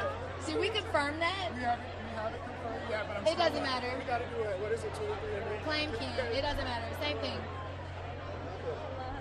Hi. A little Hollywood glam for you. I just had you step right on. I can't see nothing with these feathers. I know, you look so gorgeous. Thank you. So we were just talking about, we have the same last name, so we've been trying to figure out if we're related. So I've never met a Hamilton that I wasn't related to, so I just feel like you're my cousin. We gotta do the swab with the DNA. We'll do it after the show. Let's do it. Yeah, so I mean, obviously a big year. You had one of the best albums in all of our years. Thank you. What's it like just having so much for your writing, for your audience? It's just a huge shout out to my peers. I've been in this business for 17 years now, and 12 of those years I spent writing with my fellow songwriters and producers, just trying to like eat. And so this acknowledgement, I mean, when you're doing this every day, your taste level is really high, especially for the voters. So for them to vote for me, for them to consider me, acknowledge me, it really is a huge, like, you did that.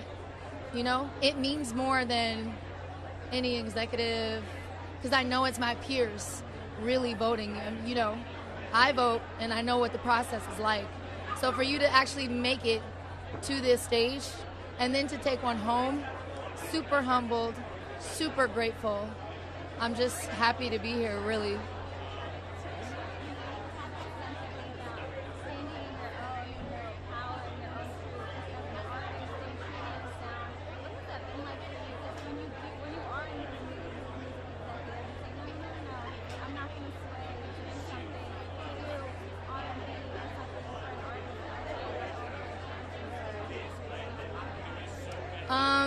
Would you eat a plate of food that you did not order or that was not appetizing? You would not.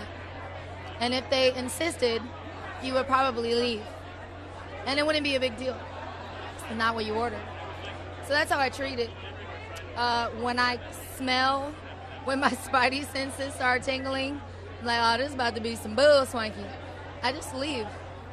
Well, thank you so much for this opportunity. Hope you figure out what you're trying to do. I hope you find what you're looking for.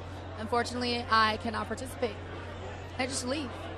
And I don't get offended. One of the cool things that I love about you is your kind of backstories that you put on Instagram about certain things that happened in the industry and things that you didn't I have know. way more stories. I haven't even started. And I think of that, but I wonder, is there any concern or trepidation that you might be saying too much? Like, I know you're not afraid to rock the boat, but... No, you know what? The way that I came up, literally no one helped me.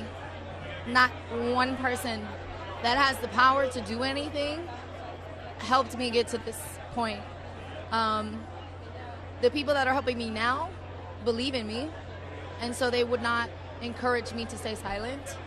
And anyone who's really doing anything for real knows you don't have time to stop and be a hater if you're actually really out here making money and doing business.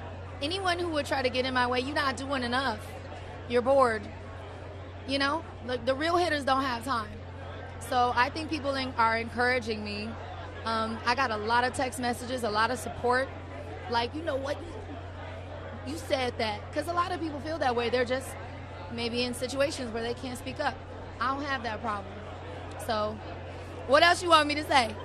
Keep you coming. I'll be waiting for the next one. I'll try to keep it cute. I ain't gonna cuss nobody out or nothing. You too, cousin. I feel like when I go on that show, I'm gonna find out I'm related to a lot of people up in here. Yeah. You guys have a good night. Thank you. Thank you.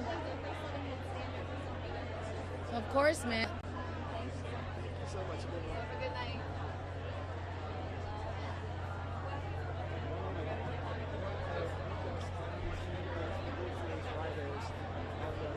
She alluded to when we were talking, she's written for a lot of your favorite artists, and sometimes we don't know she's been in the business so long.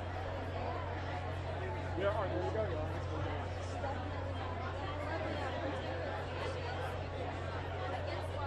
Who's the last big wave?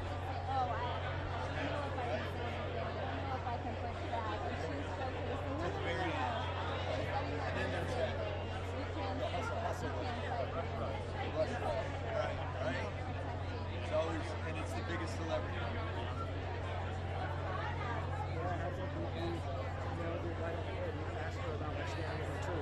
And that's something that she does. And even though some people may have forgotten when they already do that, it's very dividends. So it's very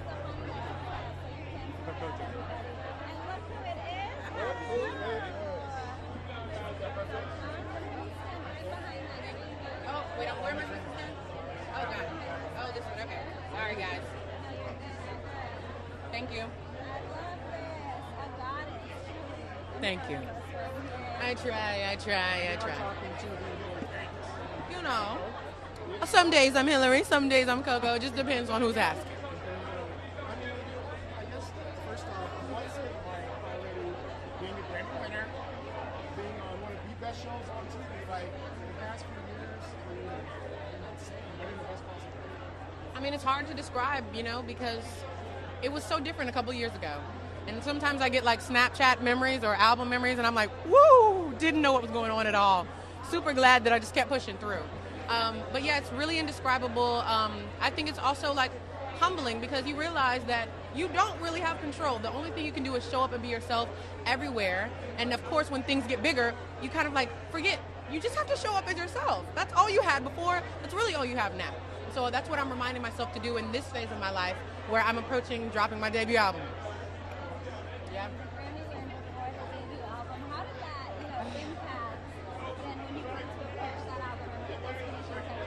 Girl, I was like, scrap it. No, I'm just kidding. I think I just have such a really high standard for myself and for what I put out into the world. I don't want anything that relates to anything, and I don't want to just not say anything. I feel like I have a platform to be able to, you know, bring light and make people feel heard and seen. So I'm really tough on myself, but I'm happy that I gave myself more time instead of feeling like I need to rush to keep up with that consumer energy. So April 25th, it'll be worth the wait.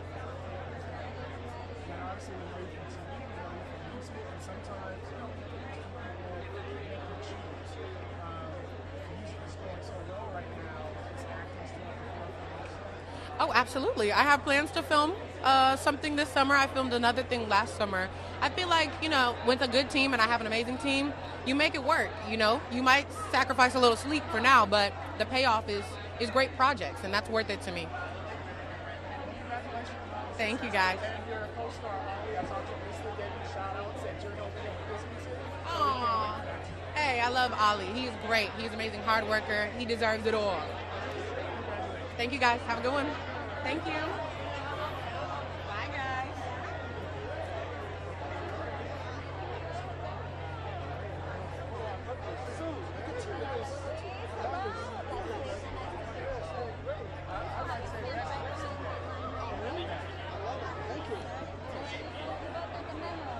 Look at the shoes, man. Wow.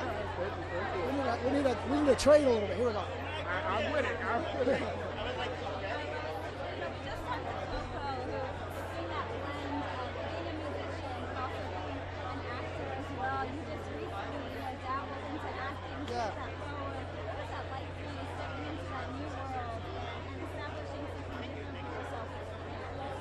Yeah, so obviously music is my day job, but acting has always been a part of kind of what I've done. It's been part of my journey. I did a lot, you know, back in high school and college. I studied musical theater as well, so I love just being able to unite, you know, music and just being in front of people and just being myself and being funny and being romantic and just expressing myself through music.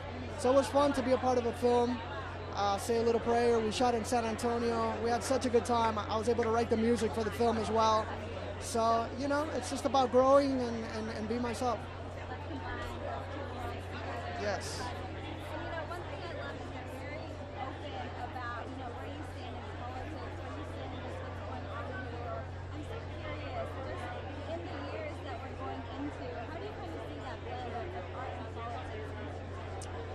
You know, it's we have to be patient. I think patience is important right now. There are a lot of changes, I respect everybody's views. I think we're all allowed to have views, and I just hope that we get together and figure out how to always do positive things and treat each other with love and treat each other with respect. And it doesn't matter where you're from. It doesn't matter maybe if you have an accent. I think we all have to just love each other, respect, and put our heads down and go to work. Yeah. Well, music is medicine for the soul. You know, I think it's really important that we're here tonight in LA celebrating music. I think LA needed this, needed to come together. It needed that positive force. You know, obviously, you guys have been through a lot. You know, LA has been through a lot. But the world wants LA to get back up on their feet and keep doing what they do. Yes, absolutely. Gracias. Thank you.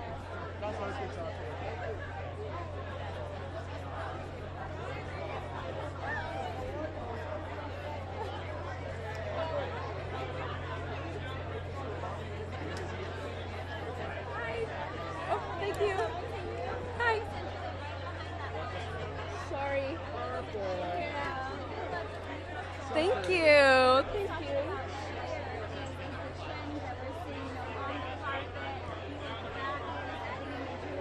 Thank you.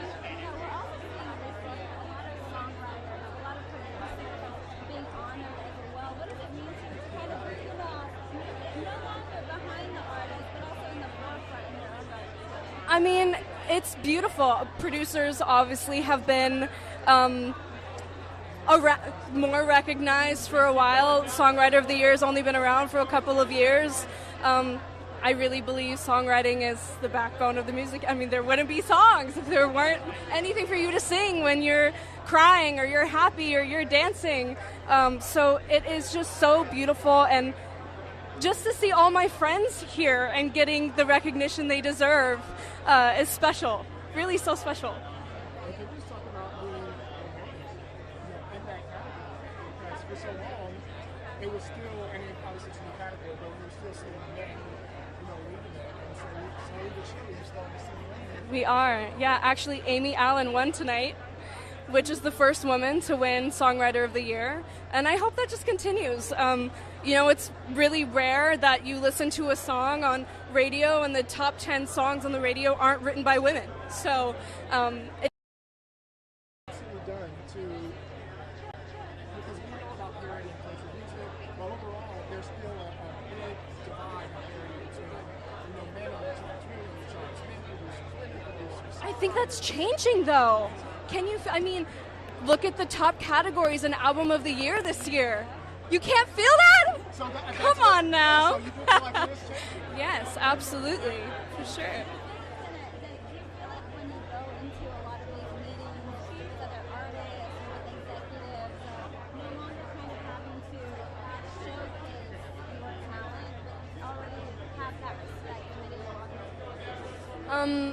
I don't do a lot of meetings because I don't like that.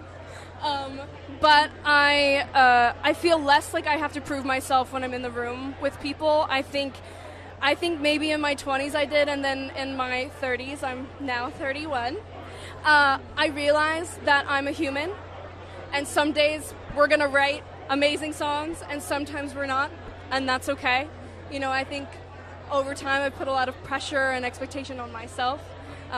But at the end of the day, we get to do what we love every day. We get to make music. And we get to touch people all over the world. Like, that is such a beautiful experience. And I have one last question for you. You've penned for Selena Gomez in the past. Fans are wondering if she's going to dabble back into music. Do you have any insight on that? I mean, that is definitely not something I can tell you or you. But I love her, and I'm sure it's going to be amazing. No, you're fine.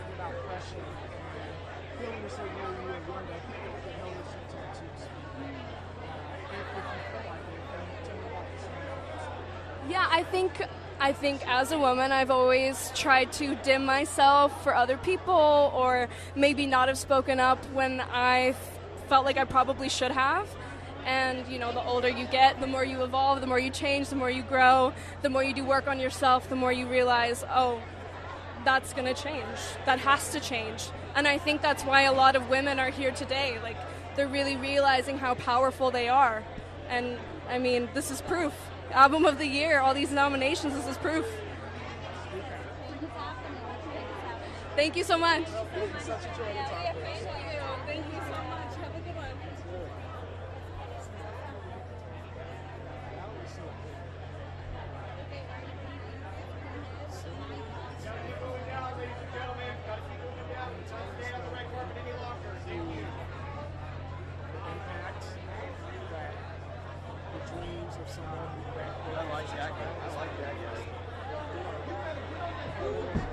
I like that guy. He's like, have a problem speaking out. oh yeah, he's like moving people along. Right? Don't be standing on the carpet. Keep moving. Keep moving.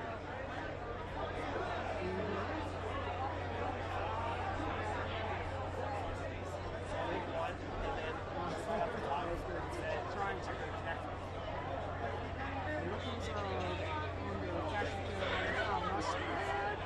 Victims at the North End. You know, the mustard shout out. So, right there. It's kind of hard to avoid Kendrick this past year and a half or so.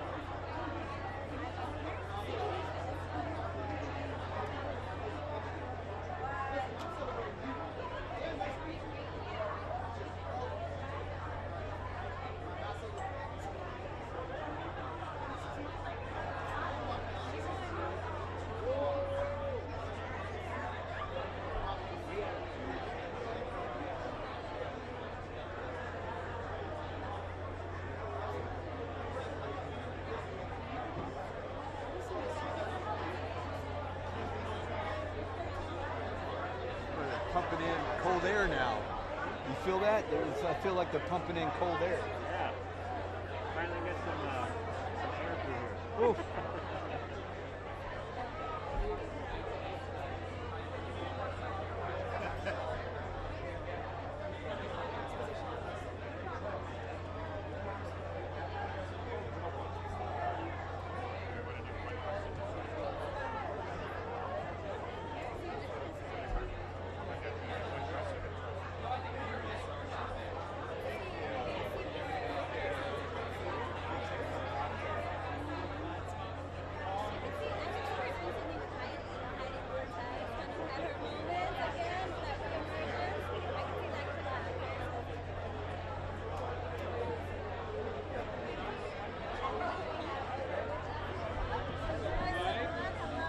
I got my own one. Thank you.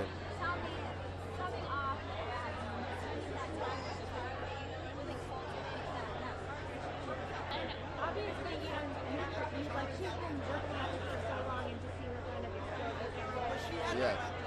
Unbelievable. You know, I think like gay people have been knowing about Charlie XCX for a really long time. And so for everyone else to kind of like catch up is very, very satisfying to watch. Thank you guys. Thank you.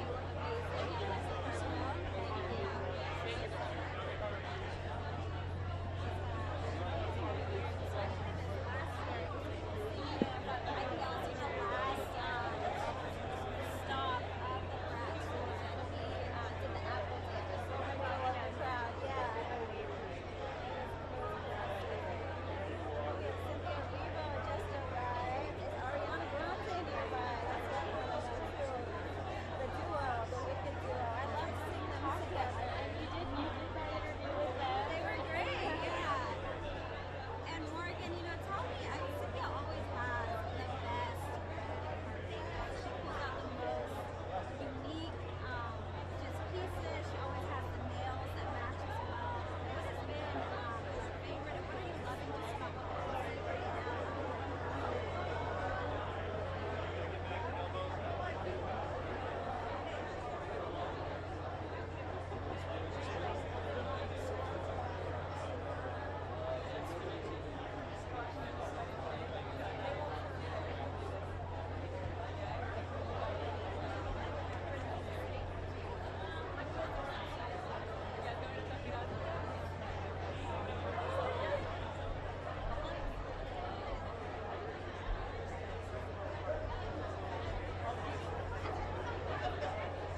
Wait a minute, wait. Yeah, always smiling. Hang on. Give me a second.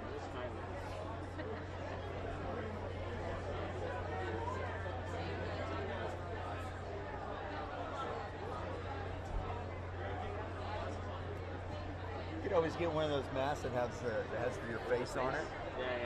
Yeah. This looks so creepy. Yeah.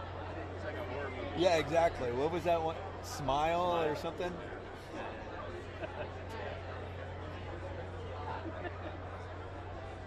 Get a Joker smile. Yeah, Joker.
All right, I like this mic.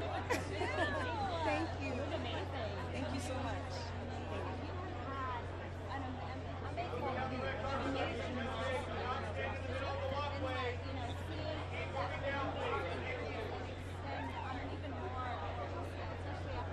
Yeah.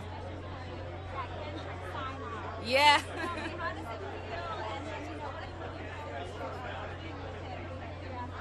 I mean, amazing. Kendrick is literally one of the greatest rappers alive, and so that co-sign meant everything to me, and I'm very excited, and hopefully I see him tonight. Thank you. Have a great night. Thank you. So talented.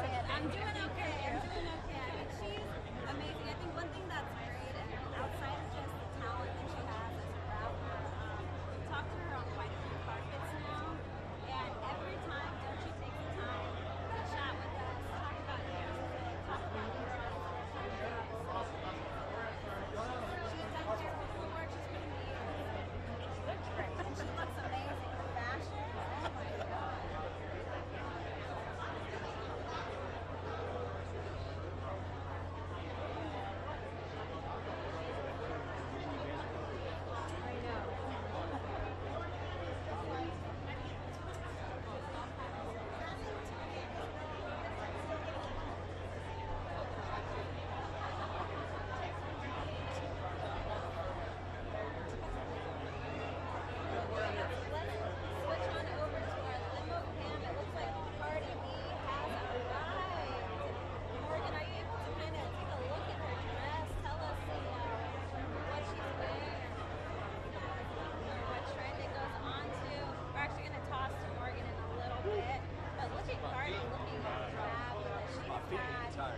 lot of change happening in LA.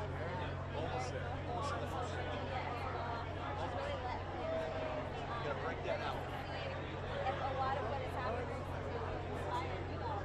Oh yeah, we're gonna break that out pretty quick. No, I think you're right. One thing Harvey is she's not public. She always speaks her mind. I think that adds to her authenticity and some of the things not many celebrities at her stature that have the phone she has and just get on Instagram Live at times and just speak for 30 minutes, an hour and a half, just pouring out her life. I think that's why fans have such a connection with her. So I think just, number one, just to hear you out because it's been a while. But yeah, to see how these huge life changes will impact our nation.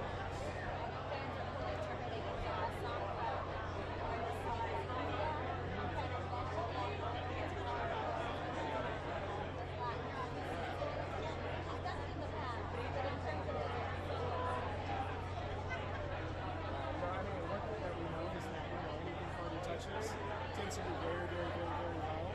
So we know that if she does have, whether it's a song like that or another collaboration, we know that it's going to be great. Right. I won't be here to hear You them, took the words right out. I'm like, I won't be here. I'm glad you must have the secret. I found the sound for you.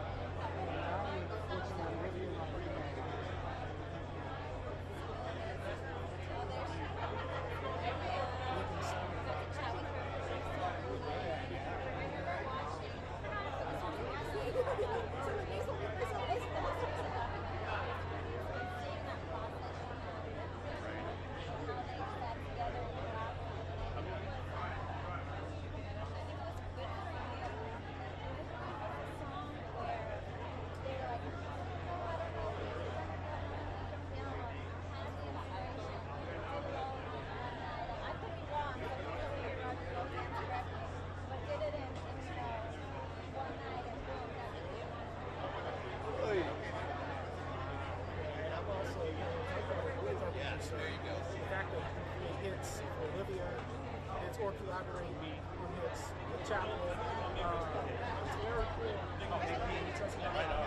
This particular part. Okay. Right on. Yeah. Yeah, just. We always say we have special guests, but I think no. Yeah. We truly are honored to have two special guests. So thank you so much for joining us. No, thank you for having us.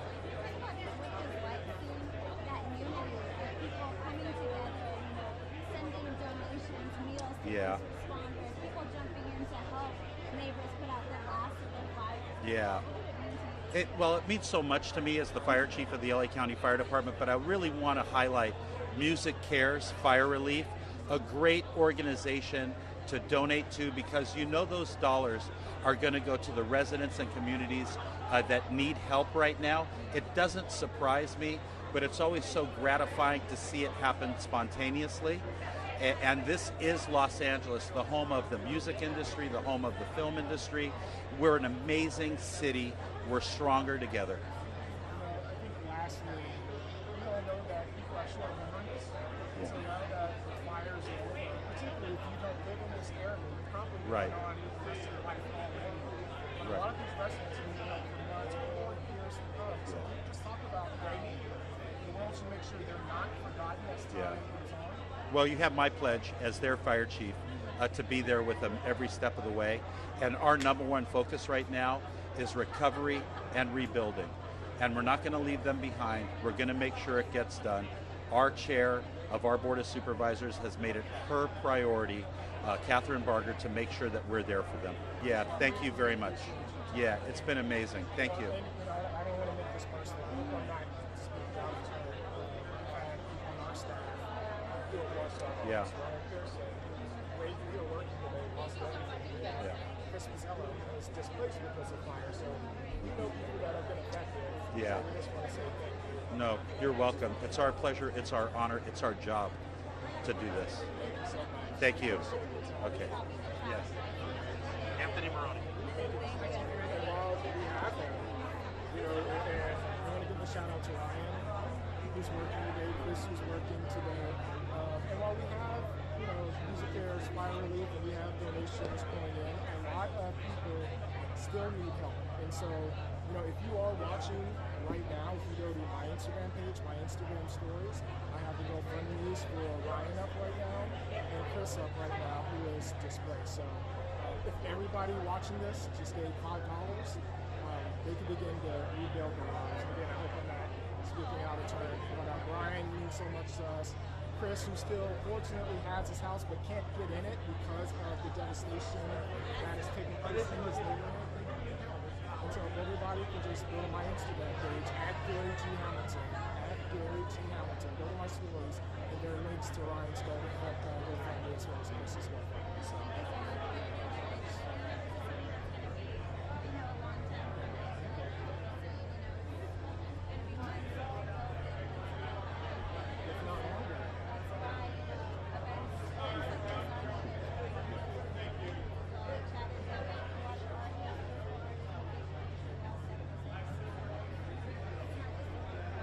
it's affected so many people, and we could stick better to it because you're here, but even in New York, we see, I know people affected, or friends of friends that have been affected. It's really touched them.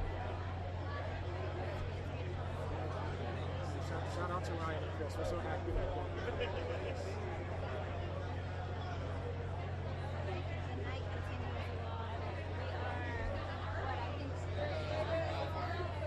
already? Oh, wow.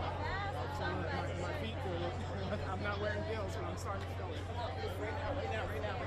The last few years, I was dying. Someone give me an Oscar because my feet are numb.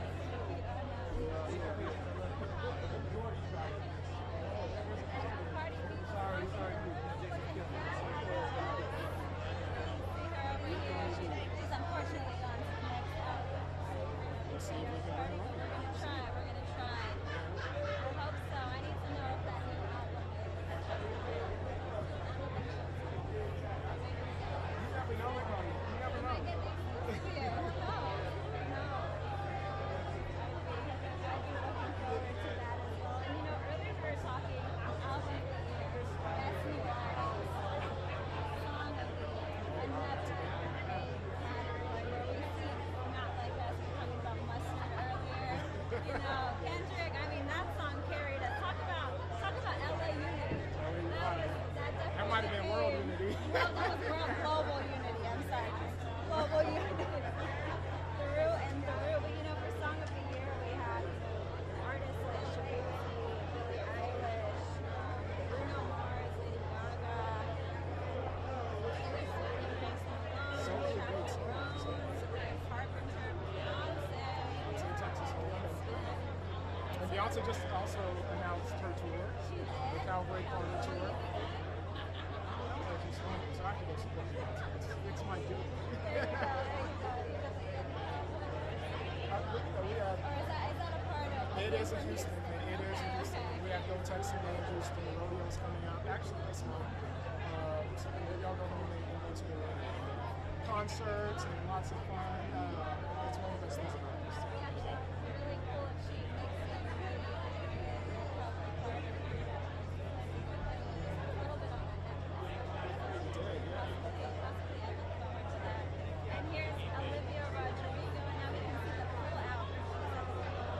Morgan, tell us a little bit about what Olivia's got on, who she's wearing, and she's getting into that trend that was on the whole platform.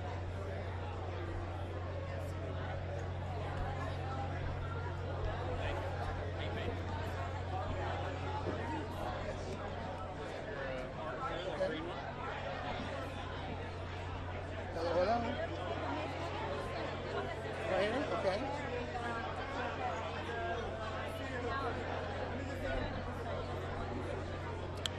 Mic check 1 2. Mic check 1 2. Thank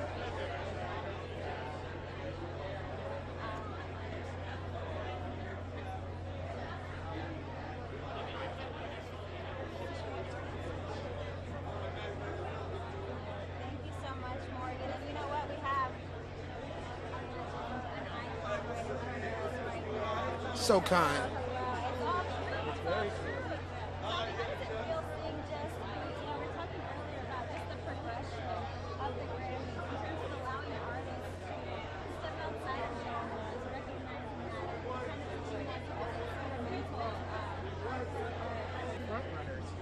you know, I'm a Goody Mob kid.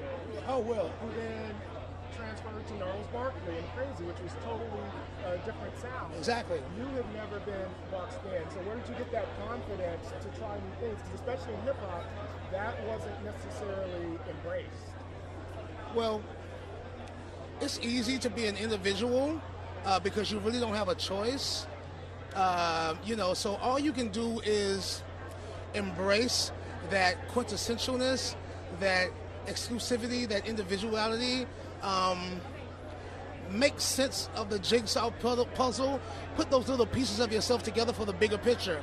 And that's what it's all about. But it's a process, you know what I mean? But you have to take pride in the process and be shameless about it, you know, be yourself on purpose. That's what style is all about. And speaking of very stylish, my lovely woman, Shawnee, it looks really beautiful tonight. My son, Kingston, you understand that this is a family thing, you know what I mean? So, you know, I just want to acknowledge these wonderful people next to me.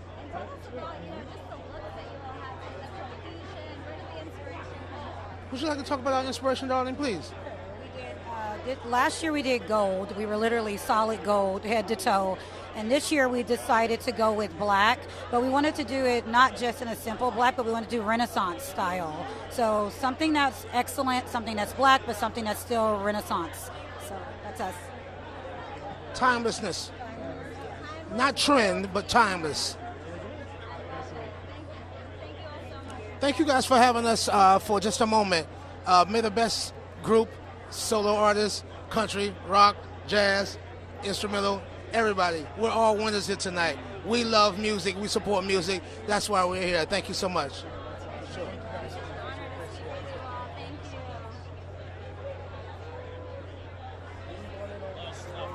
Thank you guys, appreciate you.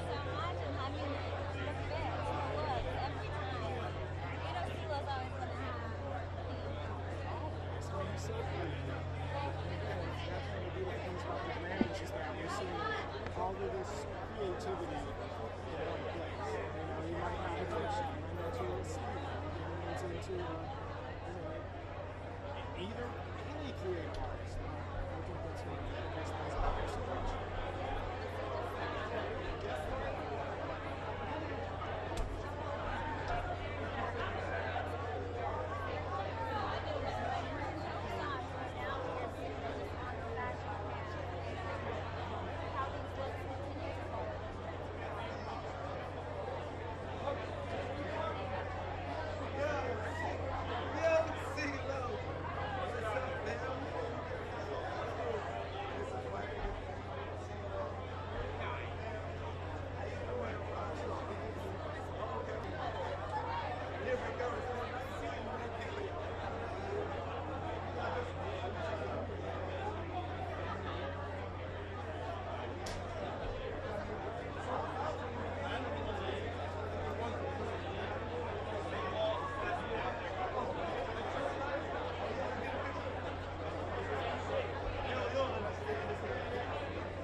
Yeah, right? It got cold in here.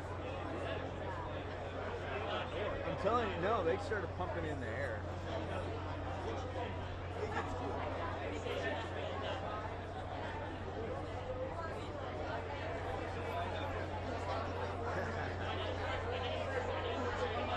For sure. Yeah. Back in the limelight. Back in the limelight.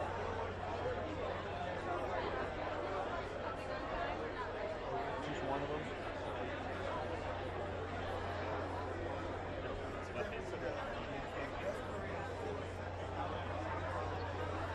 You know who I feel for? Are people like Billy Crystal. He said he's been in the house for 36 years. So, you know, people like that are iconic, that have such a huge career. Just think of all the memorabilia that, you know, that they have in their house. Yeah. I mean, it's just, I know these people are good. You know, they can recover from it fairly easy. With all that stuff,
interesting how these artists now are walking around with ASL people.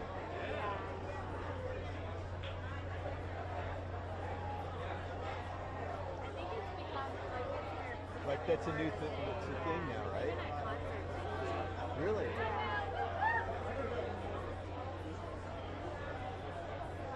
Tapping into new viewers, I guess.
Break the 30-minute mark. Crack that 30 minutes.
Oh, thank you. How are you? Great. I love the look. Thank you. One of the great things that I really admire about the work that you've done throughout your career is speaking out in favor of artists taking time for their mental health. Yeah. Can you talk about just what that has meant to you to have that platform and just also see the way it's impacted not just fans but also your peers as well?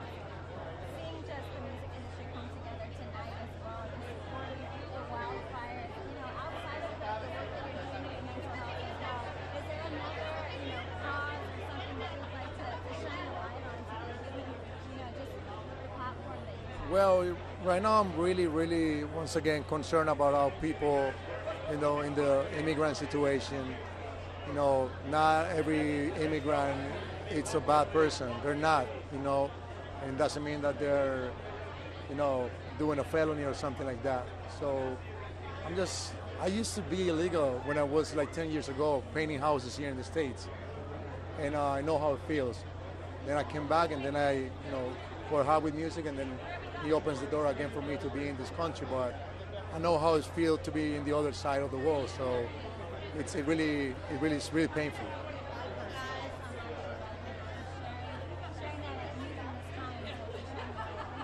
Thank you. Thank you. Respect.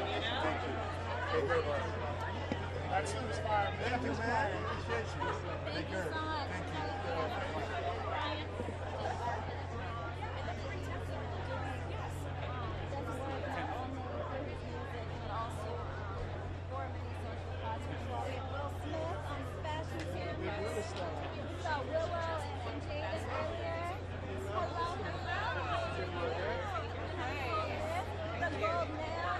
Thank you. Coming off, releasing your album, going on tour. Tell me, what does it feel And like? just winning? Just winning, yeah.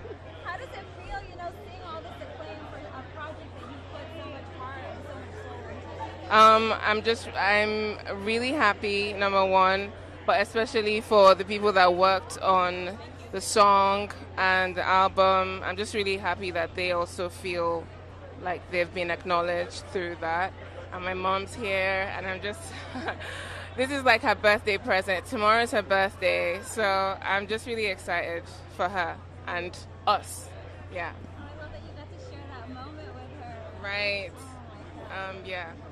What's it been like for you? And obviously, we're looking at Afrobeats, we look at songs coming from music coming from the continent throughout the last year and a half or so. What's it like being one of the faces of the movement? People looking really to you for direction and almost. I know you're very conscious of the art you put out, even conscious of like the way you dress in the street, things like that. I appreciate how conscious and intentional you are. Can you Right. talk about why you're so intentional? Human beings are human beings, and I don't judge. I just kind of adjust, and I just always have a goal in my mind and make sure I achieve that goal, no matter, like, regardless of anybody else. So with regarding to the studio, it's what it is, and I have to do what I have to do, and that's it. Like, I don't have time to think too much about why it's happening, because I can't alone as one person change it. But in that moment, I can do something about it to help the situation, And I think it's really case by case basis, but I'm doing my best. Thank you. I appreciate you guys. Thank you so much. Thank you.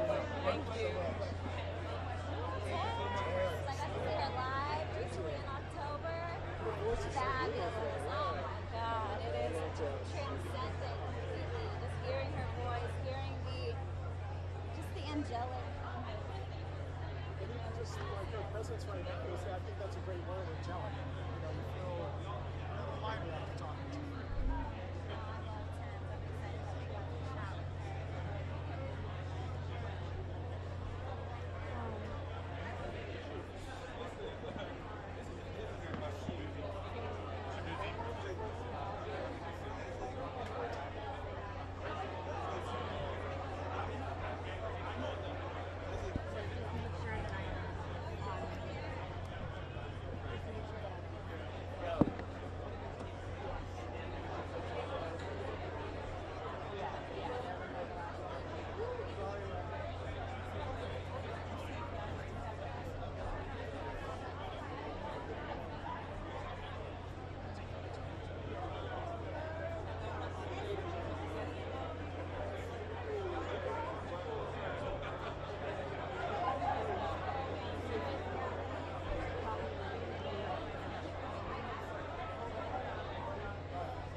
The green is your mark, and this is your mark.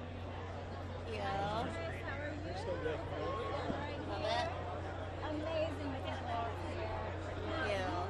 I've done a lot of beautiful work in terms of giving back to the LA residents and the wildfire. I know that you also, lost some beautiful. What has this time been like for you? And what gave you that courage to say, I want to jump in and help others out? It's been such a scary and heartbreaking, devastating time. And when it happened, I was just in such shock. But I told my husband right away, we need to do whatever we can to support people. People have lost everything, their animals, their family members, their homes. It's just been so heartbreaking, but it's been really incredible to see so many people coming together and supporting each other and helping each other out. And I think that's been really beautiful to see. Amazing just to watch that immediate unity. Yeah. I was like, everyone says we're superficial here, but we're showcasing the other side. It's funny you say that, not to cut you off. I actually talked to you and Nicole a few weeks ago for the show during the junket, and we kind of were laughing about the fakeness of LA at the time, and obviously the fires hadn't happened yet. But from your perspective, being born and raised here, what's it like seeing the whole LA area kind of come together. And thank you for all you do. I know you do a lot of humanitarian work that you don't always get credit for, but you have a great heart. So thanks for all that you do. Thank you. I appreciate that. I hope it inspires others to do the same. Thank you, Paris. Love it. Enjoy the night. It's still a fun night. Enjoy the night. You look fabulous in the pool. You look very fun. Thank you, everybody. Paris Hilton, that's good. I love Paris Hilton. I think you forget, that Prince, it's Taylor Swift.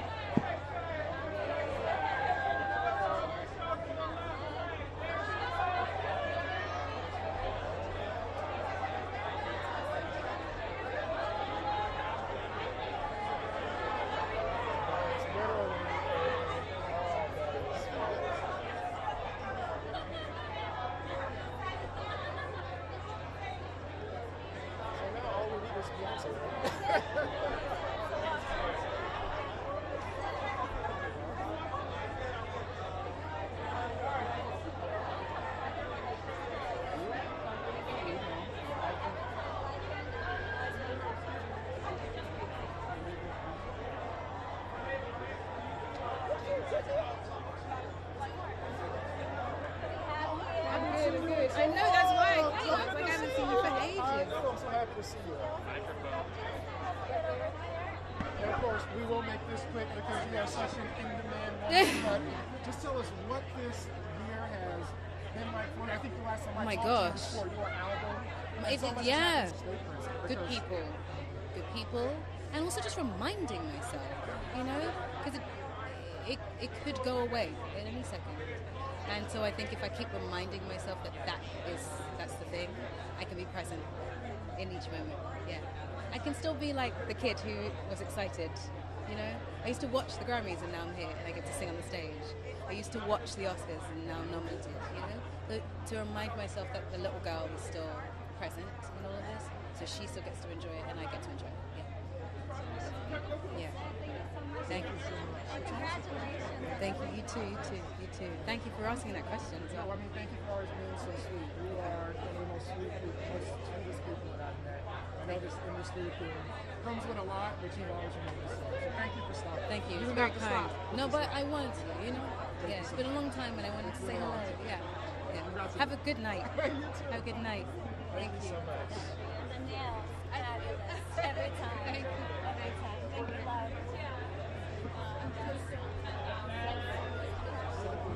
Killer outfit every time.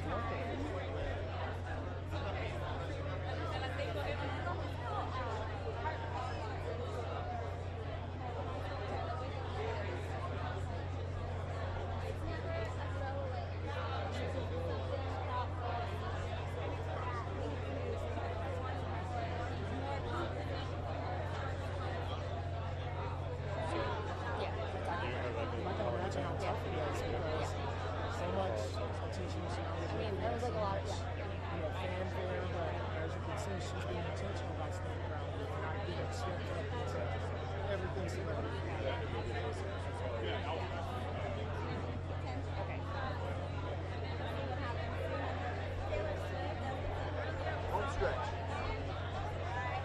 No, I'm good. Home stretch. Almost good.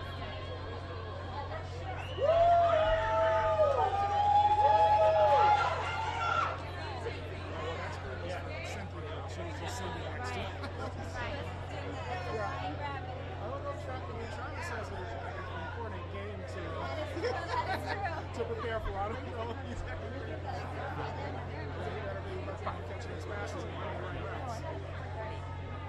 Well, technically yes, but we can go into fun. Oh, we can. Okay. Pretty sure. Okay.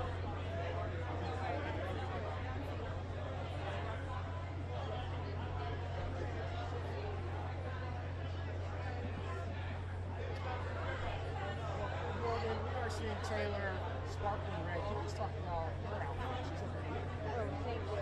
Thank you. No, not yet. Not right now. Oh, yeah. Thank you. Sorry. I didn't realize I wasn't plugged in. I'll go in now.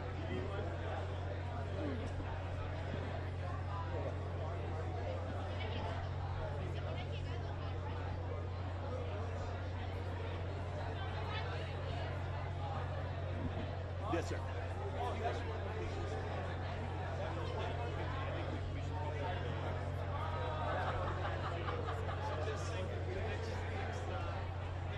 Oh no, she wasn't the one that was singing. No, it was the.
Yeah, she's beautiful. I think she's talking about a baby. It's a look that we haven't seen before.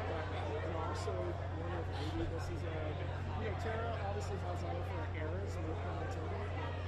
Is she moving into possibly? Who's Russian? I mean, she's definitely, looking at very, very, very strong. Is that Gail King? Gail's got at least a 5 cameras. Yeah, at all times.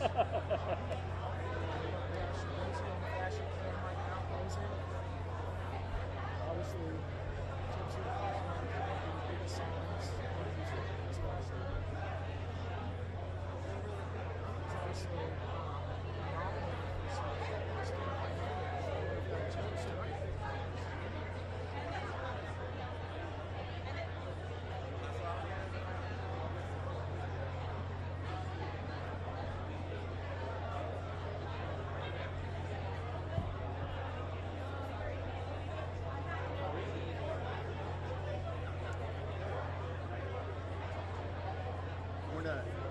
Do you have a rap?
I gotta get it a second.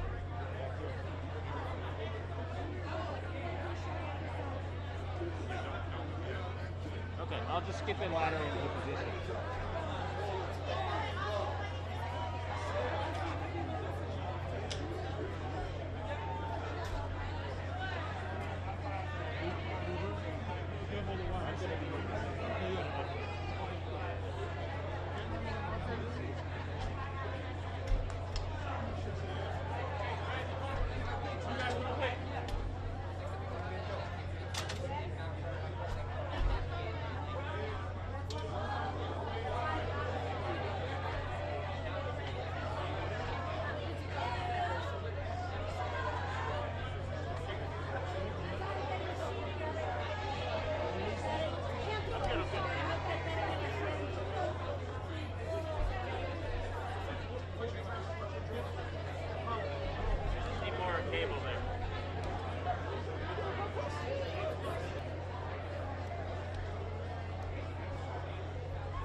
Into the arena, so we don't understand.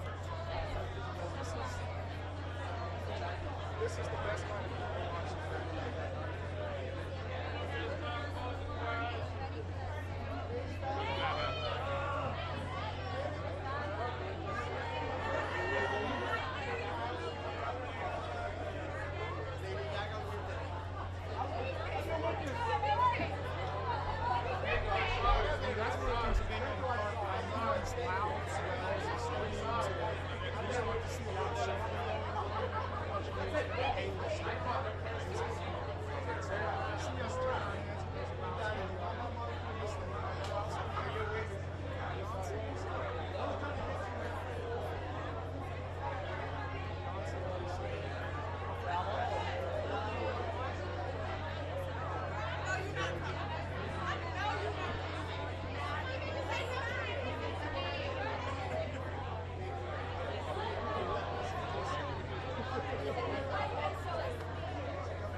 I love the color. We were talking about that there's a lot of black. I love that dress.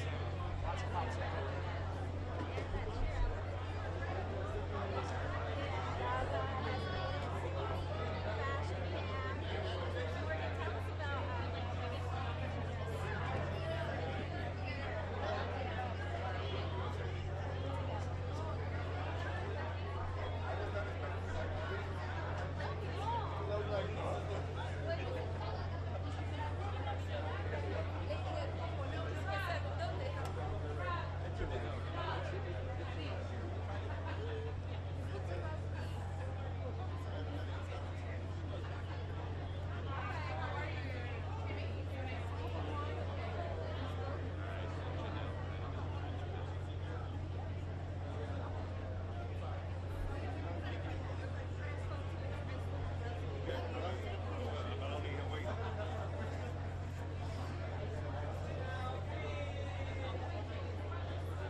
And I could just. I know.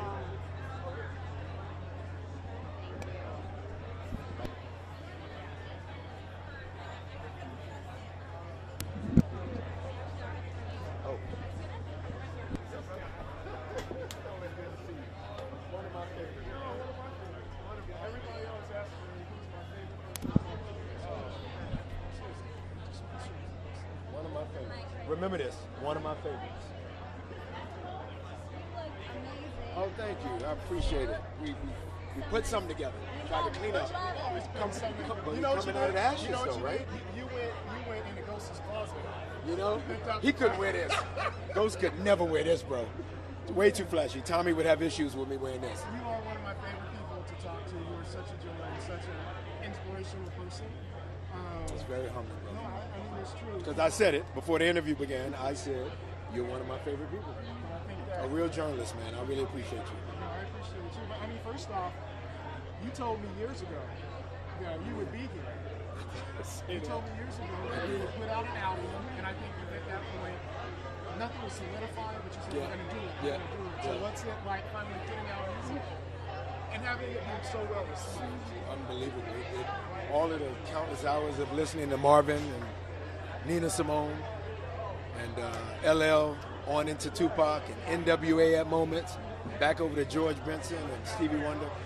Like it's a real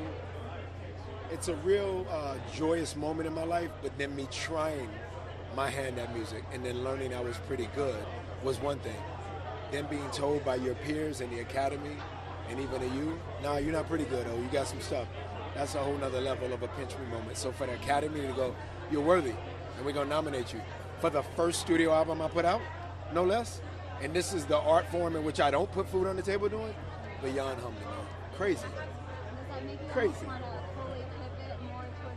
But I've done like 430 songs, so it was already a pivot. It's just now me needing to put it out. I'm gonna put it out. I'm gonna do it. I mean, you're such a renaissance man, and we don't say that lightly. And I know that a lot of former athletes, as you're a former professional athlete, are starting to use you as the So just talk about inspiring athletes to say, you know, I don't have to stay on the field or in the gym or the box. I can go to the theater. Yeah. It's a great question. I think I shouldn't say that. You know, culture a lot smaller and less judgmental of each other trying stuff. That's big for me. If folk can do it, I guess I can do it too. That's big. I say the same thing. If folk can do it, maybe I can do it. Yeah, player. Man, it's always so good to see you. Always good to see you. Thank you. And congratulations. Thank you, brother. I appreciate you. Thank you, AP. You keep rocking, bro. I'm really proud of your voice. I'm proud of your voice. Thank you so much. Thank you. Peace, guys. So inspirational. Sometimes I'm like, I don't know, everybody else is really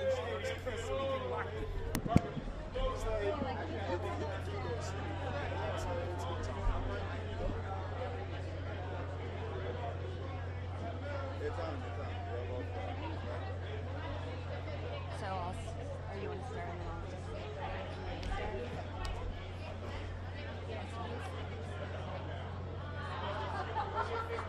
I'll start.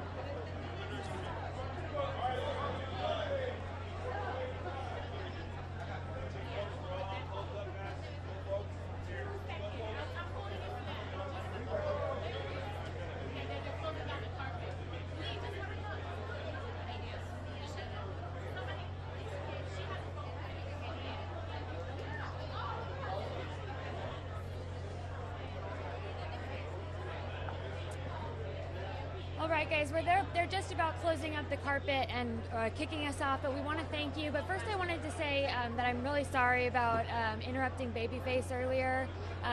Chapel Roan had come up and there was a lot of commotion as there is on these carpets, but I'm a big Babyface fan and as are we all, and so I just wanted to say that I really apologize. But thank you so much for having me, you guys. It's been great. Thank you so much, Krista. It's been great having you on here. And you know, one thing, as I pull the mic up, as I was going to say, on these carpets, wild things sometimes happen that are out of our control. We've got, you know, directors in our ears telling us to wrap it up. Oftentimes we want to continue those conversations. I really still want to hear Babyface's answer about women in R&B progressing. You know, we talked about last year.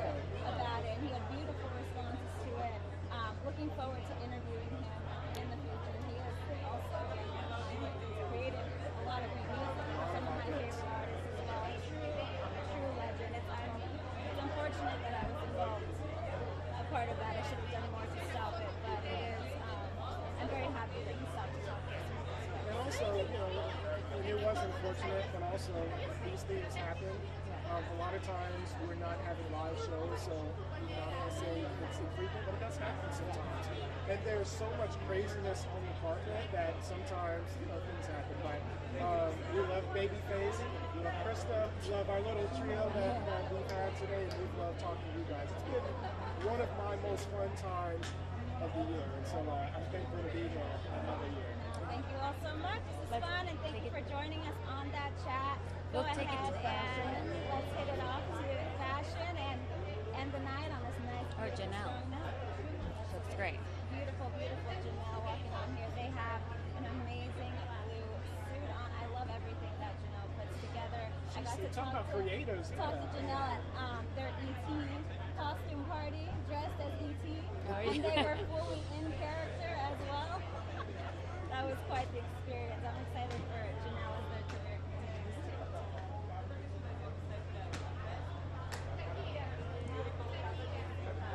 Let's talk to Morgan. Morgan, what do you think about Janelle's look?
Thank you so much, Morgan. It's been so much fun having you on here, really giving that insight, that fashion insight. I learned a few things. More than More than right. And sequence. sequence, that was and sparkles. I mean, that's what I had to say last year. But once again, you know, thank you all so much for joining us here tonight. I know some of you are changing on over and watching the actual Grammys award show. We always have so much fun. We're such a great team. We're running Krista as well. She's a good one. It's always a pleasure. I gotta go do my suit to everybody real quick. So I'll see you guys later.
I'll record. We're just taking the audio from that sound. Okay, cool. I'll record anyway.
on these then?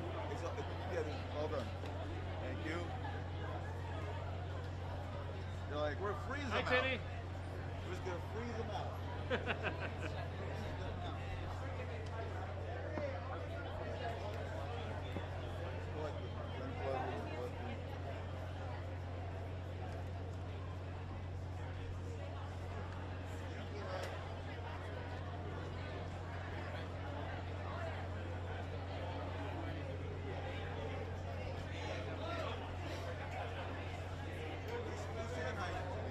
Not mine. These yours?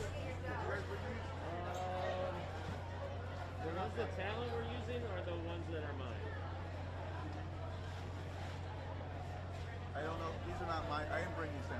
So yeah, the Sennheisers are mine. The guest mic is mine. Yeah.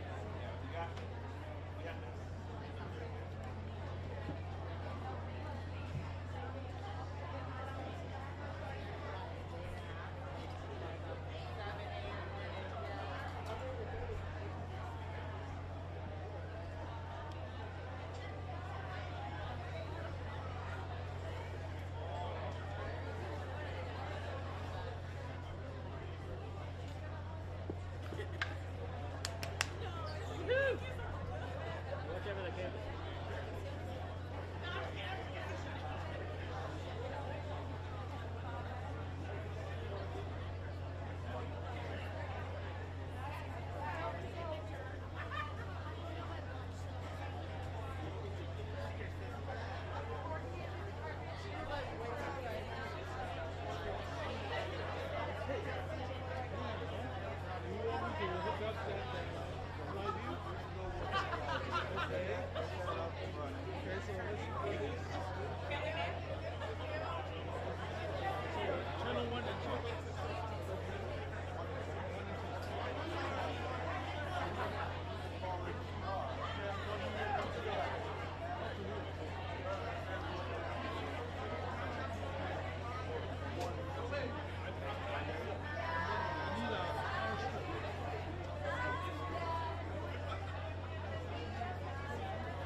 No, I'm being 1,000% because I was impossible. That's great. You guys good? Like, you should come with great games. That's the fact that we call it acting, graphic, put everybody on there. It's great. Yeah, 180 to 100,000 people. Oh, yeah. 80 or 100 on YouTube? 80 to 100 watching it at the same time. For hours. There's a consistent number. Yeah. That means, like, to keep that number for that long, like, it literally just stay there at 80,000 for like 2 hours. And then at the end, it went for 100,000. That's just people watching once. That's not views. That's not total views. I think the total views was up at maybe 2 million. Yeah. Don't forget your flag. You warmed up? All right. Okay. I'm going to go back to the car. Shakira, give me a wave. Watch out. No trip. Bye, Shakira. They got me. I walk in, they got me.